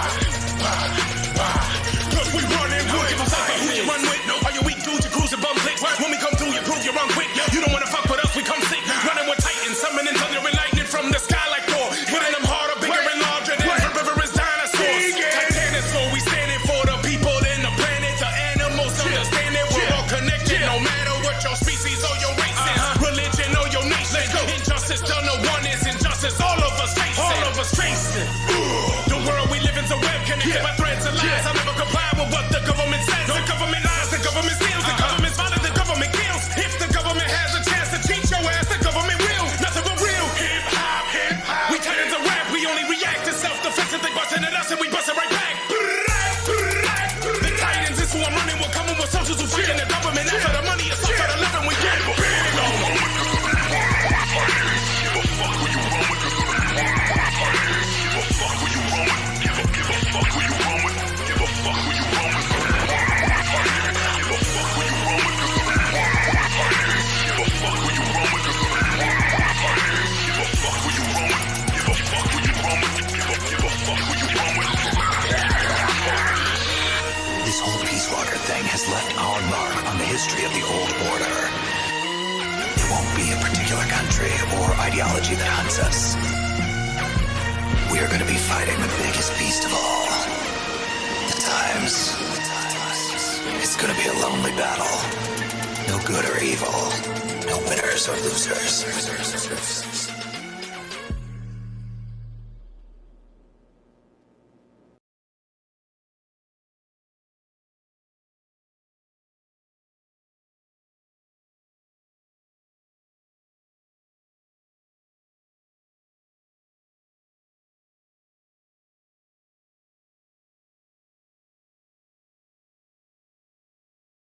I am almost done. I'm sorry. I didn't realize it was going to take me a few minutes to get myself set up, and so I don't have to stop in the middle or whatever.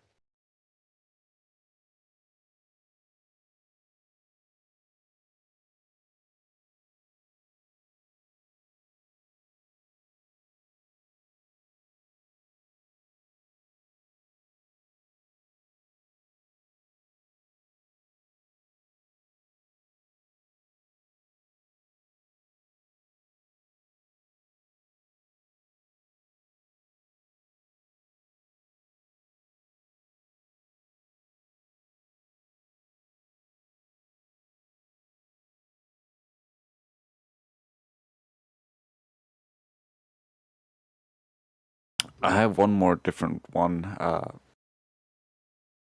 Yeah, I really like that band, or whoever that group. I like them a lot. I like, they sound like a professional. It sounds like a record studio made it. You know what I'm saying? Not saying anything against your stuff, but I'm saying it sounds more professional, and you know what I'm saying. It has that tinge of like normalness to it.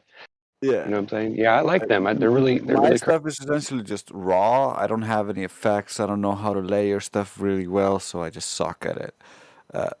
That's 3 different dudes. The last one was Power to the People, Steve Grant, and DISL Automatic.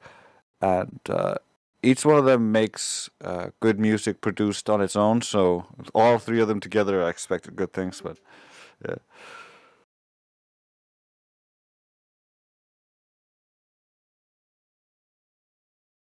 Yeah, go ahead and play the last one.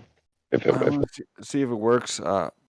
For the audience, we do not endorse everything this singer says, but it like we don't incite violence, but he does.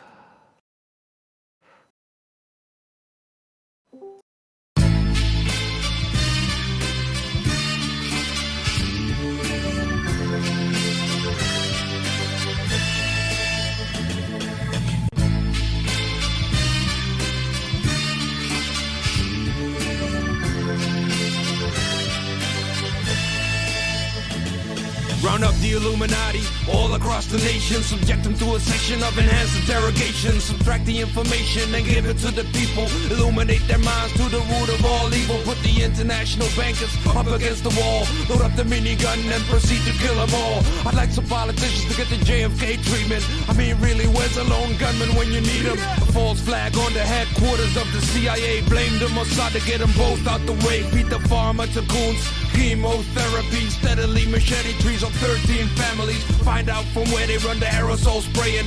Hit them with the barium, fit the breathers, all I'm saying. Every fucking Rockefeller's bound to catch a bullet. Rig the UN building with some thermite and a bullet. Check it out.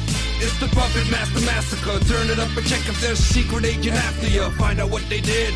Look at where they live. Run up in their cribs and put a gun up in their ribs. Check it out. It's the Puppet Master Massacre. Turn it up and check if there's a secret agent after ya. Find out what they did. Look at where they live.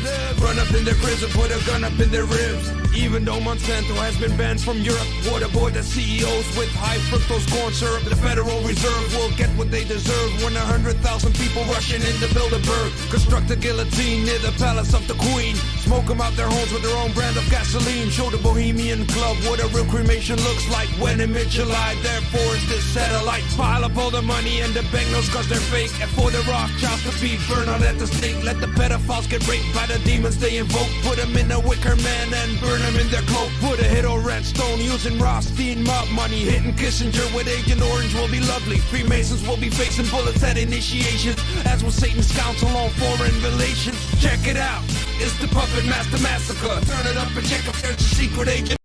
Find out what they did, look at where they live. Run up in their cribs and put a gun up in their ribs. Check it out, it's the Puppet Master Massacre. Turn it up and check if there's a secret agent after ya. Find out what they did, look at where they live. Run up in their cribs and put a gun up in their ribs. Hack a predator's home, then attack the president's home. Shatter the dome with skull and bones and the club of Rome. Splatter them, Catholic rapists at the Vatican, Trilateral Commission, we will be taking care of them. Molotov cocktails at the World Bank, drive up into IMF with an Abraham's tank. This is how we deliver death to different governments as we set fire to the European Parliament. Overthrow the system and occupy the ministries. Excessive force on cops will take it back our liberty. Call me terrorist and psychotic homicidal. This is what I call the French Revolution's revival. Medieval solutions on medieval institutions. Necessary executions for the revolution. Don't think that you're safe if I didn't mention you. If you're an evil puppet master, you will get it too. I'ma find out what you did. Look at where you live. Run up in your cribs and put a gun up in your rib. I'm saying how it is. Time to die, you fucking pig. This is what you get for sacrificing little kids. Check it out. It's the Puppet Master Massacre. Turn it up and check if there's a secret agent after you. Find out what they did. Look at where they live. Run up in their cribs and put a gun up in their ribs. Check it out. It's the Puppet Master Massacre. Turn it up and check if there's a secret agent after you. Find out what they did. Look at where they live. Run up in their cribs and put a gun up in their ribs.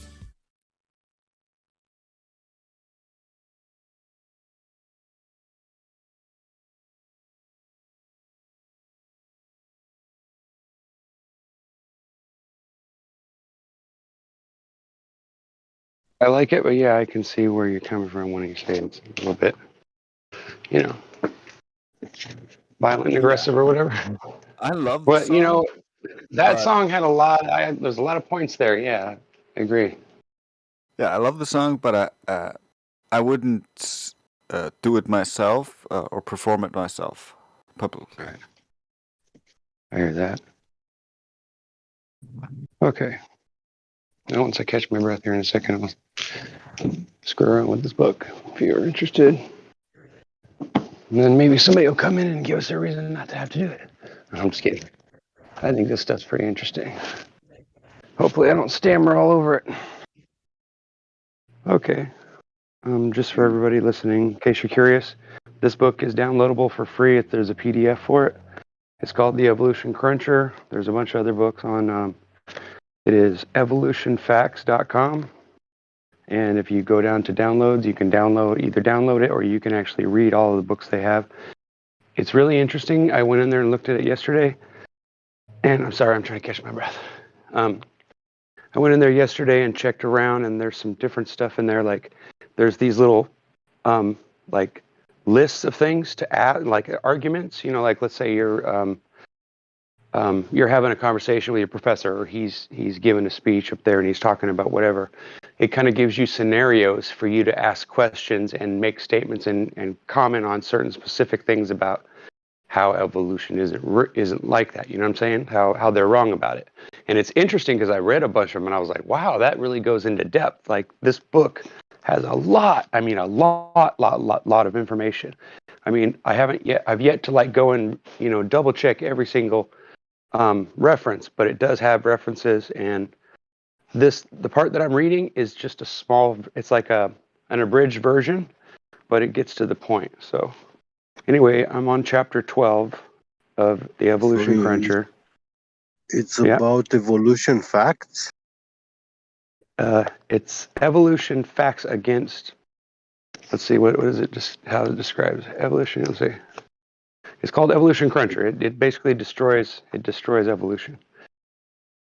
Oh, I see. You know, it's evidence against. I was worried, you know, because evolution facts is very funny term.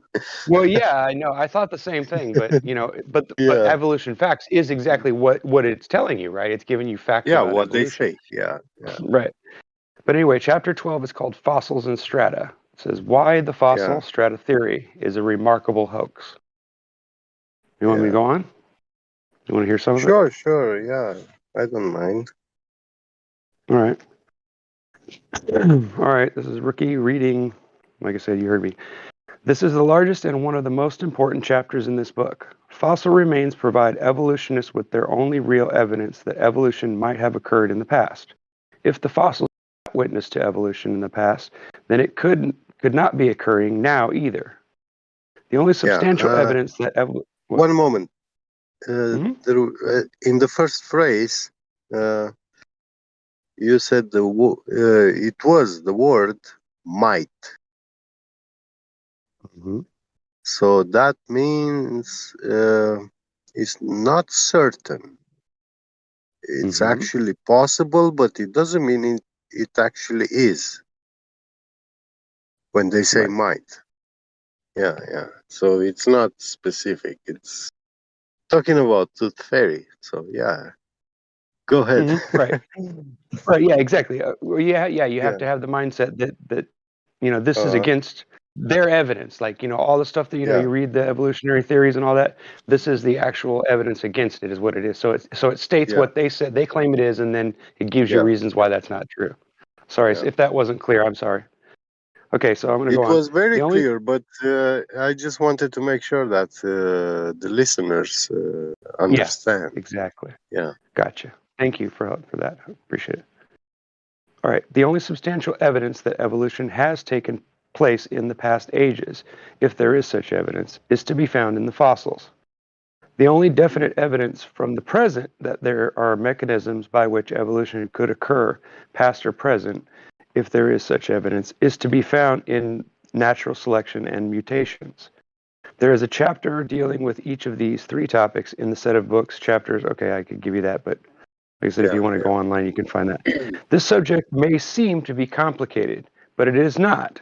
We will begin this present chapter. Sorry, I'm stammering it again. We will begin this present chapter with an introduction and overview of some of the fossil problems. Then we shall give enough attention to each of those problems and more besides to provide you with clear understanding of principles and conclusions. And when you yeah, obtain it, you will be astonished at the amount of overwhelming evidence supporting the fact that there is absolutely no indication from the fossil record that evolution has ever occurred on our planet or plane. yeah. We still do not know the mechanisms of evolution in spite of their overconfident claims in some quarters, nor are we likely to make further progress in this by the classical methods of paleontology or biology, and we shall certainly not advance matters by jumping up and down, shrilling, Darwin is God and I, so on and so on, and this prophet. That was said by Yeah. Errol White, Proceedings of the Linnean Society of London, 1966. It references it. Definitions, introduction. Okay, definitions 1 through 9. Introduction. Most people know very little about any aspect of geology. Here are some of the major areas of geologic study. Of the geological terms defined below, you will want to give special attention to those in bold italic. Okay, now this one's in bold. Here are several of the major branches of physical geology. Geochemistry is the study of the substances in the earth and the chemical changes they undergo. Petrology is the study of rocks in general. Oh, I didn't know that. Yeah, Mineralogy. petrology is from Peter, which that name means rock. Yeah, It's Petra. Yeah, biblical definition, Yeah, it's very funny how they use his name, Mm-hmm. Yeah, Yeah, it is. Well, I mean, there is yeah, some religious context to this. Don't get me wrong, but yeah, but yeah, but like I said, I'm pretty sure this is all pretty sound. I mean, I don't know. I'm not an yeah. expert. I don't have a degree, but I'm saying, Mhm. but I'll go on. So mineralogy is the study of minerals such as iron, ore, and uranium. 4, geophysics Yeah. is the study of the structure, composition, and development of the earth. Structural geology is the study of positions and shapes of rocks very deep within the earth. So that would come in. This would come in. When we're talking about the Yeah. what is it, the cola or whatever that dig that they did. They Stratification only got about layers. 9. Yeah. Yeah, It says both physical strata. and historical geology include 3 areas. Geochronology is the study of geologic time. 2, earth Yeah. processes in the study of the forces that produce changes in the earth. 3, sedimentary is the study of sediment and the ways it is deposited. I think that Godrock could probably confirm some of this stuff. Historical geology has at least 4 main fields. Paleontology, which is the study of fossils, and paleontologists are those who study them. Stratigraphy, I think that's how it's pronounced, is the study of the rock Stratography. strata. Yeah. Is that what it is? Yeah. Stratigraphy. Yeah, stratigraphy. There you go. The rock strata in which the fossils are found. And then Yeah. 3 is paleogeography, is the study of the past geography of the Earth. And then the last one, 4, is paleoecology. Paleoecology is the study of the relationships between prehistoric plants and animals and their surroundings. Okay, so that laid it out. I mean, I've never even heard that explained, so that's interesting. I think I need my soda It's open. Hold on. Latin words.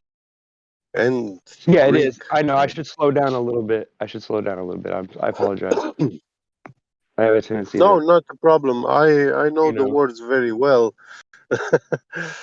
Right. Yeah. You guys, I know a lot of you guys are really, really keen on some of this stuff, so it's going to make a lot of sense to you, but less for the audience, obviously. But I challenge you to go and check it out. Yeah. Anyway, I'm going to go on. Fossils are the remains of living creatures, both plants and animals, or their tracks. These are found in sedimentary rock. Sedimentary rock is composed of strata, which are layers of stone piled up like a layer cake. Strata in the plural form is stratum. Sedimentary rock is fossil-bearing or fossiliferous rock. Oh, that's interesting. Sorry, I got caught. Fossil hunters use the word taxa, taxon in singular, to describe the basic different types of plants and animals found in the fossil record. Do you want me to stop? No. By this, they generally mean species, but sometimes genera or more composite classifications such as families or even phyla, kingdom, phyla, class, order, family, genus, species. Taxa is thus something of a loose term, which is like taxidermy, right? It will be found in some of the quotations in this chapter. Higher taxa would mean the larger creatures such as the vertebrates, animals with backbones. The part of geology that deals with geology that deals with the tracing of the geologic record of the past is called historic geology. Historic geology relies chiefly on paleontology, the study of fossil evolution, as preserved in the fossil record, to identify and correlate the lithic records of ancient time. And there's a reference there. So it's a circular reasoning. One explains the other. I mean, according to the strata layer they are found, that's how we say which time period they are from. And the other way around also, of course. Yeah, it's like we can one hand tell washing the the age other. of that layer because of the bones we find inside those layers. Right. Yeah. Okay. Where was I? Yeah. These fossil remains may be shells, teeth, bones, or entire skeletons. A fossil may also be a footprint, bird track, or trail marks of a passing lizard. It can even include raindrops. Now, I don't know about that's the part I want to stop there because I'm questionable about footprints. Come on, I mean, how does an animal make a footprint in solid rock? I don't understand that.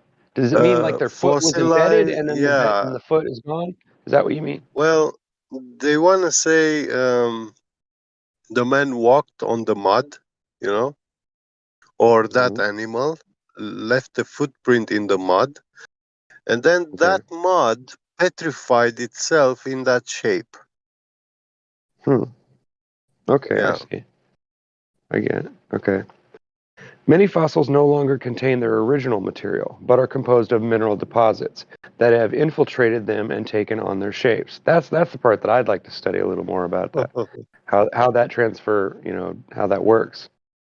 Yeah. Fossils are extremely important to evolutionary theory, for they provide our only record of plants and animals in ancient times. Right, so it's important, right?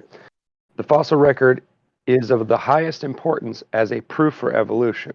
In these fossils, scientists should be able to find all the evidence needed, right, to prove that one species has evolved out of another.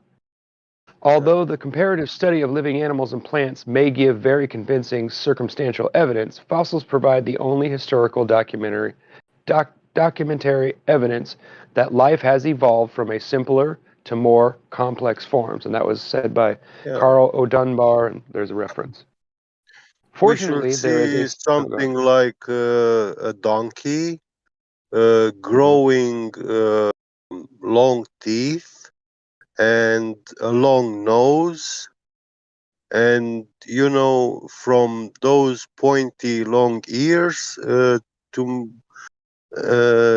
transform into elephant ears, and it looks like an elephant now.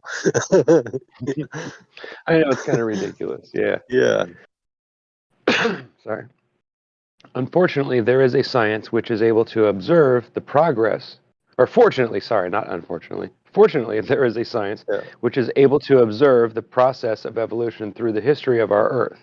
Geology traces the rocky strata of our Earth, deposited one upon another in the past geological epochs through hundreds of millions of years, and finds out their order and timing and reveals organisms which lived in all these periods. Now, this, like I said, this is theory, right? They're describing the theory of it. Paleontology, which studies the fossil remains, is thus enabled to present organic evolution as a visible fact. And there's a reference.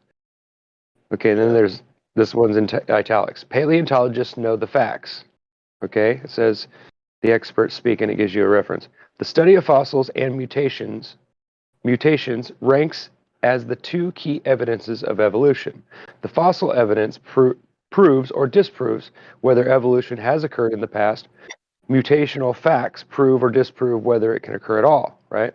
Yeah, this is the one I like. It's my favorite, mutations. I want them to provide me with a good mutation.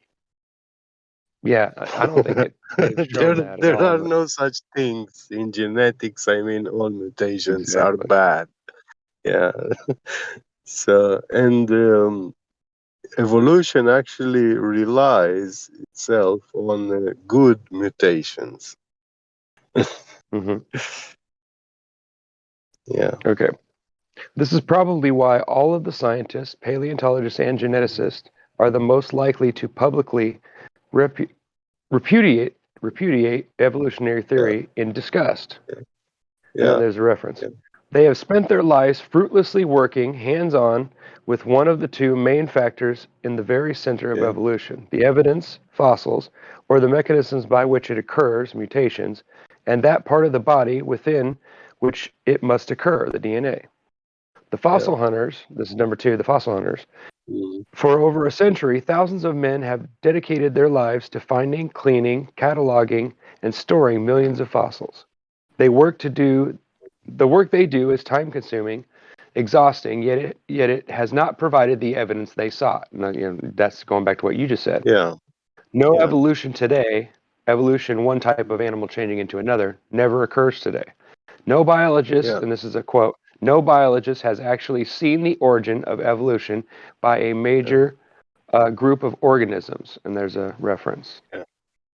Everything hinges on fossils. Clearly then, because no evolution is occurring now, all that the evolutionists have to prove their theory is fossil evidence of life forms that which lived in the past. If evolution is the cause of life on Earth, then there ought to be thousands of various partly evolved fossils, life forms. For evolution to occur, this had to occur in great abundance. So there should be a boatload of evidence for it. There should be, but we don't have it. Intermediate species. Right, exactly. There would be drastic changes over periods of time, right? Yeah. The fossils should reveal large numbers of transmitted species, creatures which are half fish, half animal, etc., right? Like half rabbit, half dog, whatever. Yeah. Throughout these studies, we shall refer to how basic types of or kinds of animals as species. However, as discussed in chapter 11, which we didn't read yet, animals and plant species, biologists frequently classify plants and animals as species, That's the last separation. Uniformitarianism. Okay, that's a big word. It's always hard to say. A basic postulate of evolution is the concept of uniform. Okay, you know the word, uniformitarianism. According to this theory, the way everything is occurring today is the way it has always occurred on our plane. Well, it says planet, but this point what has strong happened bearing. before is actually going on, still going on. Yeah. Right. This point has strong bearings on the rock strata, since no more than an inch or so of sediment is presently being laid down each year. Amount would have been deposited yearly in those places in the past. In other words, there'd have to, and I'm trying to figure out, like, where did this extra dirt come from? Is it because it's supposedly eroding from mountains and things? Because I don't see the mountains getting smaller. Not that I'm aware of. Maybe I'm wrong. But, That's a funny right? thing. Yeah. Yeah, it's interesting, right? Since there are thick sections of rock containing fossils, therefore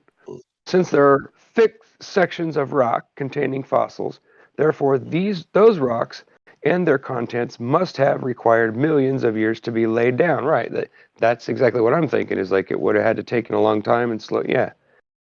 That is how the theory goes. The opposite viewpoint is known as catastrophism.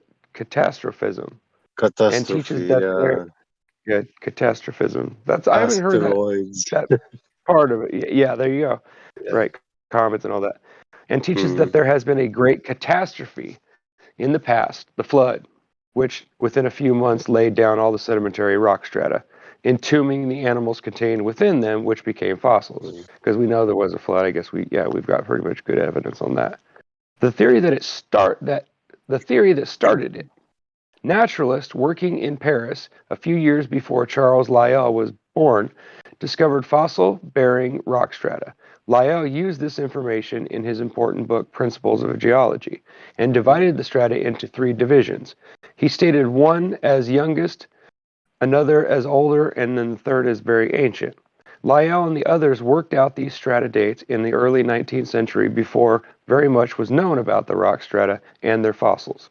Some strata in England, Scotland, and France were the primary ones studied. Lyell based his age theory on the number of a still living species presented by fossils in each stratum. I know this is getting technical. I apologize because I'm getting lost here too, but I'm trying to read and keep up with it. If a given stratum had few fossils represented by species alive today, then Lyell dated it more anciently. So yeah, I see where they're going with that. It has since been established that Lyell's theory does not agree with reality. The percentage of still living species is very, very high throughout all of the strata and varies from place to place for each stratum in different locations. Nevertheless, after quarreling over details, Lyell's followers extended his scheme, and though they changed his initial major strata names, they held on to his mistake and elaborated on it. Although some of the strata names changed later in the 19th century, scientists in the 20th century have been stock full with this relic of the 19th century error. That is why they are taught in colleges and universities. See, this is helpful to explain like how they got it, how they got it to change. You know what I'm saying? I think this is very revealing. Yeah. Okay, the eras. The fossil-bearing rock strata are said to fall into 3 major divisions called eras. At the top are it shows an example here. It says at the top are the Cenozoic era rocks. Below that comes the Mesozoic era levels. Next comes the Paleozoic era strata. At the bottom we find the Cambrian, which contains the lowest fossil-bearing rocks. Beneath that is the Precambrian. The Cenozoic means recent life. Mesozoic means middle life, and Paleozoic means ancient life. I didn't know that either. Interesting. Okay, dates when geological timescales originated. This fossil strata theory is genuinely archaic. Hey, I like that word. I love when they use it in the right way. The basics of the theory were devised when very little was known about strata or fossils, but geology and paleontology have been saddled with it ever since. In other words, it's been, their downfall, I guess. Here are the dates when the various geological timescales were first developed, the periods. The Quaternary is up to 1829, or this is going backwards. The Tertiary, the Tartary or whatever. Tertiary, 17. Yeah. Is that what it is? Tertiary? Okay. It's 1759. Cretaceous is 1822. Jurassic, 17, and it goes down. But I'll read them all, but I won't read the numbers. There's Triassic, Permian, Carboniferous. There's Devonian. There's Silurian. Is that how you say it? Silurian. Ordovician. Ordovician. Yeah, something like that. And then Cambrian. Yeah. Dovician. And then the eras are the Cenozoic, Mesozoic, and Paleozoic. Okay, I know that's crap, but it has to be said. You guys Those can go and names check it out. are, They're hard to say, but I'm saying it helps for you to hear like how they stack them, right? I mean, that makes sense, right? Well, these because some of names you guys know actually all this stuff, meant, but people most only don't. yeah, these are composed words, and they were used in language back in the days, and they meant different things, like Paleozoic or Paleo, Neo. Paleo means old, Neo new, and Meso like middle, And then the And Cenozoic, or the is it we Cenozoic have. or Cenozoic? No, I was asking is that how you say that? Yeah, people. It's Or the Cenozoic. number the old number system. It was made from these words, kind of like Roman numerals have alpha and omega and beta and all that. Okay, I see what you're saying. Yeah. It's just a way of separating to understand the species and separations, right? Gotcha. Like It's you the say, what do they call it? now Classification of animals decathlon, and plants. like decathlon and marathon. These are sports which are based on numbers. They are named by that. Deca is 10. That's what it means. But when you say penta is 5 decathlon, and then it's a sport. Yeah, it's not a number anymore. But it refers to how much you run, actually. 10 times of 100, 10 hundreds. Yeah. Right, I got you. Yeah, that makes sense. Yeah. Perhaps the most ridiculous part of this is that radio dating that radio dating of rocks, which did not exist in the 19th century theories, were devised, is forced to fit those 19th century strata dates. It is done by using only a few test samples which fit the 19th century dates. The rest are discarded. Yeah, hand wave. See, that's another where they hand wave stuff. And then it says, see chapter 6. There's a reference. Yeah, that's why carbon dating is so weird, interesting. All people believe it, but I've seen, for There's very example, little proof that it works properly. Yeah, they discovered in Romania ancient gold tablets in 18th century, King Carol the First, and he ordered to make lead copies of it, and all the gold tablets he took them for himself. Of course, it's gold. One tablet was weighing 10 kilograms of gold.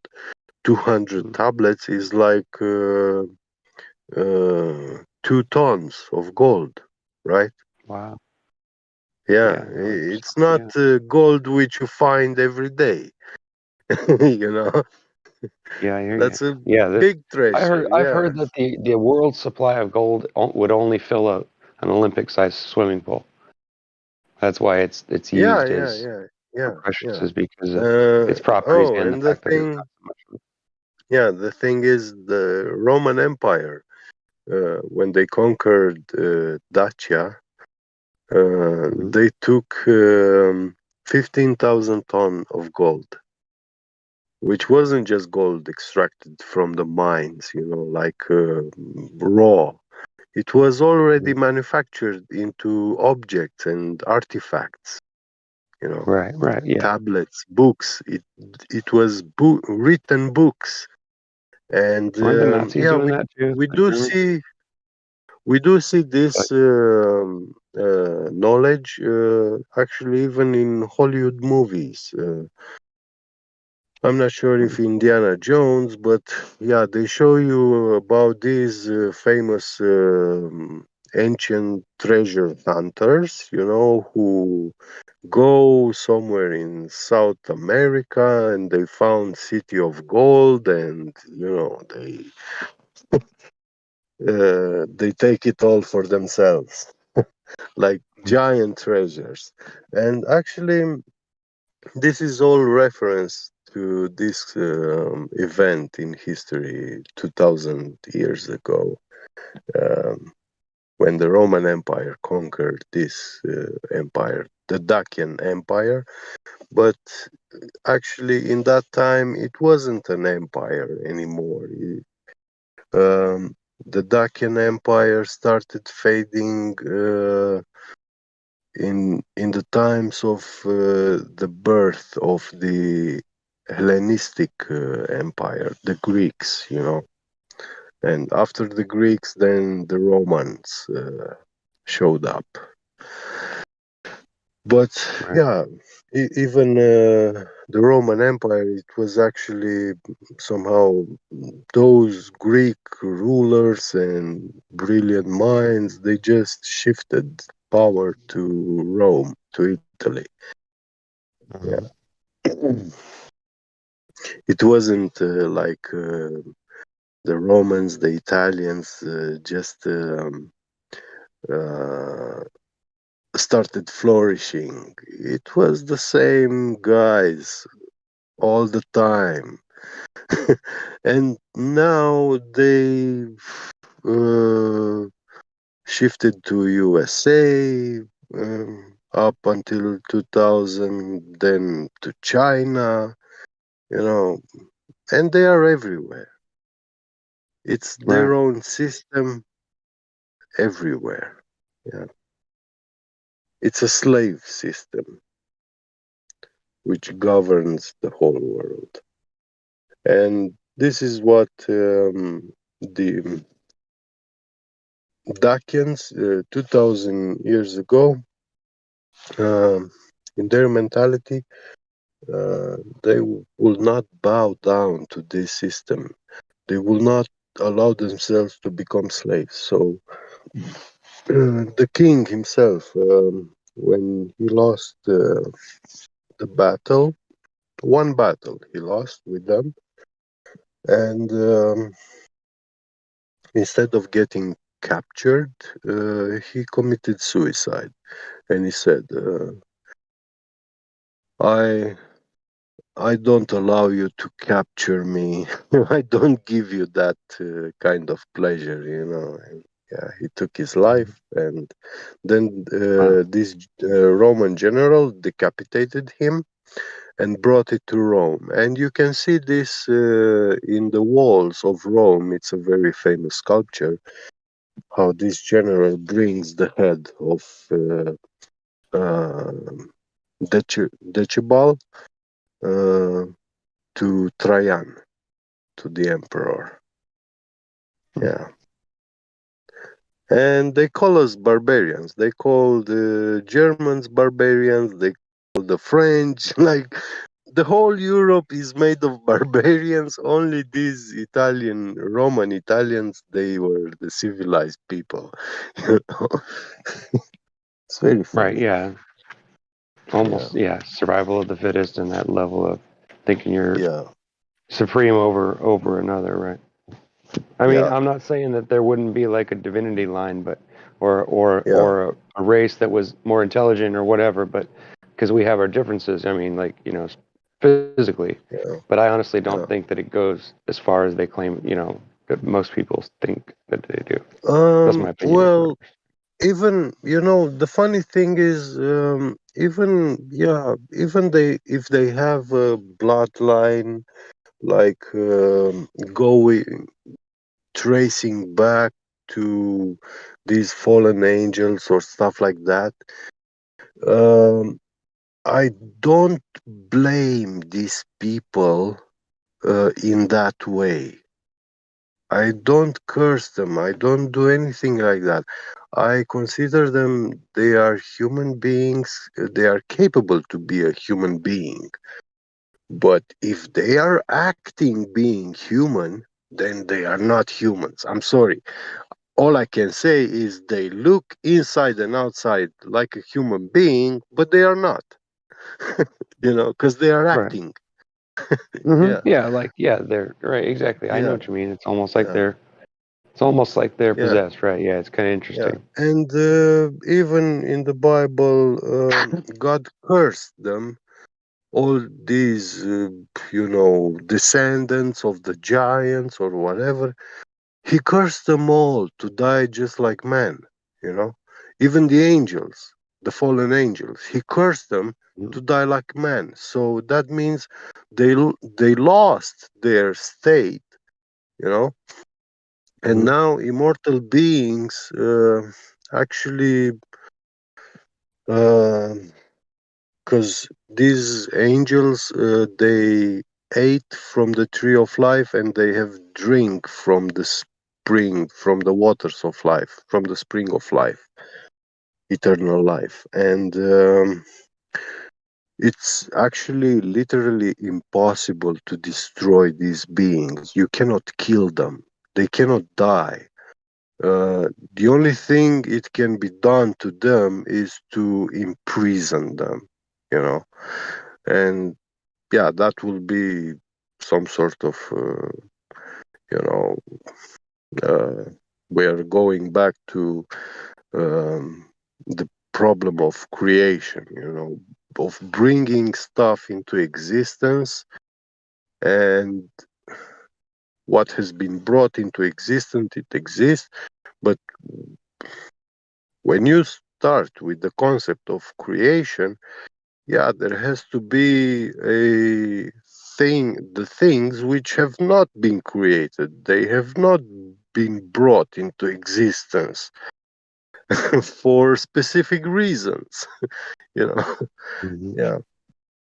And that is a different kind of realm of non-existence, and yeah, even a rock will be insulted to be thrown in that kind of realm, because the purpose of the rock is to be a rock and to exist, Mm-hmm. to Right. exist in space and this system of life, nature. And if you throw it in that realm which is not designed for life to exist, to sustain life, to have space, to have all these beautiful, miraculous experiences that we have of our reality. You don't have them there. Yeah, and I'm going to go on here. so Okay, it yeah, says evidence of evolution. If evolution was a fact, we should find in present events and past records abundant evidence of one species changing into another species. But throughout all the past history and in the present observations, no one has ever seen this happen. Prior to written history, we only have fossil evidence. In other words, we don't have records of it because people didn't write it down or it was destroyed. Scientists all. Let me skip to this. It's like a thing here. it's so Over the funny world that have been. he's repeating this so many times, like no evidence for evolution. Yeah. Right, exactly. Yeah, this is why this is describing it, and it points it out like Yeah, it makes it yeah, logical, a logical, yeah, like, what do you call it? Like narration of it. yeah. Okay, scientists all over the world have been collecting and studying fossils for over 100 years that we know of. Literally millions have been collected. In their research, in all their research, this is what they discovered. 1, there is no evidence of one species having changed into another one. 2, our modern species are what we find here, plus some extinct ones. 3, there are no transitional or halfway forms between species. Yes, there are extinct creatures among the fossils. These are plants and animals which no longer live on the earth. But even scientists that's what agree I that wanted extinct also to species would mention. not be an evidence for evolution, right? Yeah. That's like turning it back around and trying to say it backwards. Yeah, you're right. That circular Yes, reasoning. and it's a very important point, this one, to say that all we can find in these fossils, we can find extinct species, but they are not intermediate. Right, exactly. Like how did a cat form from whatever their animal did it form from? And how did a blob of meat or a blob of whatever protozoa or whatever form a nose and form eyeballs to be able to see and then cognizance? It doesn't. There's absolutely no sense in it at all, of course. Exactly. But let's keep going on because there's a lot of stuff in here that I love. I've been reading ahead as you were talking. Okay. Sure. Okay. It says. Going back, it says that extinct species would not be an evidence of evolution. Yet evolutionists parade dinosaur bones as a grand proof of evolution, when they are no proof at all. Extinction is not evolution. Before proceeding further in this study, we should mention 2 points that will help you clarify the process. Why so very complex at the bottom? Okay, that's the title of this one. As we already mentioned, the lowest strata level is being called the Cambrian. Below this lowest of the fossil-bearing strata lies the Precambrian. The Precambrian. The Cambrian has vertebrate, non-backbones, animals such as trilobites and brachiopods. These are both very complex little. These are both very complex little animals. In addition, many of our modern animals and plants are in that lowest level, just above the Precambrian. How could such complex, multi-celled creatures be there in the bottom of the Cambrian strata? Right, makes no sense. But there they are. Suddenly, in the very lowest fossil stratum, we find complex plants and animals, and lots of them, with no evidence that they evolved from anything lower. In other words, they were already as complex as the ones we have now, right?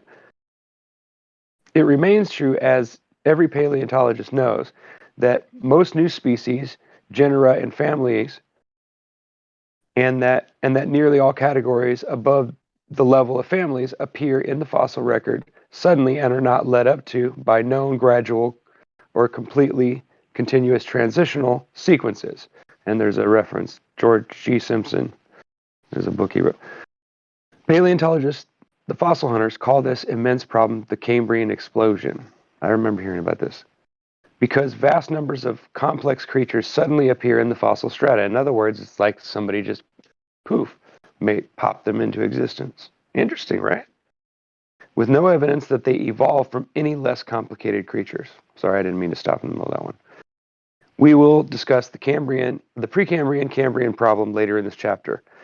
What caused this sudden massive appearance of life forms? What caused the strata?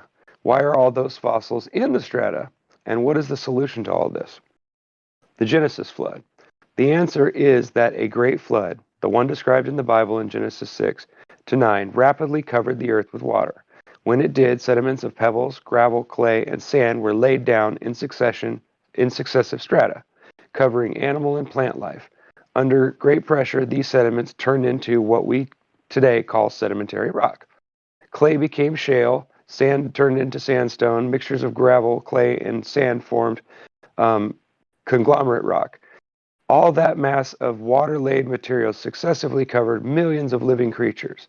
The result is fossils that today are only found in the sedimentary rock strata. That's interesting. When the flood overwhelmed this world, the first to be covered were slow-moving animals. The next to be covered were somewhat larger, somewhat faster-moving animals, and so it went. Today we can dig into these rock strata and find that the lowest stratum tends to have the slowest moving creatures. Above them are the faster ones. In other words, they go from, like small insects and, small animals, and they work their way up to elephants and dinosaurs or whatever was alive.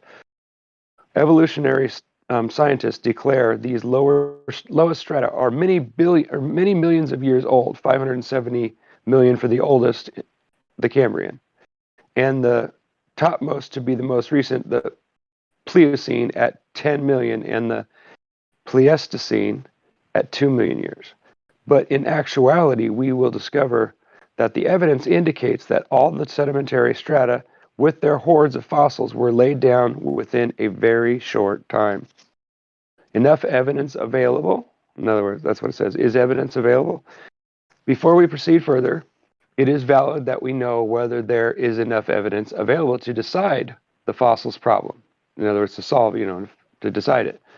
Can we at the present time really know for sure whether or not, according to the fossil record, evolution has or has not occurred? Yes, we can know. Men have worked earnestly since the beginning of the 19th century to find evidences of evolution in the fossil strata. The adequacy of the fossil record for conclusive evidence is supported by the observation that 1% of the living families of terrestrial vertebrates have been found as fossils. 87.7% of birds are excluded, and then there's a reference. Geology and paleontology held great expectations for Charles Darwin, although in 1859, when he published his book, Origin of the Species, he admitted that they already presented the strongest single evidence against his theory. Funny. Fossils were a perplexing puzzlement to him because they did not reveal any evidence of the gradual and continuous evolution of life form from a common ancestor, proof which he needed to support his theory. Although fossils were an enigma to Darwin, he ignored the problem and found comfort in the faith that future explorers would reverse the situation and ultimately prove his theory correct. That's funny. He stated in his book, The Origin of the Species, the geological record is extremely imperfect, and this fact will, to a large extent, explain why we do not find intermediate varieties connecting each other all the extinct and existing life forms by the graduated steps. He rejected these views on the nature of the geological record. On the nature of the geological record will rightly reject my whole theory. In other words, okay, I should read that again. I'm sorry. He who rejects these views on the nature of the geological record will rightly reject to my whole theory. That's what it was. Okay. Quoted from the 6th edition, 1901 edition of Darwin's book, pages 341 and 342, in case you're curious. After over 120 years of the most extensive and painstaking geological exploration of every continent and ocean bottom, the picture is infinitely more vivid and complete than it was in 1859. Formations have been discovered containing hundreds of billions of fossils, and our museums now are filled with over 100 million fossils of 250,000 different species. The availability of this I'm really stammering now. The availability of this profusion of hard scientific data should permit objective investigators to determine if Darwin was on the right track. And there's a reference. There are 100 million fossils, all cataloged and identified in museums all around the world. There are 100 million fossils housed in museums and other collections. That ought to be enough to locate the missing links and prove evolutionary theory, correct? You'd think so. Yes, enough information is now available that we can have certainty from the fossil record whether evolution ever did occur in our world. The present chapters will provide you with a brief summary of those facts. Anybody coming in that wants to talk or ask any questions or comment? Or should I just go on? Am I reading to myself?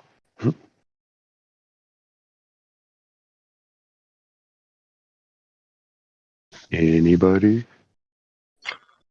I just got in here a minute ago, but I'd say go ahead. I don't know how long you've been at it, but go ahead. I think I've been reading for about an hour, and Get and I were talking about, we stopped it along the way. In case you're curious, I'm reading that book again, if you've heard me read it before. It's called Evolution Cruncher. It's called Evolution Cruncher. If you go to evolutionfacts.com and go to downloads, you can download the book, I think, on PDF, and then there's other books that you can read for free in there. It's all free. And I'm reading chapter 12 out of the Evolution Cruncher. It's titled Fossils and Strata. So we've been going over geological stuff, evidence about it, and there's a lot of interesting information in here, and it has all references to every bit of it.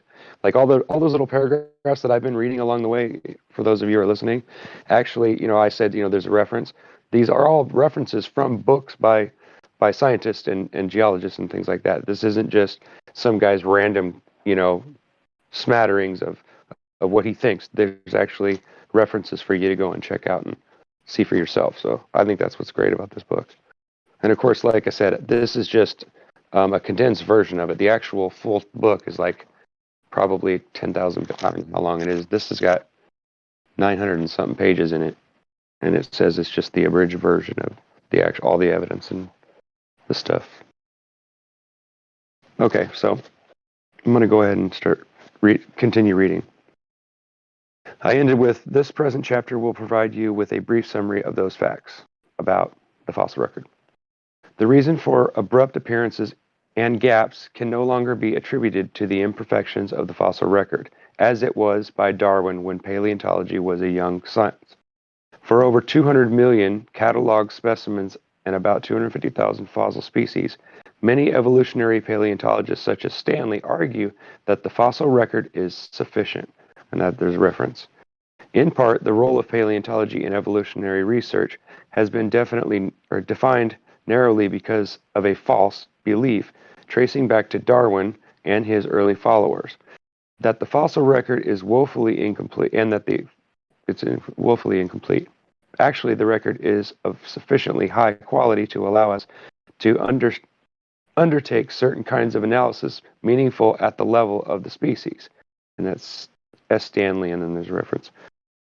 Over 10,000 fossil species of insects have been identified, over 30,000 species of spiders, and similar numbers for many sea-living creatures. Yet so far, the evidence for step-by-step changes leading to major transition looks extremely thin. The supposed transition from wingless to winged insect still has to be found, and has the transition between the two main types of winged insects, the Paleonterra, mayflies and dragonflies, and the Neoptera, original flies, beetles, ants, and bees. And then there's a reference. 150 years of collected evidence. In spite of such an immense amount of fossil evidence, it says, Heribert Nilsson of Lund University in Sweden, after 40 years of study in paleontology and botany, said the deficiencies, the missing links, will never be found. Wow. Herbert, that's interesting. It is not even possible to make a caricature, a hazy sketch of an evolution out of paleobiological facts. The fossil material is now so complete that the lack of transition series cannot be explained as due to the scarcity of the material. In other words, you can't use that as an excuse because there's so much fossils they found. The deficiencies are real. They will never be filled. And then there's a reference to the person that said that in what book. More than a century ago, enough evidence had been gathered from the study of fossils that it was already clear that the fossil gaps between Genesis was unfillable. Genesis kinds was unfillable. Even Charles Darwin admitted the problem in his book. Yep, we talked about that. And then this is a quote from a book. Immediate links. Geology assuredly does not reveal any such finely graduated organic change, and this is perhaps the most obvious and serious objection which can be urged against the theory of evolution. And that was actually Charles Darwin's words. And then there's a reference. For over a century, hundreds of men have dedicated their lives in an attempt to find those missing links. If the transitional forms connecting one species with another are are really there, they should have been found by now. In other words, with all that record. Sunderland, quoted above, said, "Our museums now are filled with over 100 million fossils, blah, blah, blah. Here in two brief paragraphs is a clear description of the enormity of this missing link problem." And then here's the explanation of that. "The time required for one of these invertebrates to evolve into vertebrates or fishes has been estimated at about 100 million years." In other words, that's what they say, it took that long. And it is believed that evolution of the fish into an amphibian required over 30 million years. The essence of the new Darwinian view is the slow, gradual evolution of one plant or animal into another by the gradual accumulation of micro-mutations. That gets back to what you were saying, Gebget. Through natural selection of favored variants. In other words, the favorable variants of like birds that are, marked differently, or moths that can, hide themselves on, the trunks of trees or whatever. That's, that kind of stuff. That's where they're going with that. If this view of evolution is true, the fossil record should produce an enormous number of transitional forms. Natural history museums should be overflowing with undoubted intermediate forms. This goes back to what I said about there having evidence for curvature and all that other stuff. The fact that that doesn't exist tells me that something wrong. And about 250,000 fossil species have been collected and classified. Those fossils have been collected at random from rocks that are supposed to represent all of the geological periods of Earth's history. Applying evolution theory and the laws of probability, most of these 250,000 species should represent transitional forms. There should be something there. Thus, if evolution is true, there should be no doubt, question, or debate to the fact of evolution. And then that was part of the quote that was said earlier, as I was reading, and it was said by Duane T. Gish in The Origin of Mammals in Creation, The Cutting Edge, from 1982, page 76. I only said that one because I thought it'd be interesting for someone who doesn't know where to find the info. The above quotation provides... Yeah, sure. I'll stop. Go ahead. No, I mean, if you want to finish your paragraph or page, it's fine, whatever. Just... No, well, I'll stop anywhere you want. So we're only one paragraph away from that section. That's fine. I'm just curious here, if you don't mind me cutting to the chase to some extent. Does the book talk about Charles Darwin's first cousin, Sir Francis Galton? Not yet, but I'm sure they're going to get to that. Or maybe it's not found in here, but maybe the whole book, the unabridged version, probably has a lot about that. Well, sure. What did you want to say about that? Well, just it's interesting that one took this supposed academic route, and the other took the applied route, and they come up with the nice, friendly term of eugenics, when really it was about killing and maiming and locking people away in state institutions. Okay. Yeah, here we're going. Yeah. No, continue on. I just wanted to ask that question because you've caught my interest in the book. So I just was curious if I'll download it at some point later today and read it over the next few weeks. But I just wondered if there was a. So you heard me reference it. You got the. Yeah, I did. Yeah, I asked you earlier about cool. the book. You told me. Cool, but. Oh, okay. I wasn't sure if you were the same guy. I'm sorry. Yeah, no worries, no problem. I just I appreciate the interruption. Sure. Yeah, no, it's fine. If anybody wants to cut in, I have no problem with that. Or if somebody that's in the text chat wants, I'm trying to look at the text chat, but I can't read the book and track that too. So bear with me here. If you guys have questions, like if somebody wants to like read it off, if I'm not able to look over and see what it is, if you guys do have questions, somebody can always pop in and tell me. Reading it to spawn some conversation. Yeah, that's why I'm filling the gaps. It was quiet in here, and I decided I've already read quite a bit of the chapter. But yeah, I want everybody to, the whole idea of this is, this is positive. This is the truth about, and I've already read through some of this stuff, and it's baffling. It's like, what, really? Like this stuff doesn't match up. Like that stuff about them not having, having all this evidence, and all this over time, 100 and something years of fossils and strata, but yet they can't produce anything like that. It's just fascinating to me.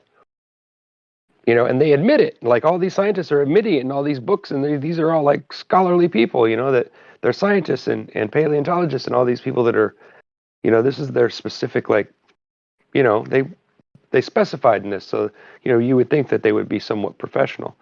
So it's funny that they're all talking about how these things aren't true, but yet we don't hear anything about that in the media. We don't learn that in schools and things. Why don't we learn this stuff? This is actual evidence for what we were talking about earlier, is that this is part of the control. You know, and I think understanding all these things and why they're wrong, it helps us understand how they're setting that up and how they use it to confuse us and make us believe in that the Earth's a sphere and that all this other stuff is true, when we know darn well it doesn't make sense from what we see in the real world, right? Absolutely. I would say for at least the last 30 years that I've followed it, maybe longer. I don't know how long it's been since I've been hearing about evolution. That they've always said over those last 30 years, we're about 5 years away from finding the missing link. Yeah, right. Oh yeah, because that's the media. That's the, you know, the actors' version of it, of course. But this, you know, this really gets down to the nitty-gritty. It makes me realize that, you know, the stuff we're watching on TV literally is. It's like, yeah, maybe there's some truth in it. They'll throw a few things in there that make it sound, you know, like it fits with science. But the reality is it never actually, you know, like if you go and read the books that they're talking about, you'll realize that they're not right. They're just commenting on something and it's their opinion. You know, that's another thing to remember, is when you watch the news and things, this is all opinion. These people could be lying to you. They could be paid by the CIA. They could be paid by anybody. Some rich guy comes along and I own a TV station and they pay me enough money and I don't think it's going to harm people. I might just take that money and let him put stuff on there. You know what I mean? You know, it's so easy for you know, the common person, like, you know, is it a fix to like accept something like that, not knowing what he's really getting himself into. So I find it, you know, that's why I get irritated when people try to deny and hand wave it. Oh, well, the people wouldn't do that. Why would they do that? Well, why does anybody steal anything? Or why does anybody, you know, find ways to buy something and then resell it at a higher price and screw people out of money? I mean, that's the American way, right? That's the way the world works. But why? You know what I'm saying? We could be fine growing our own vegetables and raising our own animals like we did in the past. But now we all are scrunched in cities and we're all, you know, have all this television influence and all this media influence that controls our lives and we don't realize it. You know what I mean? This is the cognitive dissonance that gets us when we're trying to talk about flat earth facts and things like that with people and share it too. You know, this is important stuff, I think. It's fascinating too, because it supports everything we talk about on here. You know what I'm saying? I very much enjoy TV. Very much. I do too. But I do realize that it's just fantasy. It's for entertainment, you know? Go ahead. I'm sorry. No, sorry. No, sorry. I was just saying, and I noticed it's the exact parallel behavior. They're using the same behavior about the fictitious. I'm not a recording. I'm sorry, I had to throw that in. I saw someone rose it. I thought it was recording. No worries. Go ahead. No, I said it's the same behavior, and interestingly enough, you can actually learn about the behavior that they use against the flat Earth concept. They use it in evolution, and it's just over the board, and you can see that they're insatiable, that they can have 300 more million fossils and they'll still never find it, but they'll still say, oh yeah, we're 5 years away from having it, we got this and that, and we just got to dig deeper. We just dig a little bit deeper, we're gonna find that for you.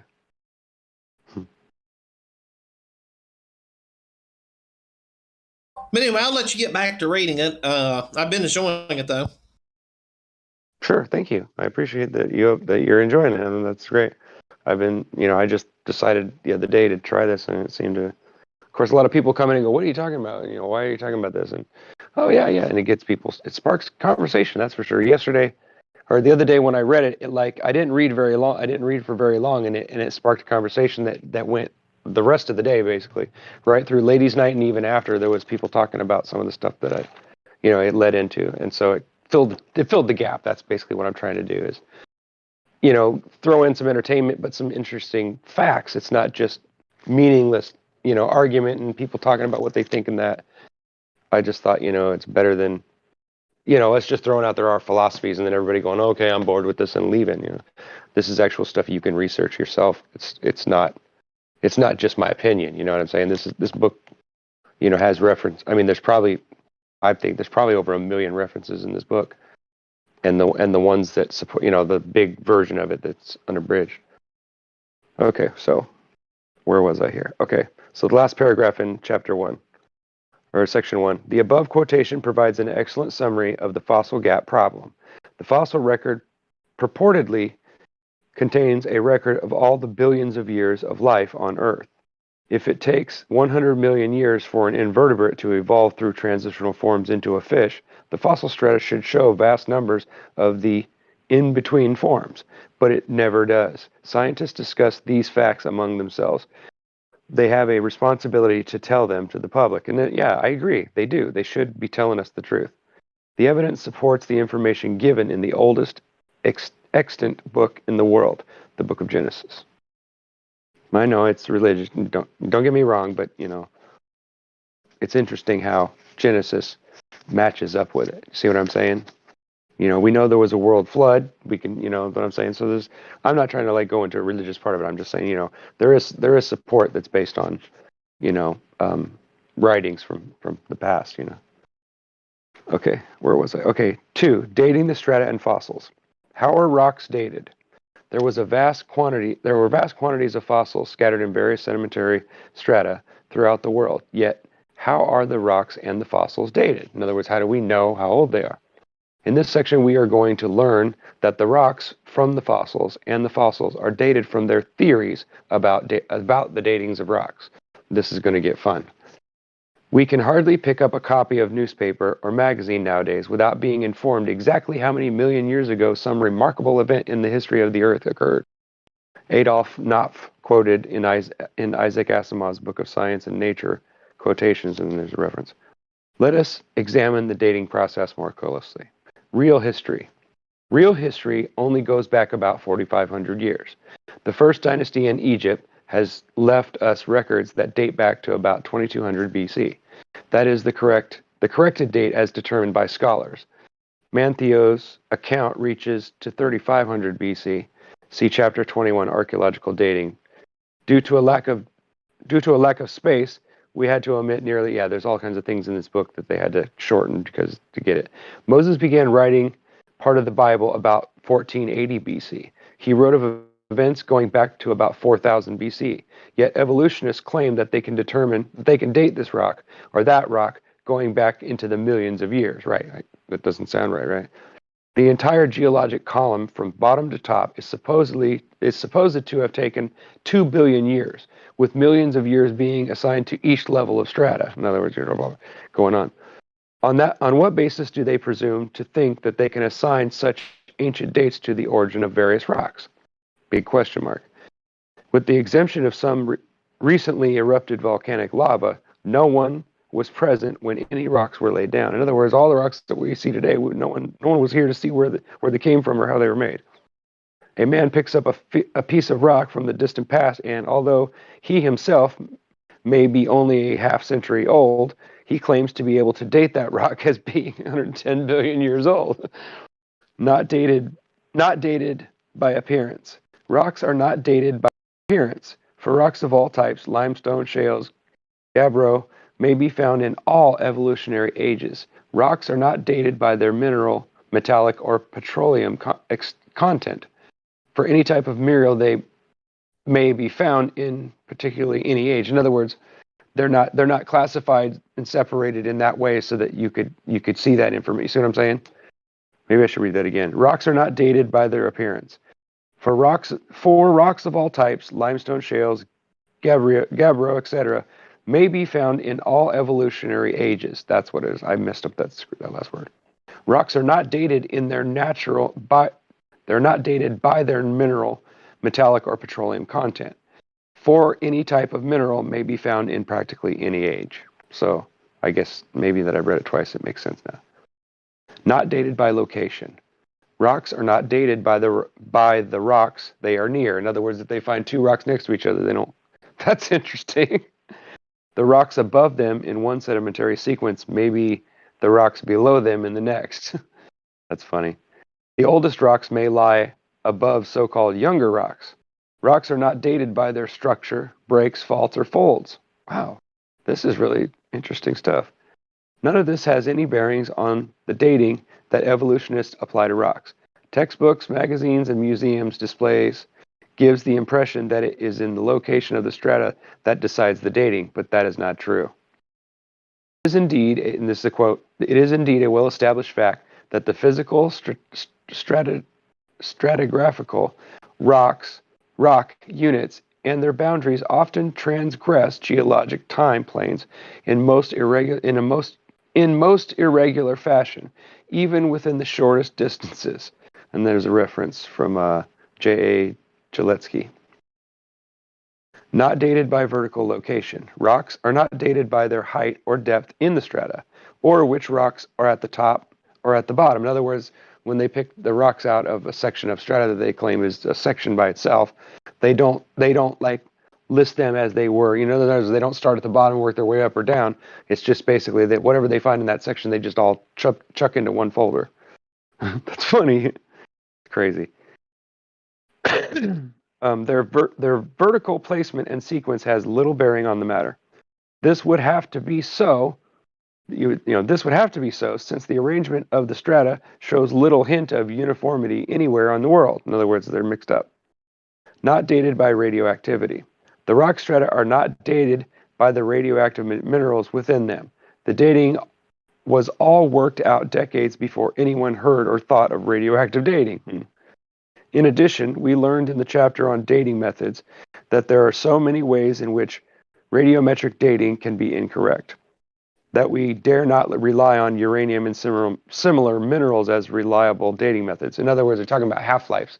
You know, like a half-life is basically like the time, like if you take a dog as an animal that passes away, the half-life would be the time it takes for the minerals or the individual cells to be destroyed completely, and it's half of the life that it takes for that. So, that's why they call it a half-life. It's like if it took, let's say, if I died right here in my chair, and no one bothered me, and I was exposed to the elements, how long would it take for half of my body content to be destroyed or go back to its original thing or whatever?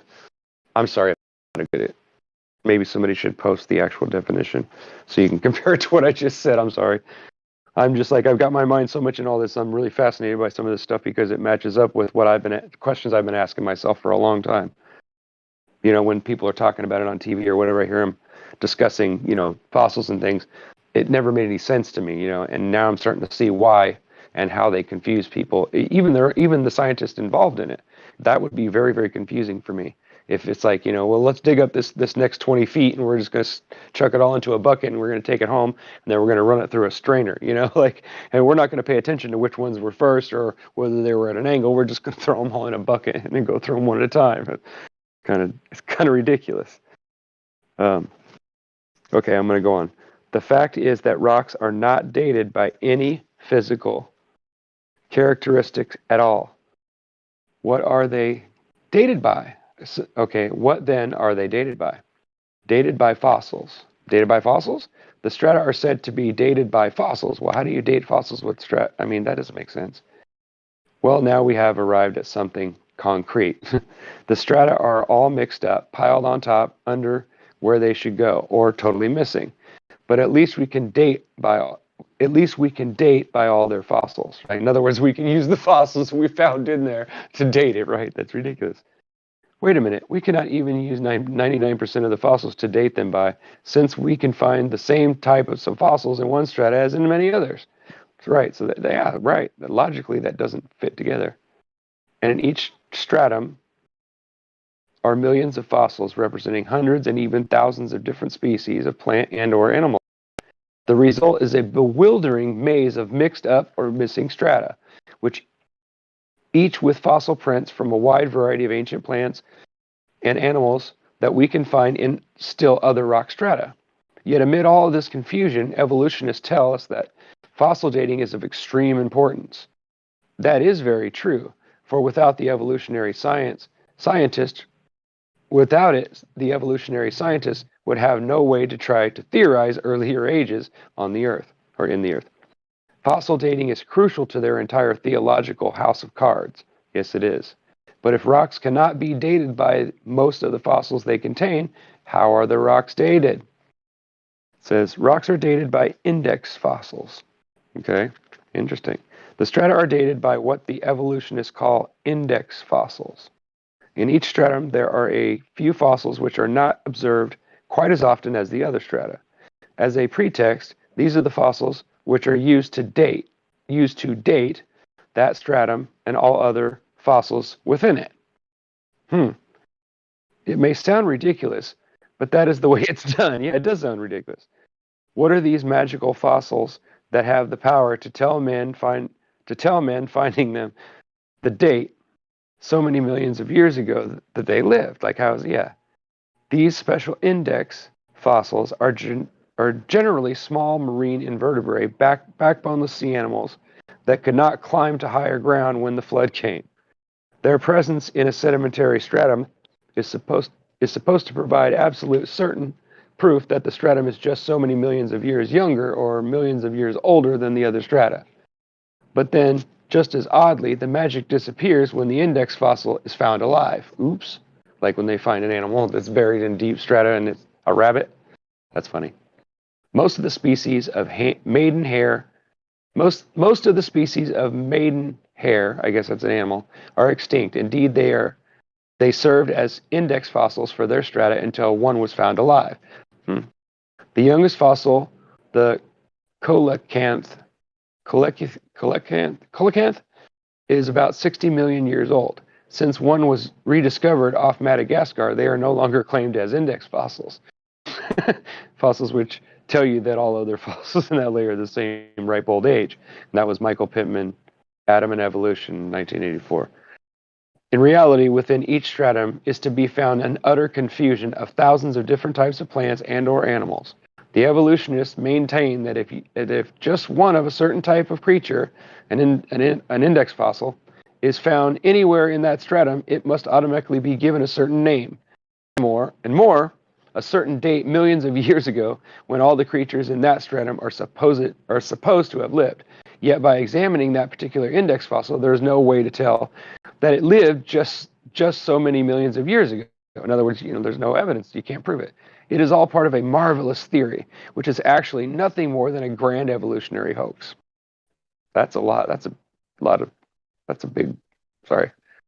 a very big sentence there.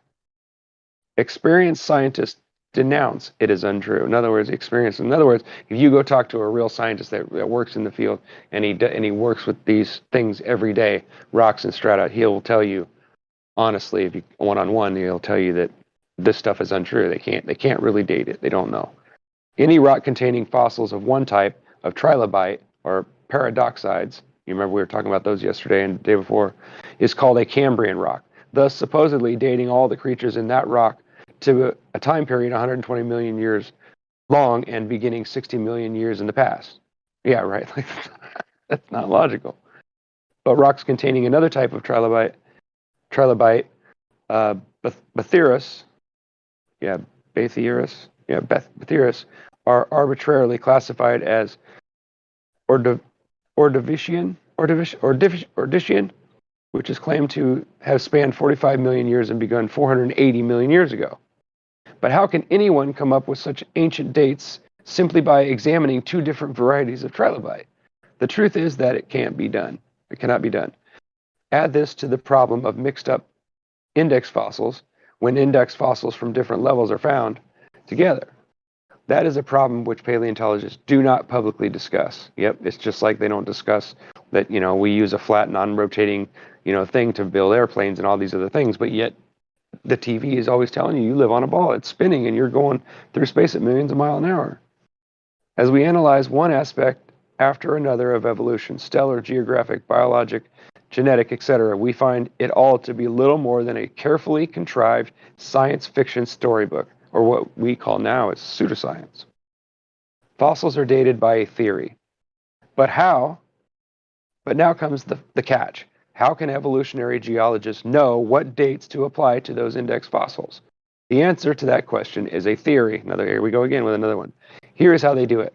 Darwinists theorize which animals came first, and when they appeared on the scene. In other words, they list them and classify them by, chronologically.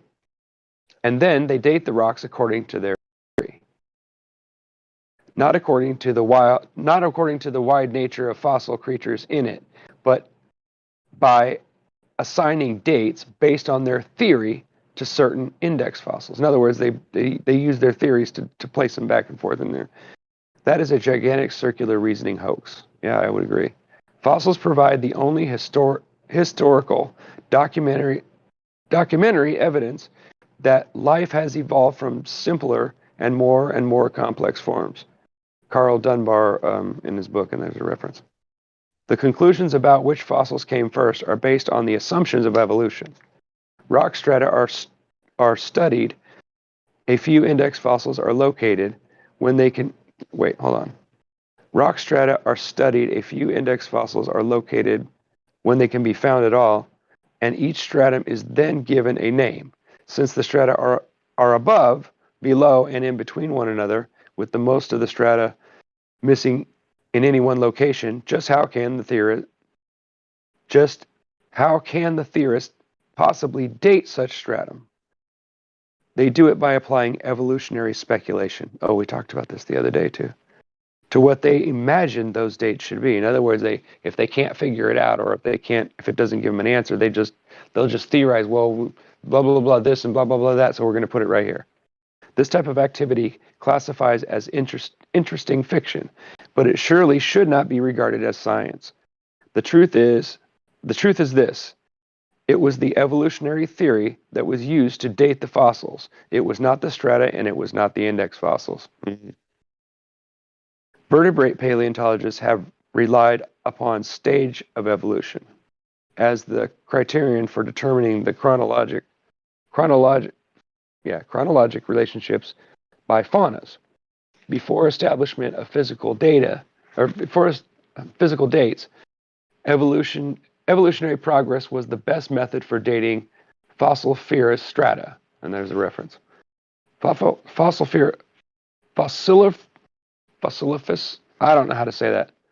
Fossiliferous, or whatever. Fossiliferous, that's it. Fossiliferous strata means fossil-bearing strata.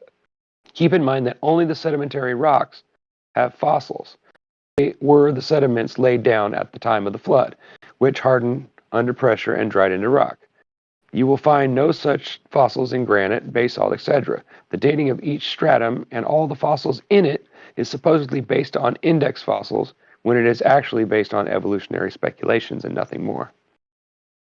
Anybody want to ask questions or anything now? I'm in the middle, but I hear a lot of people coming in and out, and I'm not reading the chat. Sorry.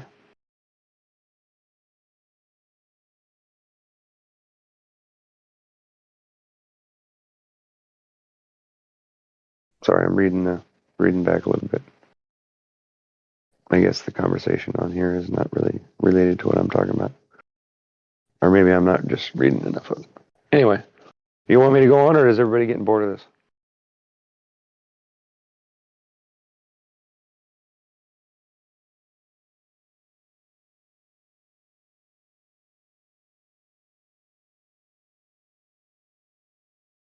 No, what? Complete sentences, please. Thank you, Trinity. It's good, yeah.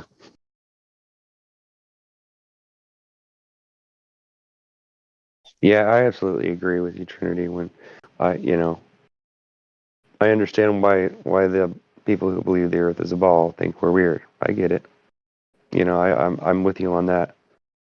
But I think we all were the same way too. Yeah, absolutely.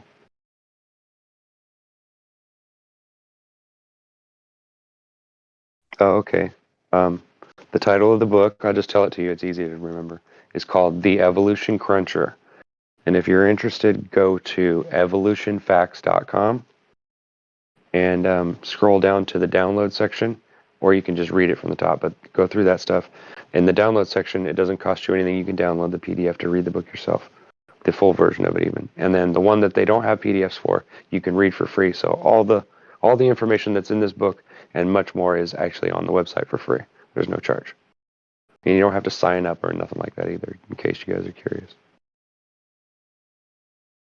Yeah, I agree. This stuff is foundational because, in my opinion, when you really look at flat Earth as a whole, all the evidence that we have against it, and evidence against evolution is evidence against that heliocentric model, because they back up all of their claims and all their theories by using this information that we're discussing.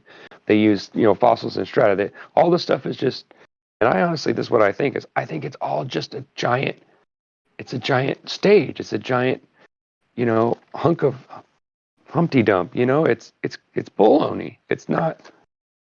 It, like, the more I research and the more I look into it, it's like ridiculous how much they just make it up as they go and fill in the gaps with their baloney. It's like just this one section of this book has just got me thinking, man, I need to go read some of these books they wrote and like really get and understand what they really meant. Like, I think they're deceiving us by telling us that what this guy said in the book means something, and most of us won't go and reference it and read the whole like paragraph or the whole chapter. I think that's important if you really want to know the truth, right? I'm sorry if I'm rambling on, guys.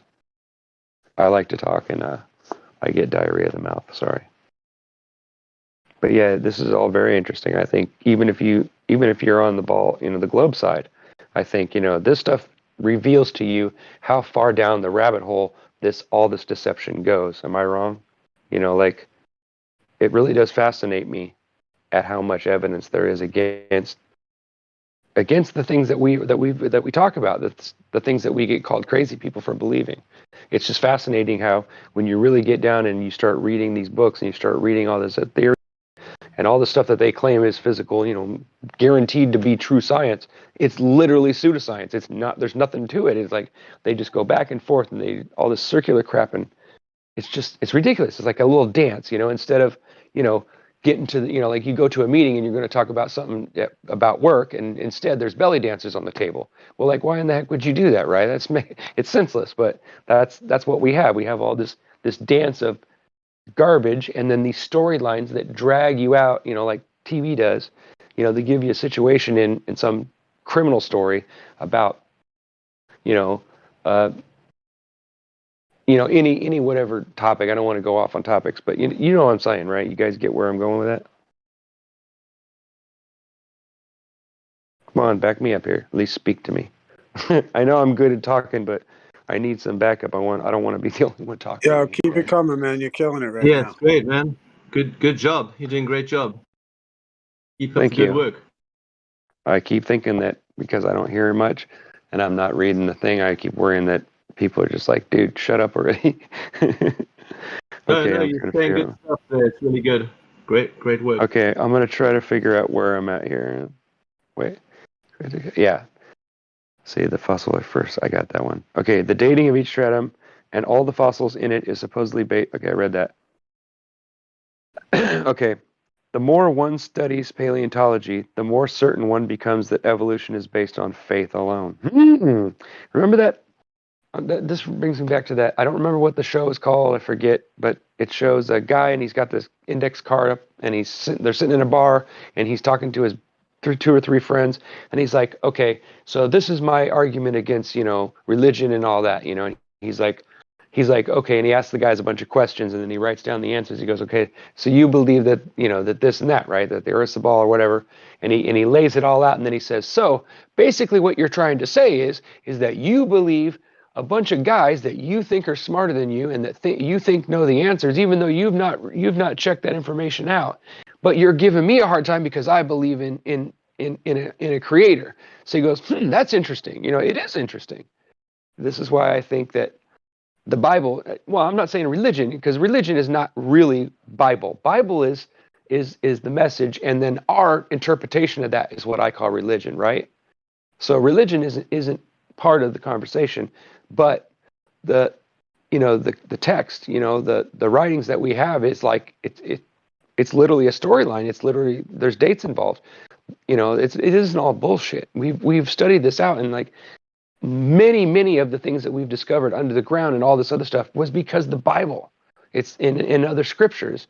This is interesting stuff because it does go with science. So that side of it, I think, to be included in is important.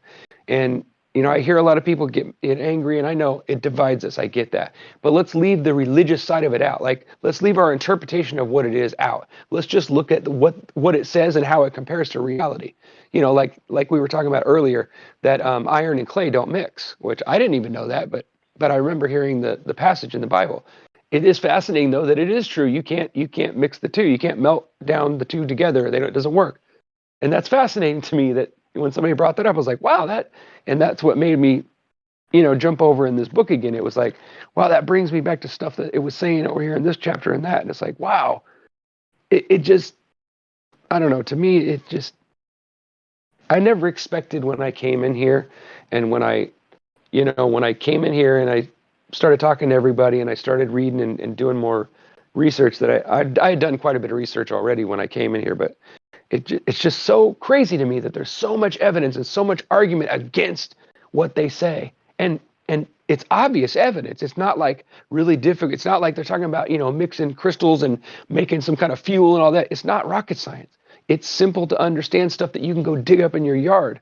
You can see yourself. You can test this stuff. You can go and look at it. You can find, you find a landslide or something. Go up there and look at the separation of the dirt, the way it was packed down. It does make sense. This stuff it's science that's true, right? But they twist it around and use it in order to push this, what do I call it, campaign, their latest campaign over us and how they control us, right?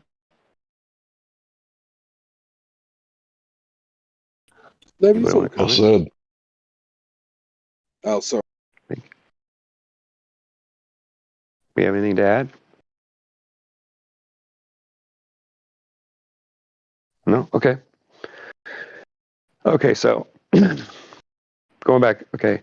They decided that certain water worms in one stratum are 80,000 years older than certain water worms in another stratum. And then they date all the other fossils in those same strata accordingly. This is a little foolish, is it not? How can you date a water worm as being so many million years, or being, excuse me, how can you date a water worm as being so many 100 million years ago?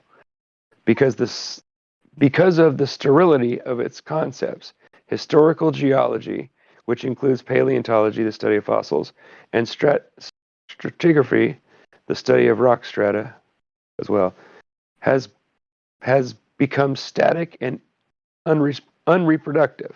Current methods of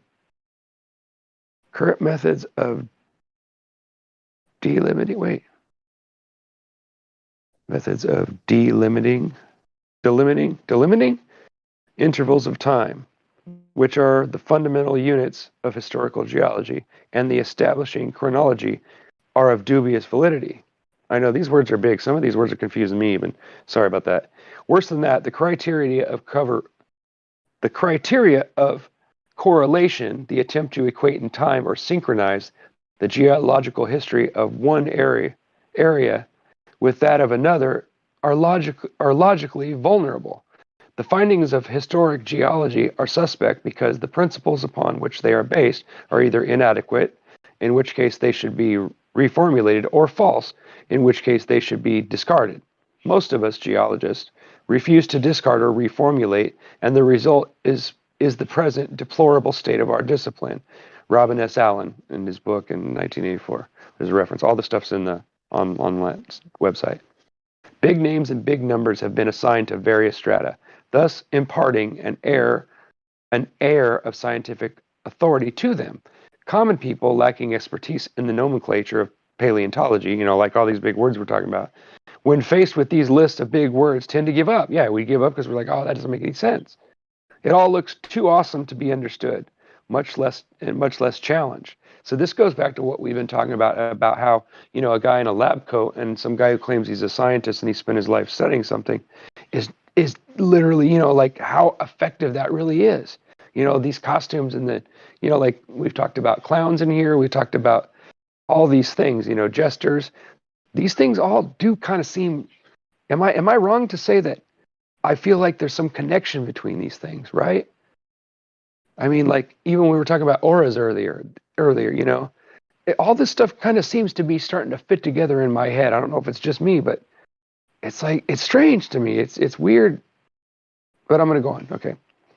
But the big words and big numbers just cover over an empty theory which lacks substantial evidence to support it. Circular reasoning. I love it. There's a section by this. Circular reasoning. When we examine it, we find that the strata data dating theory is based on circular reasoning. Circular reasoning is a method of false logic by which this is used to prove that, and that proves this. Wait, this is used to prove that, and that is used to prove this. Yeah, I get it. It is also reasoning in a circle. Over 100 years ago, it was described by the phrase circular in pro bono, which is Latin for a circle of proof. Hey, that's an interesting one, right? Circle of proof. I've heard that statement before. There are several types of circular reasoning found in support of evolutionary theory. One of these is the geological dating position that fossils are dated by the type of stratum they are in, while at the same time, the stratum is dated by the fossils found in it. An alternative evolutionary statement is that the fossils and rocks are interrupted by the theory of evolution, and the theory is proven by the interpretation given to the fossils and rocks. Yeah, that is circular, isn't it? I don't even know if I completely understood where that was going there for a second. Evolutionists, 1, used their theory of rock strata to date the fossils, and 2, and then they used their theory of fossils to date the rock strata. So that was a more simple layman's version of it. Wow. A number of scientists have commented on this problem of circularity. The charge that the construction of the geologic scale involves circularity has a certain amount of validity. David M. Rump, and there's a reference. And there's another quote.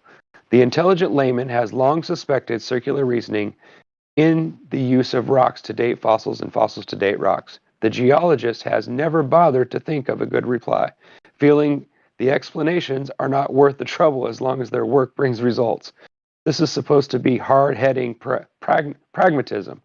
That was said by J.E. O'Rourke in his book in 1976. Here's another quote. Are the authorities maintaining on the one hand that evolution is documented by geology, and on the other hand that geology is documented by evolution? Isn't this a circular argument? Larry Azar in his book. The professor of paleontology at Kansas State University wrote this. Contrary to what most scientists write, the fossil record does not support the Darwinian theory of evolution, because it is this theory, there are several, which we use to interpret the fossil record. By doing so, we are guilty of circular reasoning if we then say the fossil record supports this theory. Ronald West said that, and there's a reference. Niles Eldridge, head of paleontology department at the American Museum of Natural History in Chicago, made this comment. And this poses something of a problem. If we date the rocks by their fossils, how can we then turn around and talk about patterns of evolutionary change through time and fossil record? Niles Eldridge. The curator of zoological collections at Oxford University wrote this. A circular argument arises. Interrupt the fossil record in the terms of a particular theory of evolution.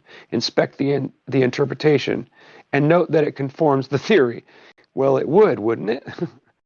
And that was said by Tom Kemp, and there's a reference. A double circle. Circular reasoning is the basis not only of the fossil theory, but of the whole theory of evolution. First, reasoning in a circle is the basis of the evidence. The evolution has occurred in the past. The fossils are dated by theory of strata dating. The strata are then dated by the fossils. Second, reasoning in a circle is the basis of the mechanism by which evolution is supposed to have occurred at any time. By which evolution is supposed to occur at any time. I don't know, that didn't make sense. The survivors survive. The fittest survive because they are fittest. Yet according to that, all they do is survive, not evolve into something better. Right, yeah, that's exactly right. Throughout this set of books, we shall find many other examples of strange logic on the part of evolutionists. Matter had to come from something, therefore somehow came from nothing. Right, that doesn't make any sense at all. The Big Bang Theory and still evolution. 2, living creatures had to come from something, therefore they somehow came from dirt that is not alive, right? Does that make any sense? By the use of circular reasoning, evolutionary theory attempts to separate itself from the laws of nature. Yeah, exactly. They go against it, but yet they try to claim that it all explains itself, right? Limiting factors of chemical, biological, and physical law forbid matter or living creatures from originating or evolving. Thank you. Finally. I love to hear that said because I think it's always been true. It's fascinating. Actually, the entire theory of evolution is based on one vast circularity in reasoning. Circularity in reasoning. Because they accept the theory, evolutionists accept all the foolish ideas which attempt to prove it. Yeah, that's pretty obvious, right? I'm going to stop for a second so I can read. Anybody asking?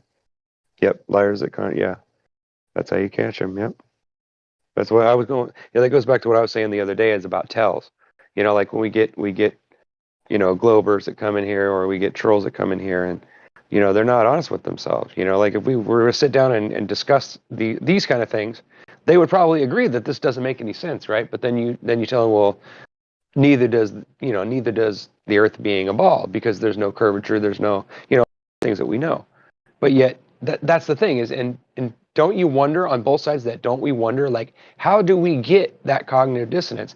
How is that put into our psychic? How is it fed into our system without us not even noticing, but yet it affects us so well? How does that work? Like, somebody figured that out, right? Like, you see my point? It's like, you would think that there'd be people looking for the evidence for what they're using against us to make us go into that cognitive dissonance. Are they hypnotizing us? Are they using television? Is it just a matter of, you just hearing the stuff said so much that you just accept it, right? There's all kinds of different ways to trick people's minds and make them believe or make them take a side, even though they have no idea why they're doing it, right?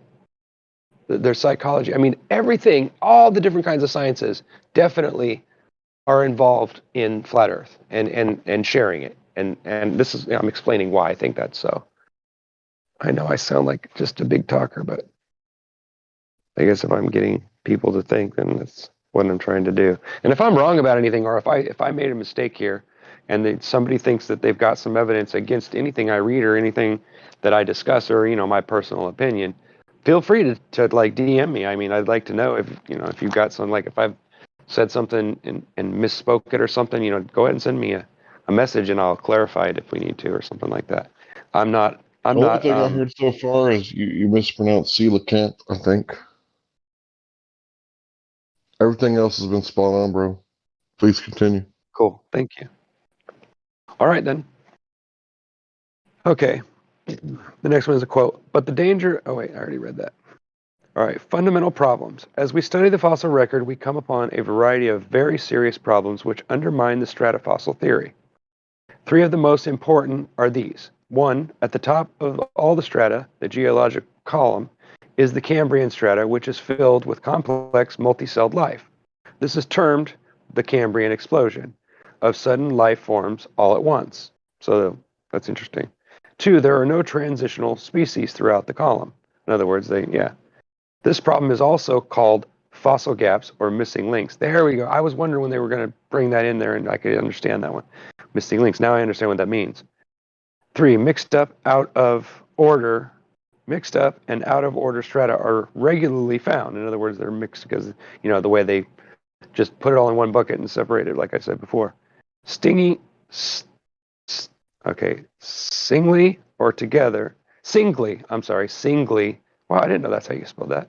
Singly or together, they destroy the evolutionary argument from the rock strata.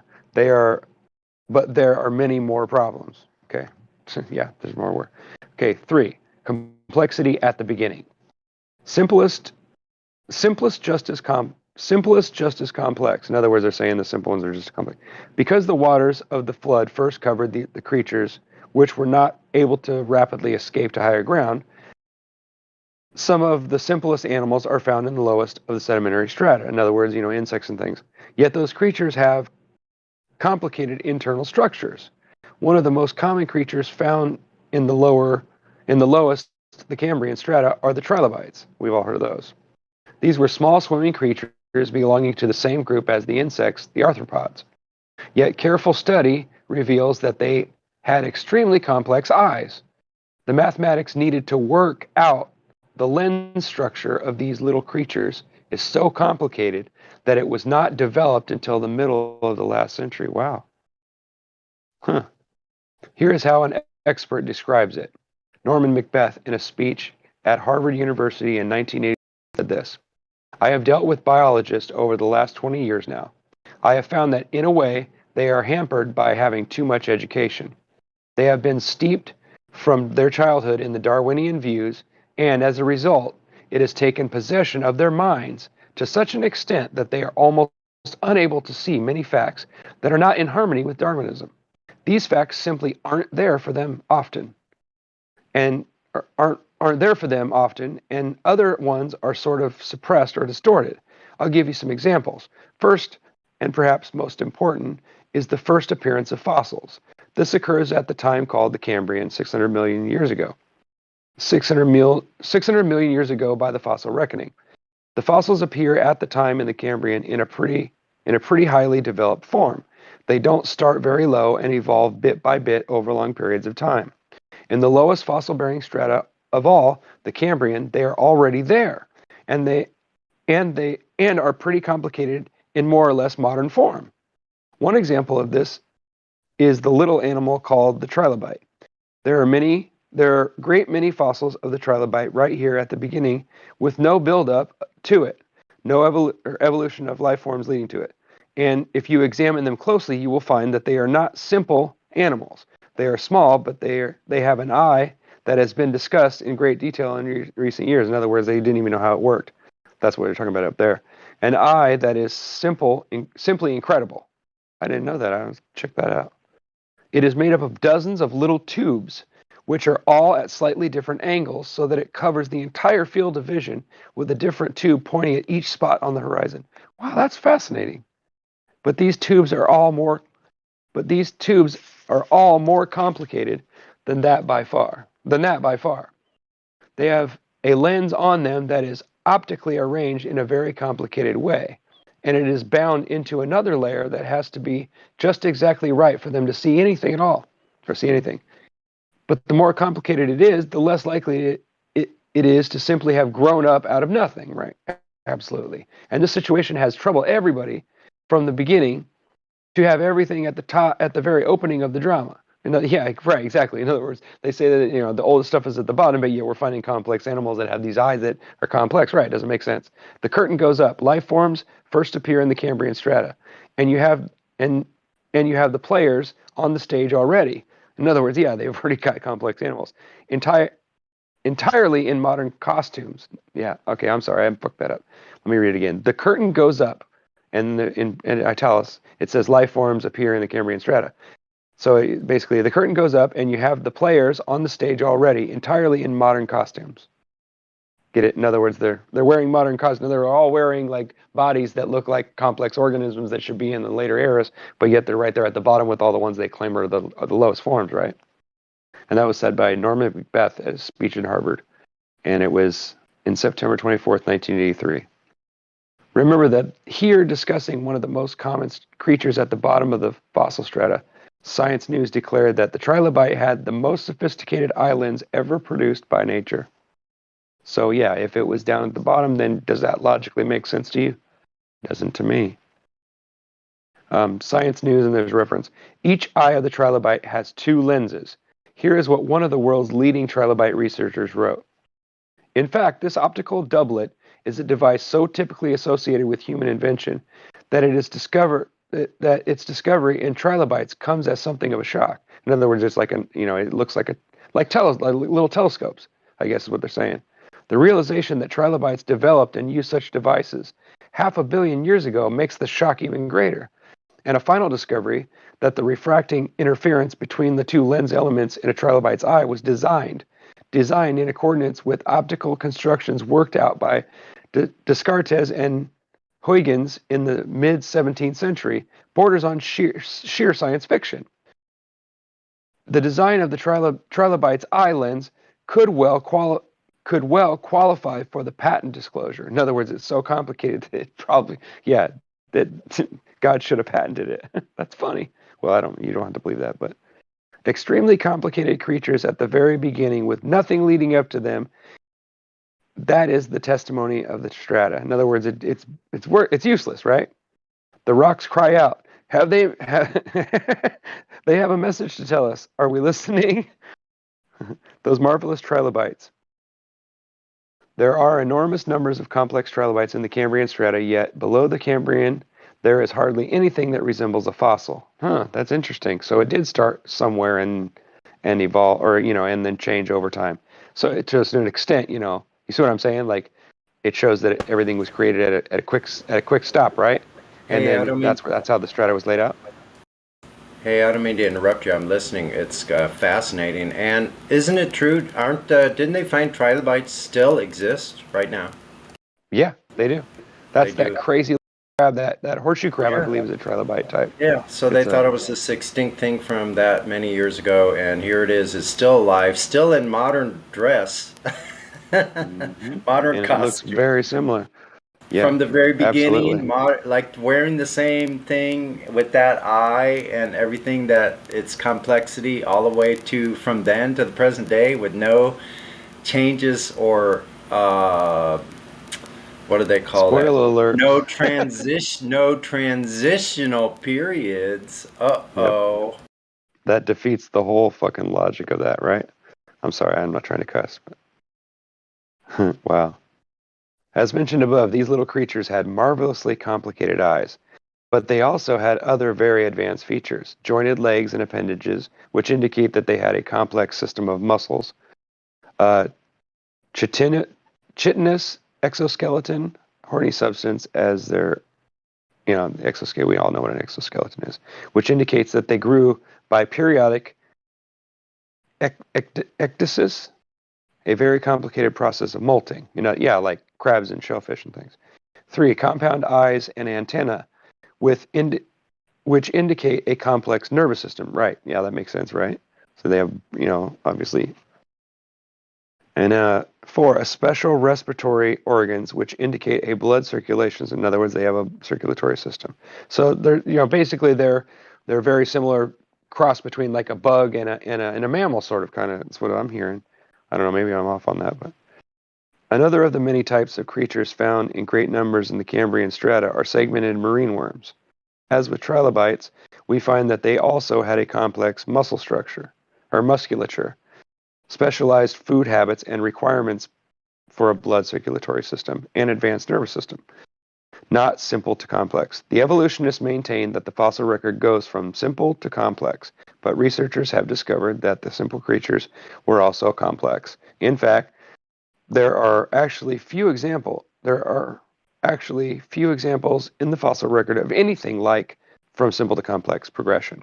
This is partly due to the fact that the fossils suddenly appear in great numbers and variety, too much so for much simple to complex progression to be sorted out. Wow, that was a difficult one. I'm surprised I got that out right. Included here are complex organs such as intestines, stomach, bristles and spines, eyes, and feelers show the presence of a nervous system. For example, consider the specialized sting cells of the nematocysts in the bodies of jellyfish, with their coiled, thread-like harpoons which are explosively triggered. How could this evolve? Let no one say that the Cambrian level has simple, primitive, or half-formed creatures. Part 4, sudden appearance of life. Cambrian explosion. The lowest strata that has fossils in the Cambrian, that's what explaining. Cambrian explosion is the lowest strata that you had. Below that is the Precambrian fossil, which has no fossils, other than an occasional algae on its surface. Wow. Paleontologists call that amazing situation the Cambrian explosion, or what we would call creation story or whatever. Beginning with the very lowest of the fossil strata, the Cambrian, we find a wealth of fossil types. Each species of fossil in the Cambrian is different from the others. There is no blending between them. In other words, there's no part this and part that. It requires evolving, blending across species to produce evolution. But this never occurs today, and it never occurred earlier. Look at the fossils in the ancient world where there were only distinct species. Look at the world around you. In the modern world, there are only distinct species. In other words, there's human beings, there's dogs, there's cats, there's wolves, there's these things that we can't deny. There are vast numbers, billions of fossils of thousands of different species of complex creatures in the Cambrian, and below it is next to nothing. The vast host of transitional species leading up to the complex Cambrian species are totally missing. Every major life group has been found in the Cambrian. In the Cambrian, we find sponges, corals, jellyfish, mollusks, trilobites, crustaceans, and in fact, every one of the major invertebrate forms of life. Whoa. The invertebrate animals' phyla are all represented on Cambrian deposits. Kai Peterson, there's a reference. That means there, in the Cambrian fossil strata, is to be found at least one species from every phyla of backboneless animal. Only one phylum had been missing, the vertebrates. That means we came a little bit later. Which is interesting because in the Bible it kind of explains it that way. Or sort of. At the time when Peterson wrote, it was believed that no vertebrates, animals with backbones, appeared in the lower Ordovician,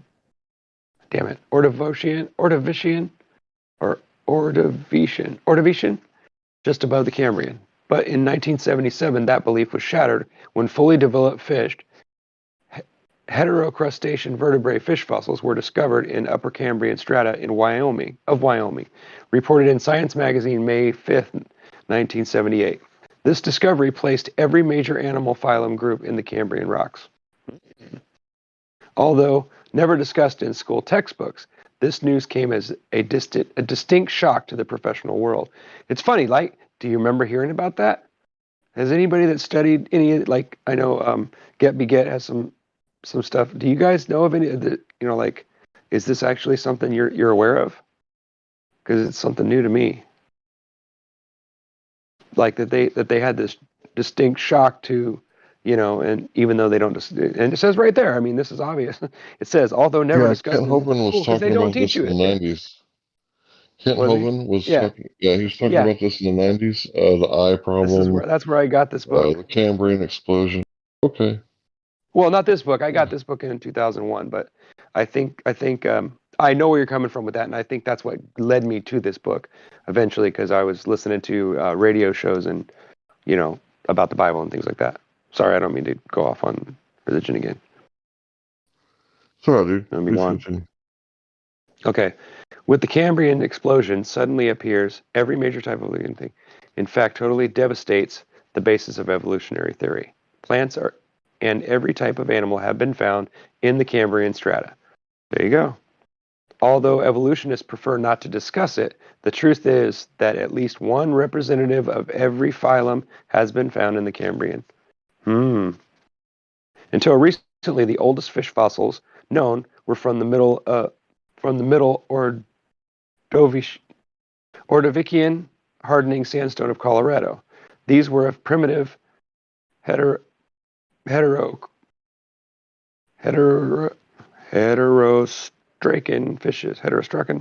fishes, class Agnatha, which are jawless. That's weird. The vertebrates were the only major animal group not found as fossils in the Cambrian rocks. So the jawless fish, there's some jawless fish that wasn't in there, but okay. The 1976 discovery of heterostracan fish fossils in the Cambrian is discussed in detail. The discovery of fishes, vertebrates in the Cambrian is without question the most significant fossil discovery in the period 1958 to 1979. The evidence is now complete that all of the major categories of animal and plant life are found in the Cambrian. We talked about strata. Marvin L. Labino. Yes. Hello, everyone. I'm Trulon. You hear me? How you doing? Yeah, I hear you. Hi. What's up? Hello, everyone. Sorry about the problems. What's on your mind? So, yeah. I'm fine. You want me to start presenting? Do you have something to present? Or, yeah, well, maybe. It's a bit of a thought. Is it related to Is it related to what we were talking about, or is it just in general, just coming in with it? It's about the mathematical model that works for both flat Earth and globe Earth. Okay. Am I in the wrong chat? Okay, go on. Can I just leave in quickly? Am I in the wrong chat? One second. Are you okay to take a break from that presentation? I didn't know if someone made space for you to do that, or is it just No, I can stop at any point. I'll put a bookmark in there and we'll start back later. I have no problem with that. Okay. Well, if we're here to we're here for flat Earth, so yeah, absolutely. Yeah, I just wanted to make sure that everyone was happy with that. Yeah, okay. Yeah, please go ahead then. All right. I would like to explain or give a bit of a thought experiment, which basically shows that it's impossible to know the shape of the Earth, but it's possible it's a globe. It's also possible it's flat. And it could be a whole host of other changes, but we'll never be able to determine it. That's basically the claim I'm going to be making. Okay, go. So, and thought experiment goes something like this. It's actually relatively easy. It's about coordinate transformations. Coordinate transformations, they can very simply put turn any shape into any other shape. That's what it does in math. But the other strange thing is, mathematics works with coordinate transformation. Physics works with coordinate transformations. You can do that, and all the physics continues to work. And this produces a very strange result that physics works regardless of the shape of the universe, which is actually a rather remarkable thing to discover. But we've been working with that, and it's actually possible to take current globe physics, do the coordinate transform, and you will end up with a flat Earth universe. It's a cylinder. Space becomes a cylinder with a flat Earth in it, in which all of globe physics continues to work. And I'm not sure if I can get pictures. So what you're saying is, you can see the sky or the universe as a flat area, but you're not willing to say that it might be the opposite, right? I'm kind of confused, because you would think that you would have considered the opposite being true. Like when you're going to test your philosophy or your idea, wouldn't you go to both sides and compare? Or maybe I'm misunderstanding. I'm sorry. Yeah, no, what he's saying is that the physics, i.e. the physics models that they apply to a globe Earth, if you apply the coordinates, if you shift the coordinates so that the globe coordinates are then mathematically changed to flat Earth coordinates, then the physics will still work. They'll still be kind of self-referencing. That's what I understood. Right. Yeah, I exactly. get it. Yeah, I got you. It. Okay. That's a really great summary. Thank you for that. Yes. So that's indeed what I'm saying. And the cool thing is, if you do that with a coordinate transformation, there is no way to differentiate between the models, because every test you want to perform, every measurement, every observation take in that model, it's going to give the same number as comes out of the other model, out of the globe model. And so that means there is no test that's ever possible to differentiate between the models. And from that we can conclude that both flat and both a globe and square and a velociraptor, or I don't know, anything that can be a coordinate transformation, that's all very is good, a possible shape for the Earth. But if you believe Earth is a shape in the first place, your whole entire premise is wrong from the outset. Thank you. How do you mean? I start from globe physics. I start from physics. I'm not starting from shape. What physics, though? No one here is going by shape either. That's good. You're on the same ballpark. Yeah, we can measure the surface and determine the surface condition, though, by measurement. That's not a thought experiment. That's actuality, physical activity. Sonny, chill. Right? This isn't what he's talking about. What he's talking about is within the mathematical, basically mathematical physics. Right? So when you enter the realm of mathematical physics, that physics works mathematically in each shape. And he's saying he works as a physicist primarily, and that therefore any shape works with his understanding of physics. So he's not coming to assert that it's a globe. He's saying that based on his understanding. Yeah, you did robot a little bit, but I get what you're saying about this is in the mathematics realm. Yes, okay, I got you. What I'm saying is that I don't understand why we're being adversarial with him, because I actually don't disagree with him. I think he's Okay, right. yeah, I didn't mean to be adversarial. Yeah, I didn't mean to. I was just, I don't know. I guess kind of like threw me off a little bit. You know? Please, can I finish my point? Okay, I actually think that you would be, if you were to go to Gem Panda server, you would wind them up hilariously, and I would love to go and see that. Who? I'm done. Who would? This guy who said that he worked on a flat Earth, they would be so butt mad. It would be. No doubt. Yeah, they probably would. You're right about that. That's hilarious. Well, I do have a question in regards to what this new guy said. Yes. Are you open to answer questions? Yes, absolutely. Please ask. Okay, so is mathematics reality? No. No. It's a model of reality. Yeah. Thank you for being honest. We appreciate that. Thank you. And what about physics? Yeah, I was wondering, what are we talking here? Like theoretical physics, relativity, standard model? Anything that supports celestial coordinates continues to work. Okay. Well, celestial physics is more like astrophysics. It's not actually physics. No, what I'm saying is, as long as you can express the coordinates in celestial coordinates, so latitude, longitude, and a distance, any point in space can be expressed as latitude, longitude, distance. Usually you work with the Cartesian ones. As long as you can these express are it in that. important for a map. Yeah, these are important for a map, locations and stuff. But what about the down vector? I'm not familiar with that. I'm sorry, I don't know. Yeah. As long as it works with. Well, the globers say that on the globe, the down vector, they call it gravity. This is a divergent force from the center of the ball, or convergent from the surface of the ball towards the center.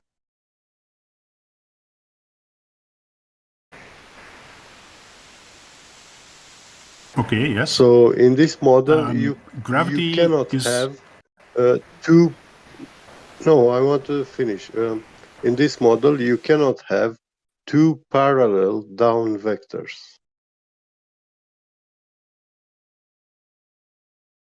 At different locations, you know. Mm-hmm. So, could that be measured?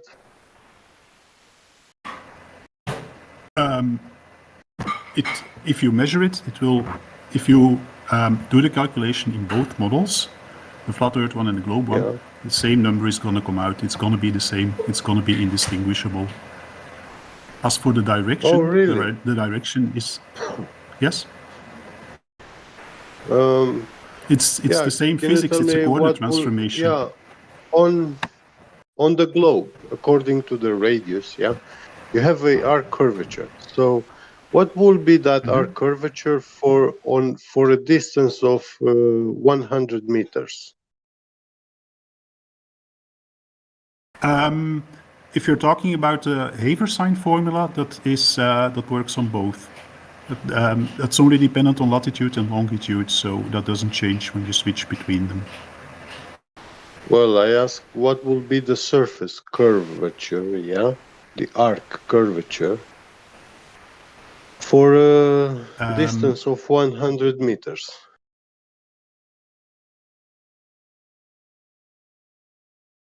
Like, it's very well known. You're not asking. It's very well known You're that not asking. Sorry. No, go ahead. Go ahead. Yeah, it's very well known that for 1 mile, yeah, for the radius of 3,959 miles, in 1 mile we have 8 inches arc curvature drop.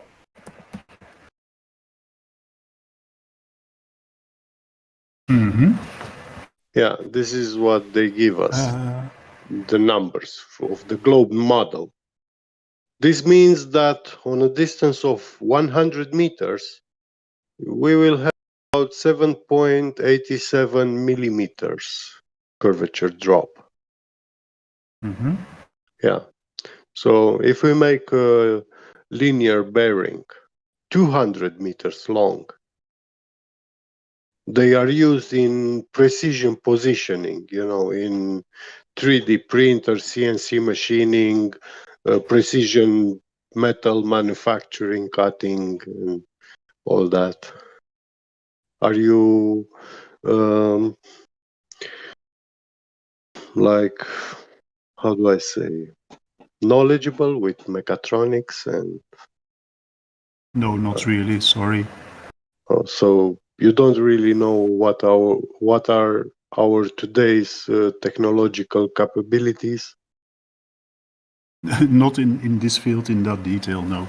Oh, so machines and robotics is not something real, important? Do you think precision is irrelevant in these things, in this field? No. Absolutely not. Okay. It's just I'm not knowledgeable about them. Yeah.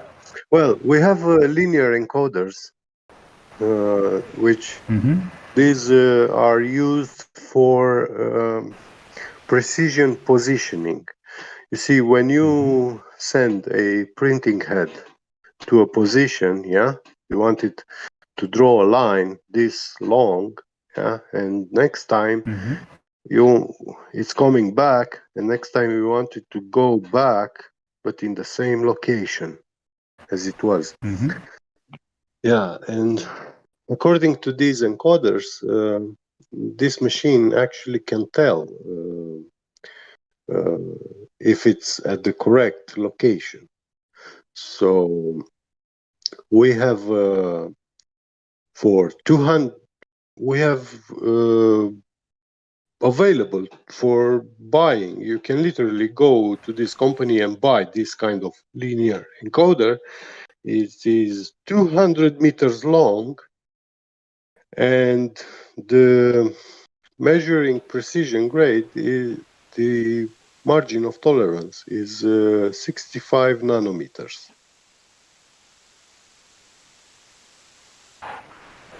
The problem is that your own computer device that you are using right now, or mobile phone, probably you don't have a 65 nanometer technology CPU inside.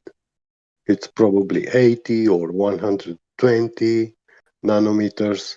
This means that the diameter of those gold wires inside your CPU, that's how thick they are.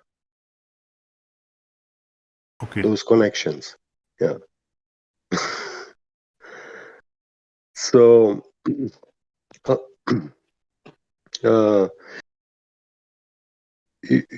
do you know how many nanometers are in 1 millimeter?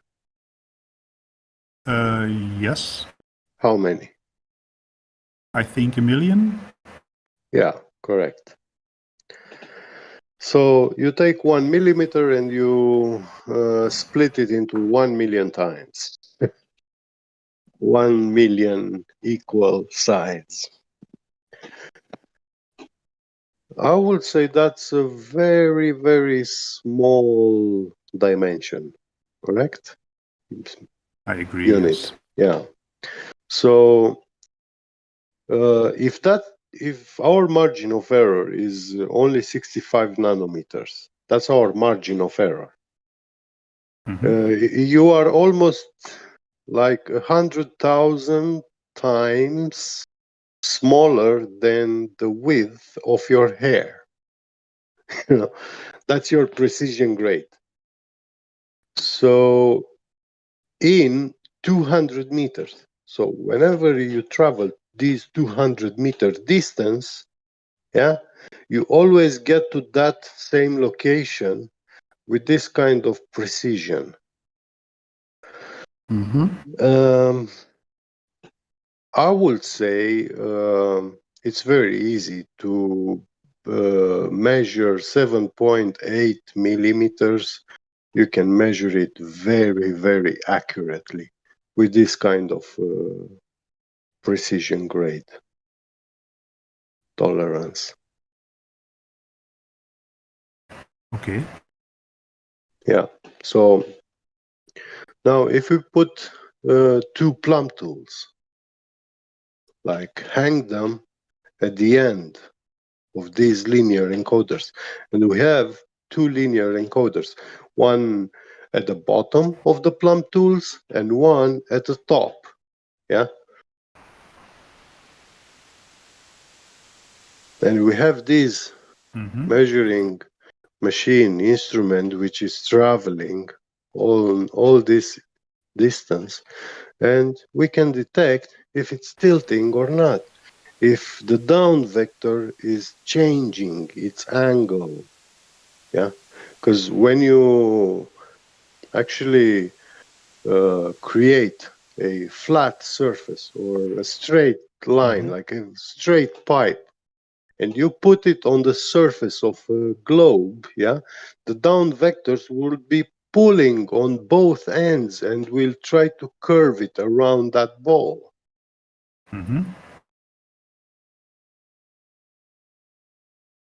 You get me? Yeah, you're asking how this is done in my model, how it's possible that they, that they point to the center of the Earth. Yeah, this is the problem with this. I mean, virtually, yeah, we can imagine virtual model, mathematical models, and we can even bend physics also. But in reality, we do have factories, yeah, aerospace industry. We have giant 3D printers at Airbus, which are printing giant carbon fiber structures for airplanes, commercial airplanes. And this is the grade of precision they are working with. 65 nanometers in 200 meters. These are the linear encoders that they are using for those 3D printing machines, which print carbon fiber structures. So we have problems because that machine is being also calibrated from one end to the other, and that printing head has to go always perpendicular to the ground. If it's tilting, yeah, you cannot achieve. It will print a curved part. Yeah, you will be 7 millimeters off. And it's not that the problem is not that you cannot assemble it in an airplane. You can assemble it, but there will be a constant tension inside that structure when you assemble it. And in carbon fiber, yeah, they don't. Nobody likes to do this with carbon fiber. You want to model it in the exact shape that you want to use it.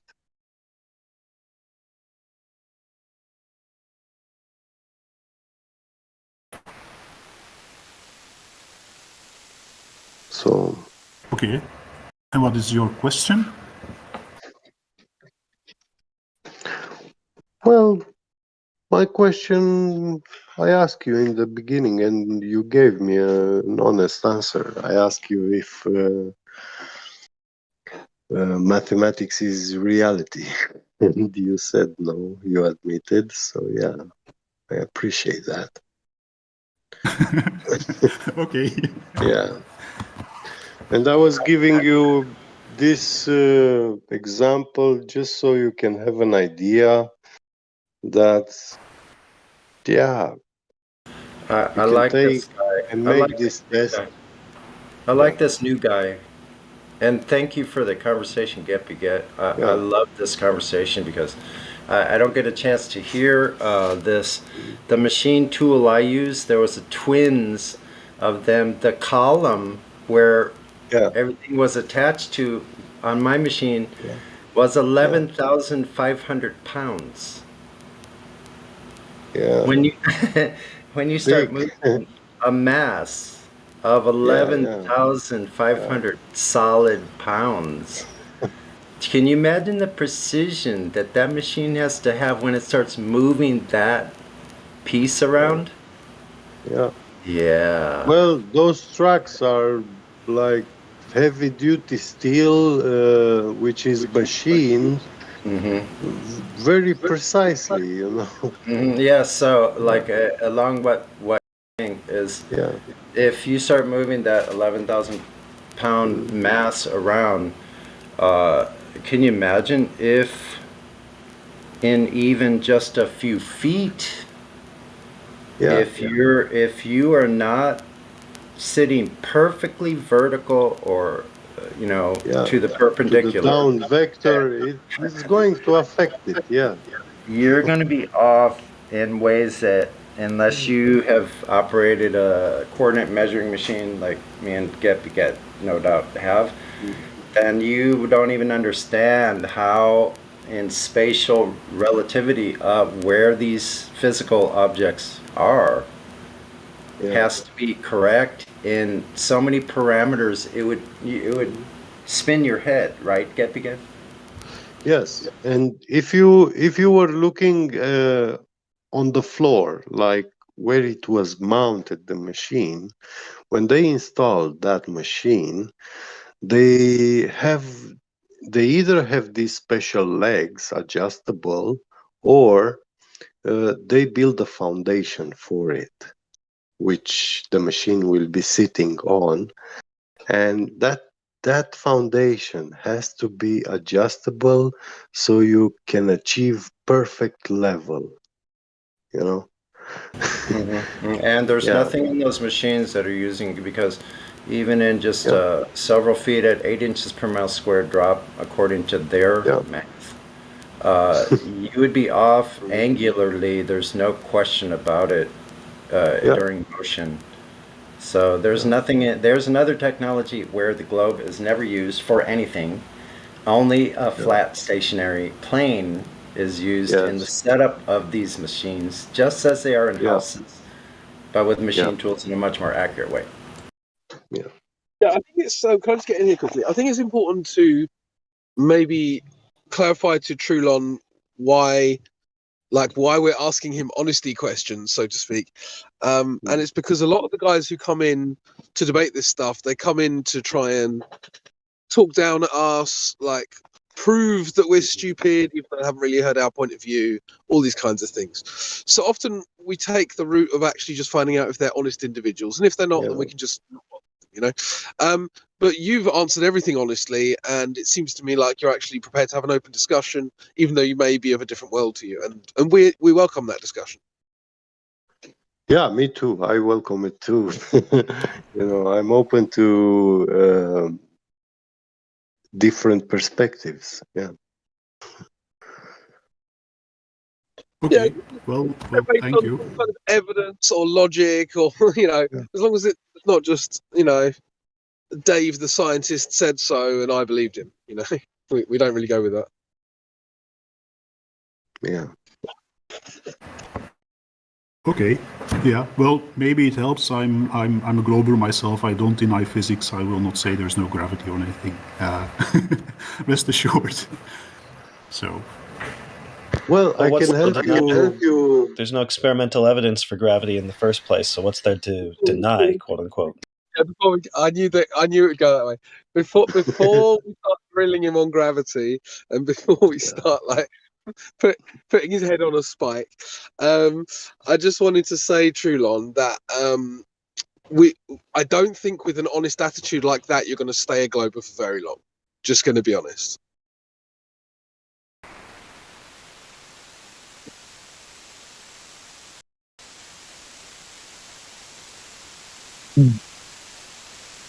Yeah, you were on Nathan's show, right, Trulon?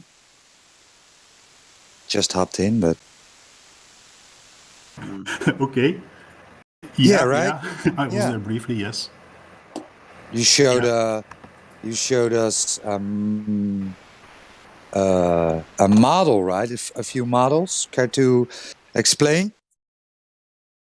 Yes.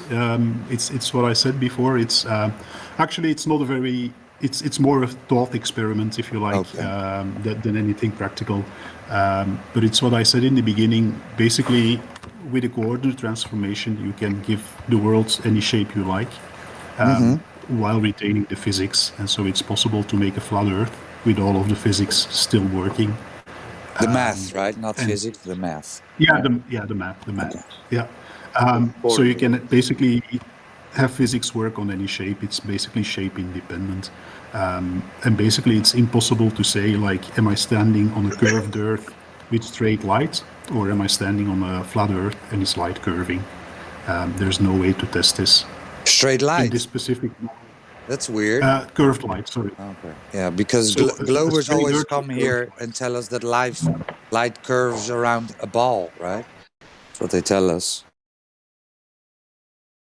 Okay. Yeah.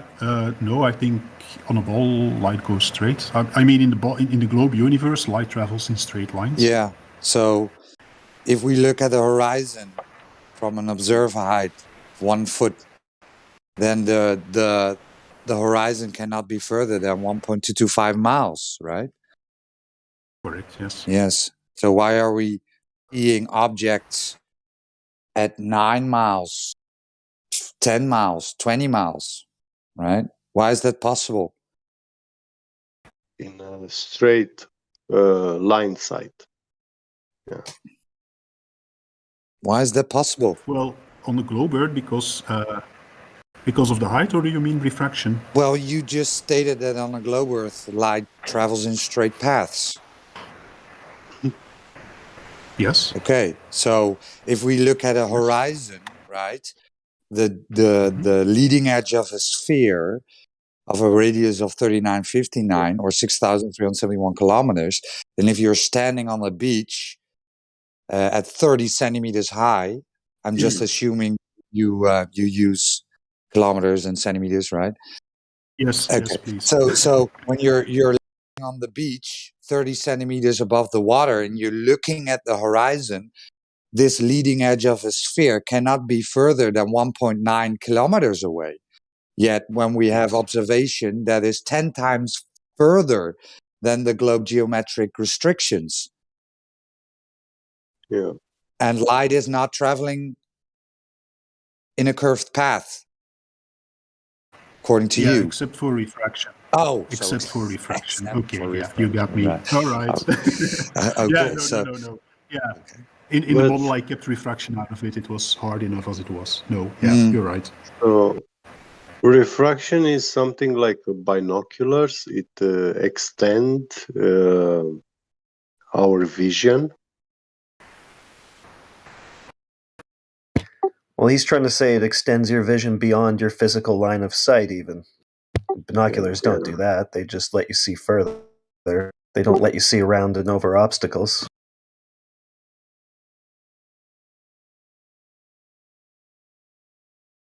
Yeah, on the ball, the horizon line is the bulge obstacle. It's like you are looking at the hill. If you are not taller than the hill, then you don't see beyond it.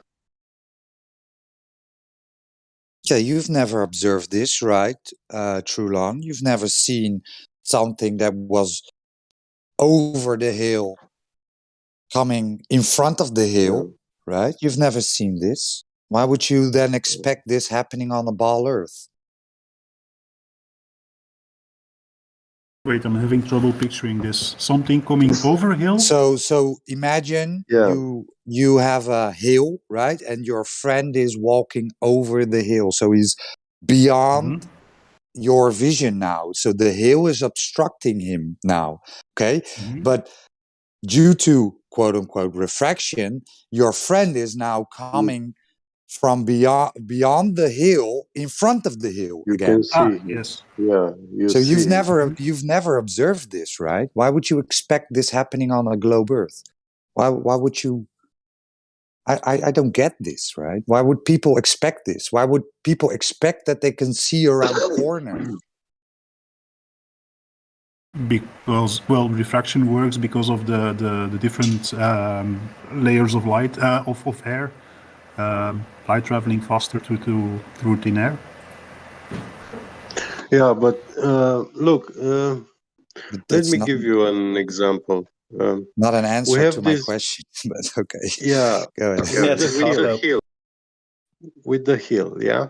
At the top of the hill, that's where it begins. That everything which is behind, yeah, the hill, you do not see. And when we look at the hill, because the land is going upwards, that is what a hill is. And then at the top, probably a little curved or level, and then it's going downhill. Yeah. Now, Globers say that refraction will make that side behind the hill to be visible, above the hill, just like the hill will keep going upwards, Okay. Well, okay, yes. I mean, I have never experienced such a thing, to see something behind the hill, to see the other side of a hill, like when I'm looking in front of it. I never saw what's behind it. Only when I walked all the way up to the hill and then look downwards and I see what's behind the hill. Trulun, did you see what I posted in Livestream voice text chat? Yeah. I'm scrolling down.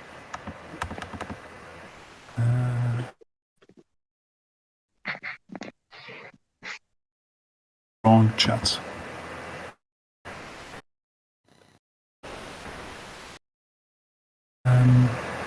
Wait, which chat room should I be in? Livestream I'm not voice even text. sure I have permissions. Yeah. Livestream voice text. I posted a citation from Andrew Thomas Young, San Diego State University Astronomy Department, subject matter expert on refraction. He states there are no horizontal boundaries between denser and less dense air in a stratified atmosphere when you're looking across the surface.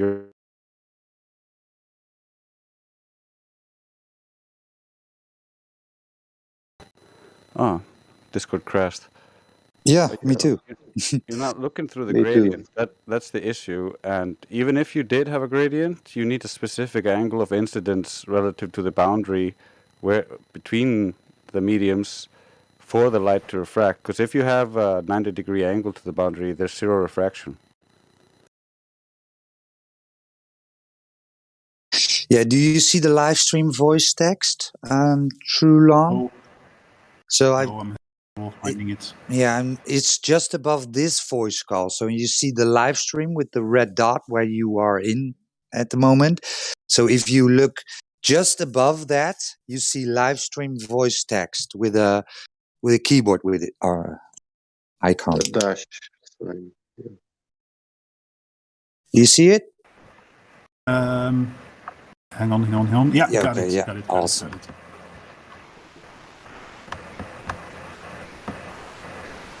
Yep. And what should I see? So at 46 yes, minutes okay, after the hour, I posted a citation from Andrew Thomas Young where he talks about how there are no horizontal boundaries between dense and less dense air in a stratified atmosphere, or as you're looking across the ground, you're looking through the thickest part of the atmosphere. You're not looking up through the different gradient or the different density layers. Mm-hmm.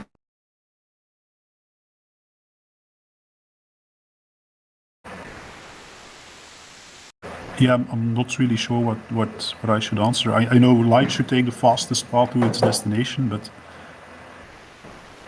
the point is, in order for them to excuse away what we see, they need to claim that all the light is bending uniformly according to the curve to make it appear flat to us, which is a very extremely out there claim with no evidence for it. And they claim that these conditions just are there, but they're not. You need to actually have the conditions to be able to refract light in a certain way, and to make it continuously go down, you need more and more and more and more dense stuff for it to refract through, and it needs the specific angles on each one. It's really unattainable to try to claim that it uniformly refracts around the curve. Yeah. But I'm also not claiming that it's refraction, because refraction, I believe, also is dependent on wavelength, and that's absolutely not the case in the model. So yeah, you can either say it's because of the coordinate transformation that the curve is introduced, but if you look at reality, it's basically the reason why is light traveling straight. Yeah, because we did experiments and we noticed it. This is just the same thing. Why is light curving? Because we measure it. If we start measuring, we put a ship and we have it sail away, and we measure how much of the keel is gone. Yeah, no. That's not a measurement of light curving. That's an assumption of light curving. How do you prove light curving? Well, that's actually my point. You can't know. It's either the Earth curving away or it's light curving away. We just know there's a There are other difference. options here as well. There's also lensing. Lensing causes the loss of the bottom of the image if it travels away from you. So that's a factor that's not being accounted for there. So you can't assume the other two. Yeah, I just posted for your information a video. The whole channel is awesome, right? So these people, they test this real tests, real observations, right? So in this case, they have many, right? But in this case, they used a radio-controlled battleship on a very small lake. And this battleship is moving away from them, and they have the camera just above the water. And you see the battleship moving away, and then the bottom starts disappearing. But it cannot be Earth curve because the lake is too small. So stuff disappearing bottom up is not something that is exclusive for a globe Earth. Yeah, the closer you are to the surface, the more it limits your angle to the bottom of the thing you're looking at. And so any small deviation in the surface, like for instance the waves, really easily block it. Any slight refraction can cause the light to hit the water from the bottom, and therefore you can't see it. So it's very hard for them to try to assume the globe from any of this.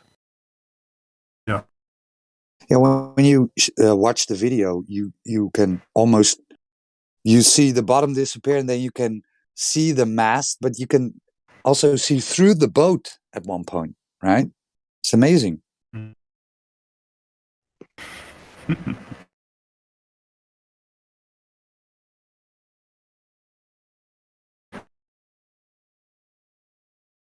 The thing about refraction is it's very slight when you're talking about slight differences in temperature of air, and it's not going to account for the curve of the Earth. It's just a slight deviation. It's not a bending of the light uniformly.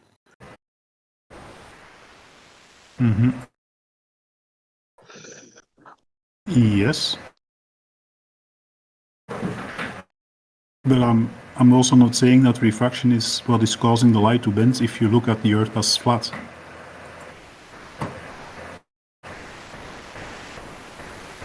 What is causing the light to bend then? What is causing light to go straight? Well, that's how we have. That's how we experiment and with light, and that's the results we get from light. It's that it travels generally straight unless it's caused to refract in some way. Mm-hmm. Exactly.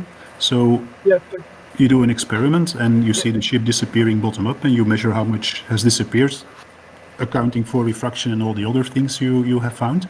Yeah, and then you but that's can not make an an experiment. estimate of the curvature of the Earth. That's not an experiment. It's an observe and declare statement. Like with the other other stuff, we have the light, and we're testing the light, and we see how the light acts. With this, you're just saying, I believe light doesn't act the way it has always acted under the lab conditions, and it's probably doing something else to confirm my belief. That's not scientific. No, that's not what I'm saying. Like I said, the source of the curving, the way I defined this entire thing, is by making a coordinate transformation of the globe, of globe physics, and I just transformed it. So whatever the reason is that light travels straight on the globe, it's the same reason that light curves in the transformed space. There's not a different reason. It's just a transformation. It just But looks did different. you took into account magnetic fields, electric fields, electrostatic fields, and forces? As long as it supports a coordinate transformation, yes.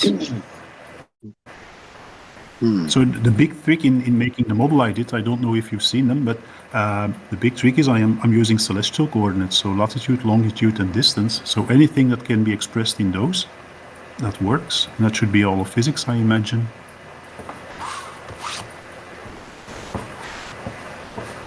So you're talking now about your models, right? About your created models.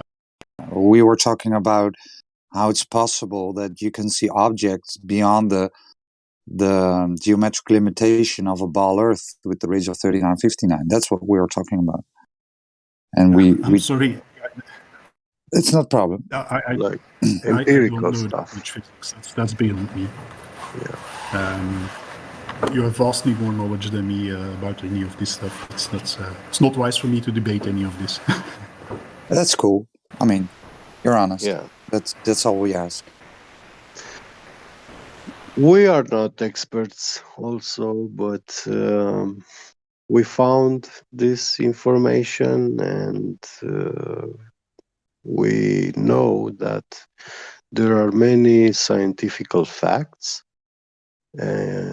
into most of the sciences